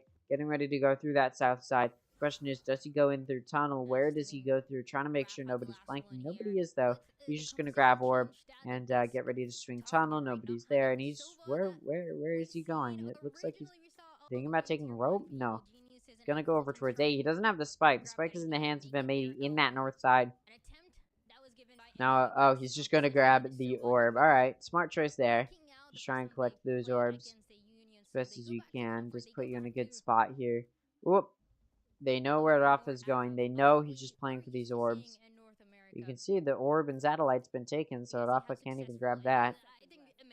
Rafa very scared. He knows that they know where he is. He's able to take out one, not anymore though. Nismo goes down and EU takes out Rafa. This round goes to M80 as it should, and they only lose one of their players. So this next round, they're going to have a pretty decent bonus. With the exclusion of Nismo, gonna have to take, or at least one of their players gonna have to take a bit of an eco. But actually, I believe EU may... No, I don't think he was. was gonna say maybe EU was forcing a buy, but I don't. Or sorry, not forcing a buy, but it's taking eco on that round. There's a chance. I could be. It's possible. Maybe not though. Yeah, I'm interested to see where this heads. You got a null command in the hands of Nismo. The Union on a full buy. We'll see where it goes. Ponk takes out Koala Noob. Alright, an early pick. Now again, the Union's going to have a better buy here. They should be able to win this round. M80, of course, is going to be trying to get the majority of the players down, if possible. Xander, ooh, able to flow through a little bit of an awkward angle of that Sage wall. Spike getting ready to go down. You can see Pog very aware of that hole in the Sage wall. Very ready for this smoke to drop. Xander just runs right around that Sage wall. Gets caught up by Rafa. Now it's going to be a 3v5. Medi down 2 players in a tough situation. Question is, where does he go from here? Oskia takes John Cutie out. Now it's a 2v5. And yeah, it's starting to look like M80 is no longer going to be really doing very much in this round. Again, they're just trying to find a good amount of kills. The question is, can they even do that? I'm not sure. No, NTK takes out Nismo. At this point, EU actually just going to save his Guardian. So he'll have it for the next round.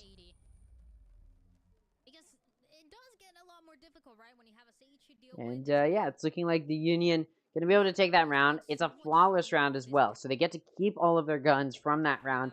So they're going to take some very early eco momentum.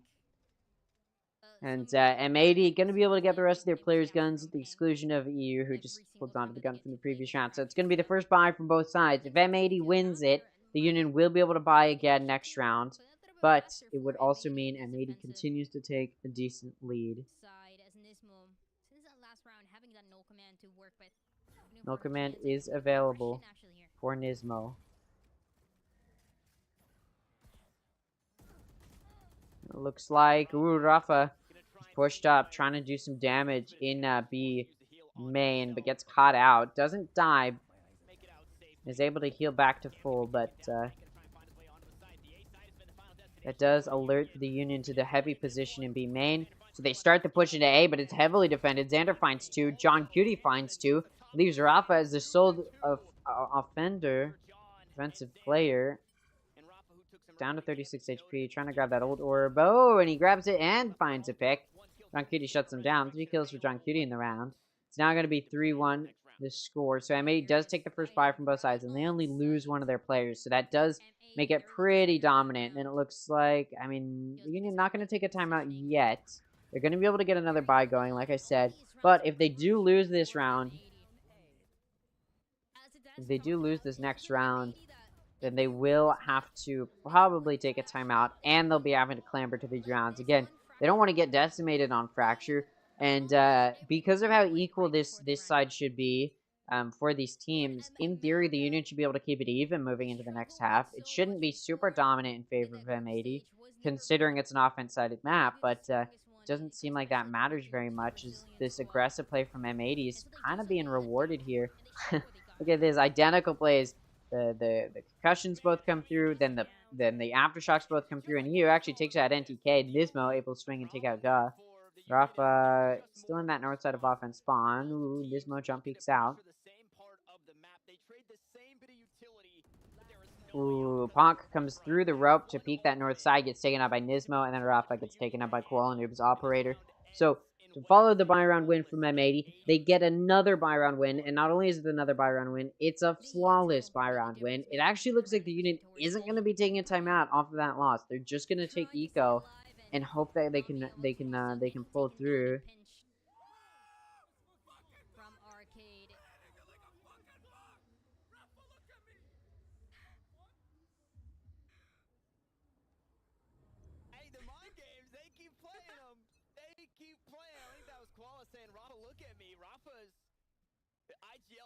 Alright, the Union now going to be on this eco, just going to try and do some damage. Again, they don't take a timeout coming into this, so they're just going to have to rely on a good IGL call, and they decide to just aggressively rush into A for Oskia, but He gets taken out. A for Askia. There you go. But it is going to be a 5v4. John Cutie takes out Rafa takes out John Cutie and Xander. Ponk able to get on site and get behind EU. Takes him out. Easy pick there. Guns can be picked up a little bit, and even a res can come through. So it's starting to look like this eco may actually work out for the Union. You see Koala Noob maybe trying to find a sneaky little pick if he can with that op. It doesn't look like anybody's going to swing him, although there's Rafa there. Looks like Nismo getting ready to help this retake. Gonna destroy that Sage wall. Nobody's there, immediately exposed. There are two players near that door in A main. Also another player. Ooh, the fragment gonna take Rafa out. Now it's a 2v3. Fragment on Fracture gonna fracture the soul of Rafa. Now it looks like Koala Noob though just gonna run away. Get that up. Not gonna want to try and push. Doesn't want to lose it. And the Union doesn't even have to take a timeout to enter into an eco where they end up able to clutch it up, get a win going. And yeah, starting to not look too bad here. A little bit worrisome if you're M80. Now again, the Union should just be able to keep it even, at least moving into the second half. In theory, if these two teams are balanced, it should go even into the next half. If the Union's going to win this map, I would want them to take the lead going into the next half. Because of the way that these team comps work out, both sides are going to be pretty even as far as which side is favored. So that does mean that the Union should not struggle to take a win. Or sorry, to take the lead going in the next half if they're going to be able to win this map. But in this round, Askia, once again, pushing in towards A for Askia, and he gets taken out. Now it's going to be a 5v4. Neural Theft and Rolling Thunder available for M80. Bladestorm almost up for Koala Noob, just finds one more. We're on the side of the Union. They do have an Orbital Strike to push in with. It could be a minute before they get a position to use that Orbital Strike. Try and clear some space, potentially. Rim Smoke comes through. Cypher Trip going to be spotted. They don't take it out, and Guy actually swings through it. So he gets pinged there. A little bit of damage done to those players trying to push in through B main. Incendiary comes through, but it's not going to pop in time to prevent the push in. The spike gets to go down. NTK going to take out John Cutie as well, which does mitigate some damage there. Noob. Oh, able to catch the back of NTK as he's pushing in through Arcade. They're going to take out EU, but the Rolling Thunder has come through. Rafa takes out Nismo. Koala Noob able to clear out Gut and Rafa, and Koala Noob gets a 4K to get the win for M80. And that will be another buy round win for M80. Look at the eco for the Union. It's not horrible because they won that eco round. So now they're going to be moving into this next round with a buy again. They really do want to win this round. If they want to try, again, they need to take the lead in order for me to be confident that they can win this map without it going to OT. But if they're only able to keep it even, which if M80 wins this map, or sorry, this round, they'll take it to their 6th round, which will make it very, very possible for them to not only take the lead, but, you know, at that point it would be impossible for the Union to take the lead going into the next half. And I'm not saying it's impossible for the Union to take the win on the next half. It's just if it's not even going into the next half, at least, I'm not going to be feeling super confident. So I'm not being taken by the Union because they're struggling. There's no question why. They are struggling to find a good amount of rounds. Yeah, and they're struggling. Really what they're struggling to do is just get onto the site. And M80 keeps finding those early picks. And then the Union is still able to get onto the site. But after they've lost some players, it makes it very, very difficult to entry in a way that is successful. And they do just end up in a really, really tough spot. And yeah, it's not the best spot to be in, if I'm honest. So I do want to see the Union maybe clean that up a little bit, maybe pull through a little bit better on some of these rounds, and hopefully for them, they're able to do some good damage in that regard. So, if the Union, again, can prevent those early picks for M80, they may be able to do some damage. The Union going to be able to force a buy here, but they only have they only have 3 guns. 2 other players going to have to be on Bulldogs. Rolling Thunder is available for the Union. Neural Theft available for M80, but of course John Cutie would have to find a pick in order to use it. We'll see if he does. The Union actually going to be pushing in towards B. Koala Noob's op, though, does take out Punk. Neuro Theft can't be used off of that, as Junkie is just too far away, and there's too many players around that body. Rafa's gone in through tunnel to try and catch a player in heaven off guard. Koala Noob is there, and he does get taken out by Rafa.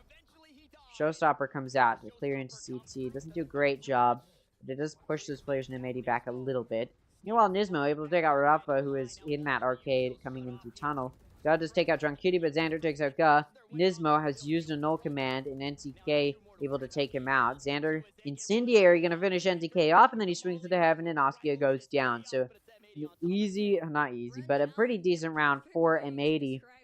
Xander almost killed himself there with his own Incendiary, but M80 gets to that 6th round. Not only that, but the Union has to take an eco, so there's a very real possibility M80 takes the lead. Takes the lead for themselves in this half, and if they take more than 7 rounds, I don't think the Union's winning this map, and we could see a clean 2-0, quick 2-0 even possibly from M80. And at that point, yeah, I'm going to be very, very concerned in the ability for M80 to perform, or sorry, for the Union to perform on this map.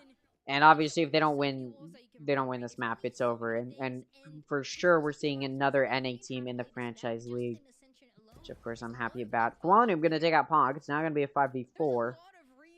Eco already off to a bad start. NTK along with the 2 other players in his team, in Oskia and Ga, gonna be pushing in through the north side of A through drop, but they do have to destroy the Cypher Trip. Trip gets destroyed, but look at M80. They've got 4 here. Rafa coming in through main, gets taken out by Xander on stairs. Xander also gonna take out Oskia. EU takes out NTK, who's coming in through drop. Ga is in drop as well, spotted. Nismo taps him through a wall, and Nismo gonna finish him off as well. So flawless round from M80 to take the lead. Now, like I said, if M80 gets more than 7 rounds, I'm not gonna feel confident that the Union could take the map. And it's looking like there's a potential that M80 will be able to take more than 7 rounds. The Union is back on a bye, so this is their chance to shut it down. They've taken a timeout. They need to shut it down here, or else likely they won't be able to win this map. They do still have another timeout to use, but they're not going to want to use it in this half unless they absolutely have to. But as we move towards the end of this half, and we are getting closer to the end of the half, there's only 3 rounds left, so you know, there's not a whole lot of even time for them to use that timeout, so they may just end up saving it till next half, but there may not even be that many rounds in the next half for that timeout to be used on. We'll see, though, as the Union playing a little bit slow in this round, getting ready to push towards B, it looks like, though. Nismo's 0 point, gonna use it in arcade. The 0 point's destroyed, flash comes through, Nismo doesn't blind anyone. Not even going to be able to swing off of that. Oh, what on earth? The Rafa able to take out Koala Noob, who is holding into B main with an operator. Nismo getting pushed from heaven. Boombot coming through. Orbital strike being used in heaven, though. Ooh, and Oskia gets concussed. Takes a significant amount of damage from orbital strike. Doesn't die. It is very low on HP. Rafa able to take out Xander. John Cutie takes out Rafa. Nismo takes out NTK. John Cutie takes out Oskia. Nismo takes out Guy. It's down to Punk in a 1v3. And Neuro Theft has been used. They know where this player is. He's going through tunnel. They know he's coming into arcade. The spike is in heaven. At this point, I believe Punk's just going to want to save. But like I said, if M80 gets more than 7 rounds, it's not looking super winnable for the Union. And as more and more rounds are accumulated by M80, that reality of being able to win gets even harder. EU takes out Punk. 3 rounds now. 1 by M80. 2 rounds away from the final round. Or sorry, 2 rounds away from the end of this half. And if this lead is any more than 8, I'm saying it's not going to be a win from the Union. Okay. At this point, if there's any more rounds than 8, I'm just going to say it's over for the Union. And we're going to see an NA team in the franchise league for sure. I'm more than concerned about how this will go. Yeah, resurrection available for Rafa. And it is going to be an eco from the Union so they can buy in the last round, which pretty much means they're letting this round be won by M80. Dang, those bullet holes were big.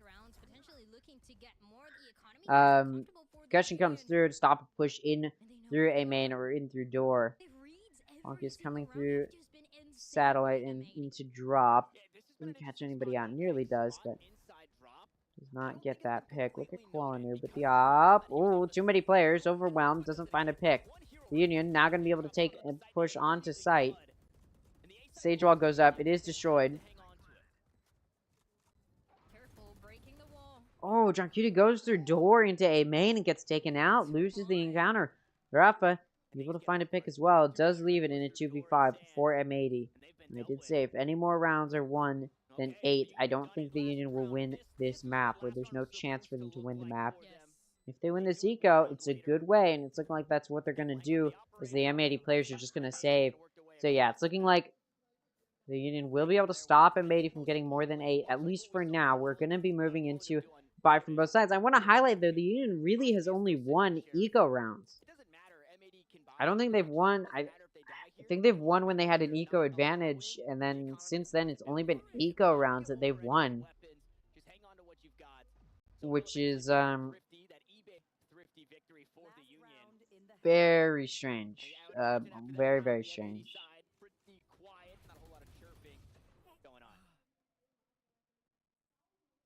It was an interesting position too for Qualinoob, just on site trying to take the fight. But with nowhere to run, even dash away. Orbital Strike and Resurrection are available for the Union. Rolling Thunder, 1 ult point away. Neural Theft, 1 ult point away. So, we could see, I believe that's 1 ult point away. I think so for the Neural Theft. It's hard to see, yeah. So, we could see these ults come up. The Resurrection gets up. Or it's been up, as well as the Orbital Strike. Rolling Thunder is what has potential to come up on top of that Neural Theft. Looks like the Union is getting ready to push into A. Again, they want to grab that ult orb for NTK to be able to take site quickly. And they're pretty much just going to be allowed to. Nobody's guarding it. So yeah, the orb can be grabbed. Rolling Thunder is now up and available. It's going to get ready to be used. Here we go. Smokes come down. Orbital Strike comes out. John Cutie on top of site. Going to be cleared out.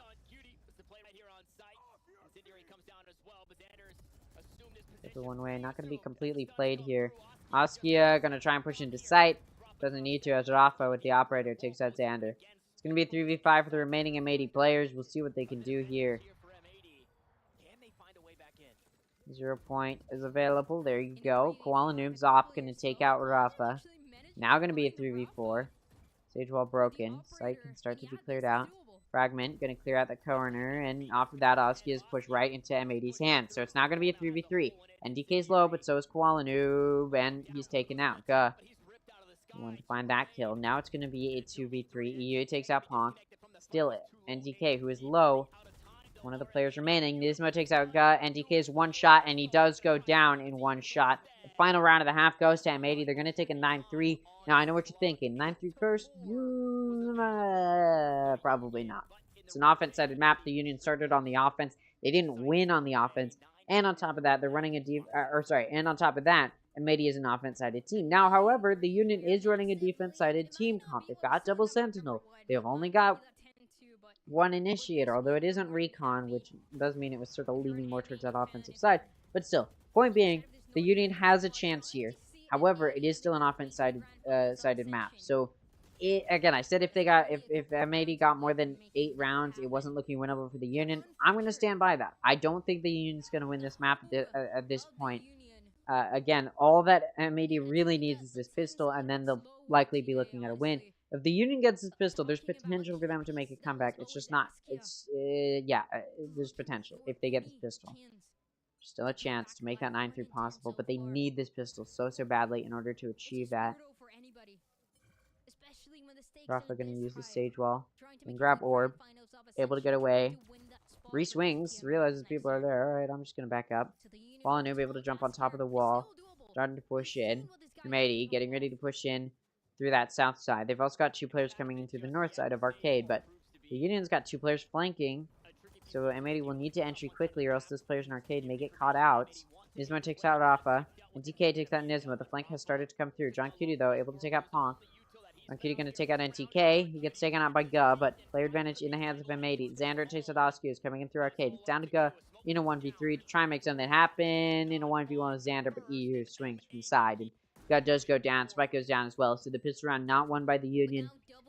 The Union's going to have to force a buy. I don't think there's any other way they win this map. they should force a buy. It looks like they may not want to, though. It looks like they may be taking an eco, which I heavily disagree with that decision, as they are just in such a bad spot right now.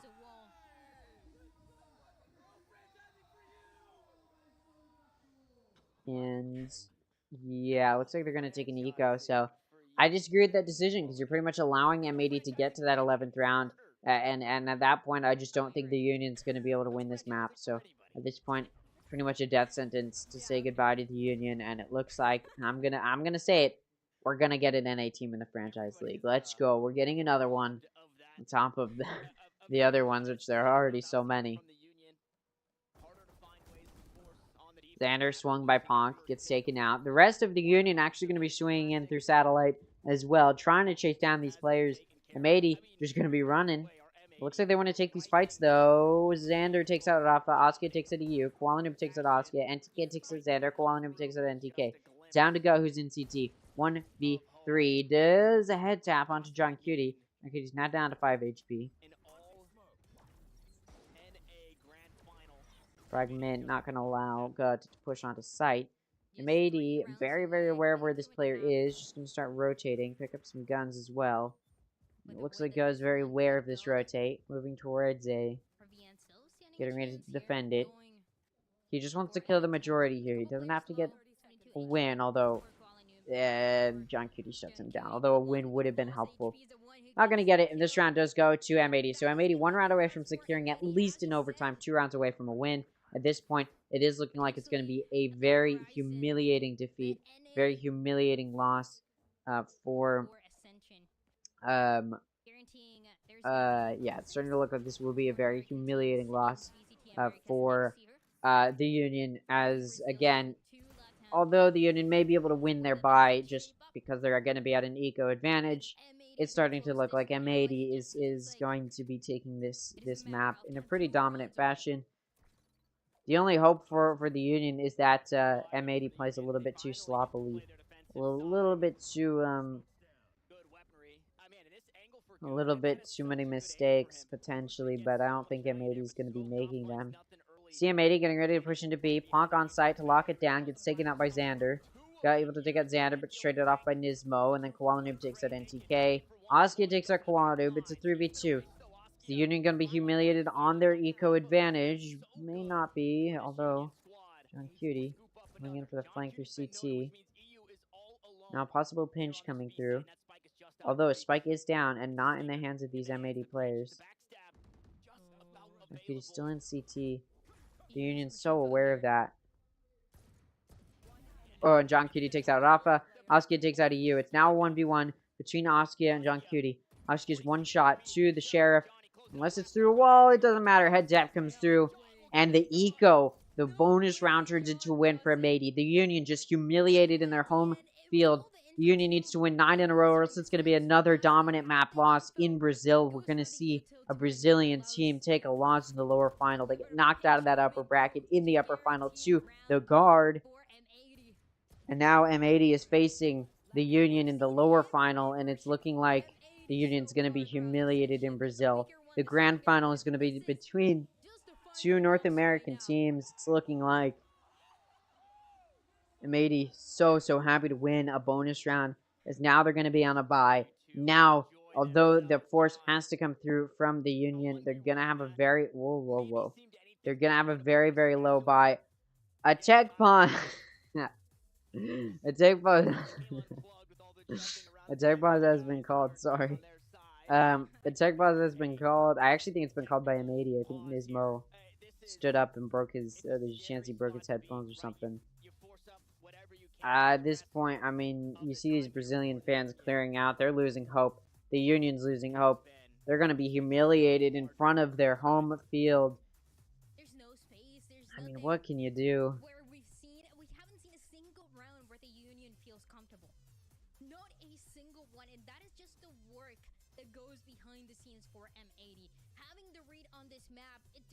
It's not going well. Not going well in the slightest. Yeah, I'm worried. this is... I don't want to say it's over for the Union, but it's over for the Union. I don't want to have to say it, rather, but I am going to say it. A quick 2-0 fashion is it looks like that's the reality we're headed towards. I mean, look at these players' faces. They don't believe they can win this anymore. The defeat that these players must be feeling right now. To lose in front of their fans. To fall to the hands of a North American team. To send, not only did the Union lose to M80 here, but they also lost to the Guard in the upper final, which means the Union was the wall to prevent two NA teams in the grand final, and the NA teams just passed the Union to each other to take them out.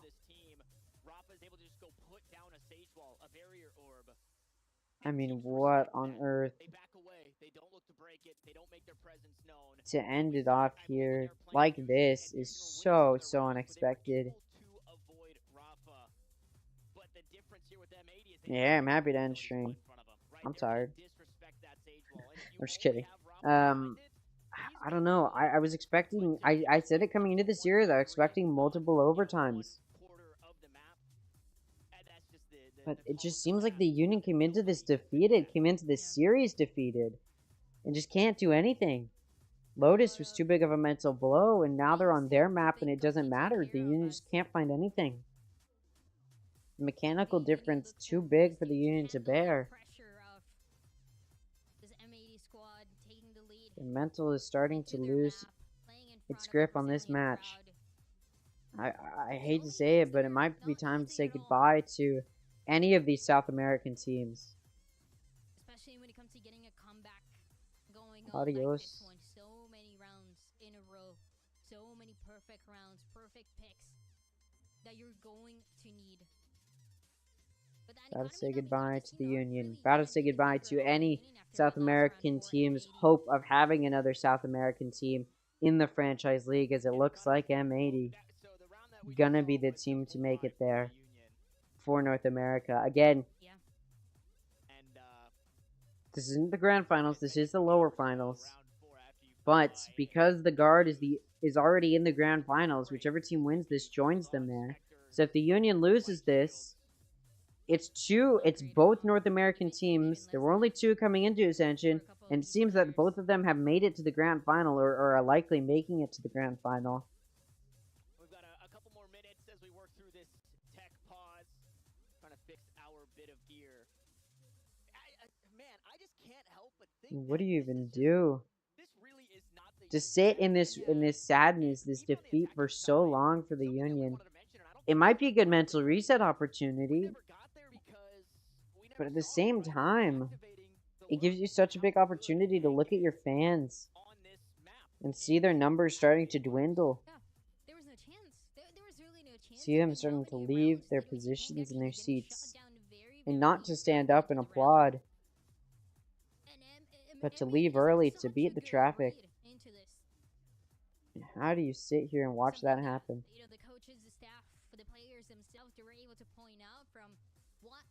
Tech pause ends. And a timeout is called by the Union. Strategize here. Figure out how to prevent it from being closed out so quickly by M80.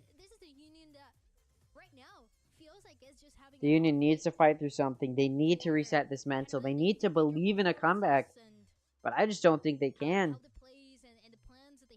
I mean, how would you?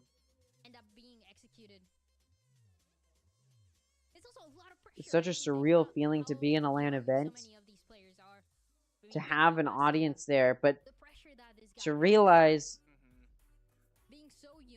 that everybody might watch you lose? To your fans in person might watch you lose. I mean, what do you do? What do you even say to that? I mean, it is more than saddening. Just the defeat on these players' faces. We're getting back into it. Neural Theft available for John Cutie. Some ults are close to coming up for the Union. Look at this, they're forcing a buy. Only 2 of their players with Vandals. The rest on Guardians or Bulldogs. M80 on this offense, deciding how to approach it, and they've had quite a bit of time to do that. Obviously, you can't talk during the tech pause, but you can think. And look at this. The Union has sent 3 down towards that south side of the offense spawn through B main, while M80 is actively getting ready to push towards B through that north side. They're getting ready to push in. The Union is getting ready to stop it, getting ready to shut it down. Will they be able to? May not be. Qualanoob gonna take out Ponk and CT. The 3 players in that south side of offense, or that towards that south side of B through B main, trying to figure out how to approach this. Rafa is able to take out Nismo. Now the retake starting onto the site, flooding in. So they are the attackers. They're not though. Spike is tapped. Post plant util being utilized by M80 to try and prevent that defuse. Spike isn't being held here. Oskia pushes into the smoke in heaven. Takes out Xander. Qualanoob though, there to trade it off. The tap of Spike happens. Qualanoob takes out NTK. God takes out Qualanoob. EU takes out Ka. And Rafa and M80 takes a 2-0 13-5 win to take it to the grand finals. We're going to see a North American team in the franchise league. The Union utterly humiliated in Brazil in front of their fans. The guard who said, don't worry, M80, when they beat them, the guard said, don't worry, we'll take North America to franchising. The guard now going to have to face the very team they taunted with that statement. Now going to have to play each other as the guard watches M80 scrape their way through the lower bracket. M80 started in lower round 1, made it to the lower semifinals, made it to the lower finals. Now they're here, they take the win, they're going to the grand finals. We're going to see a North American team in Franchise League, another one to join the already so many. Tomorrow we're going to find out which one of them it is. The guard, coming from the upper bracket, gets both of the map vetoes to face M80, coming from the lower final. Tomorrow we end off the 2-2 season for this year. The Challengers League ends this year tomorrow for America's region. Yeah, thanks so much for being here with me. It's not over yet. It's over tomorrow. I'll see you guys tomorrow. But thank you guys for watching. If you did enjoy, make sure to scroll down, see if you're subscribed. If you are, thank you so much. If you aren't, I'd hope you would appreciate. I would hope you would consider it. There you go. And yeah, thanks so much for watching. I'll see you all tomorrow for the end of the Challengers League. The Americas VCT Ascension 2023 Grand Finals tomorrow. See you all there. Have a good one.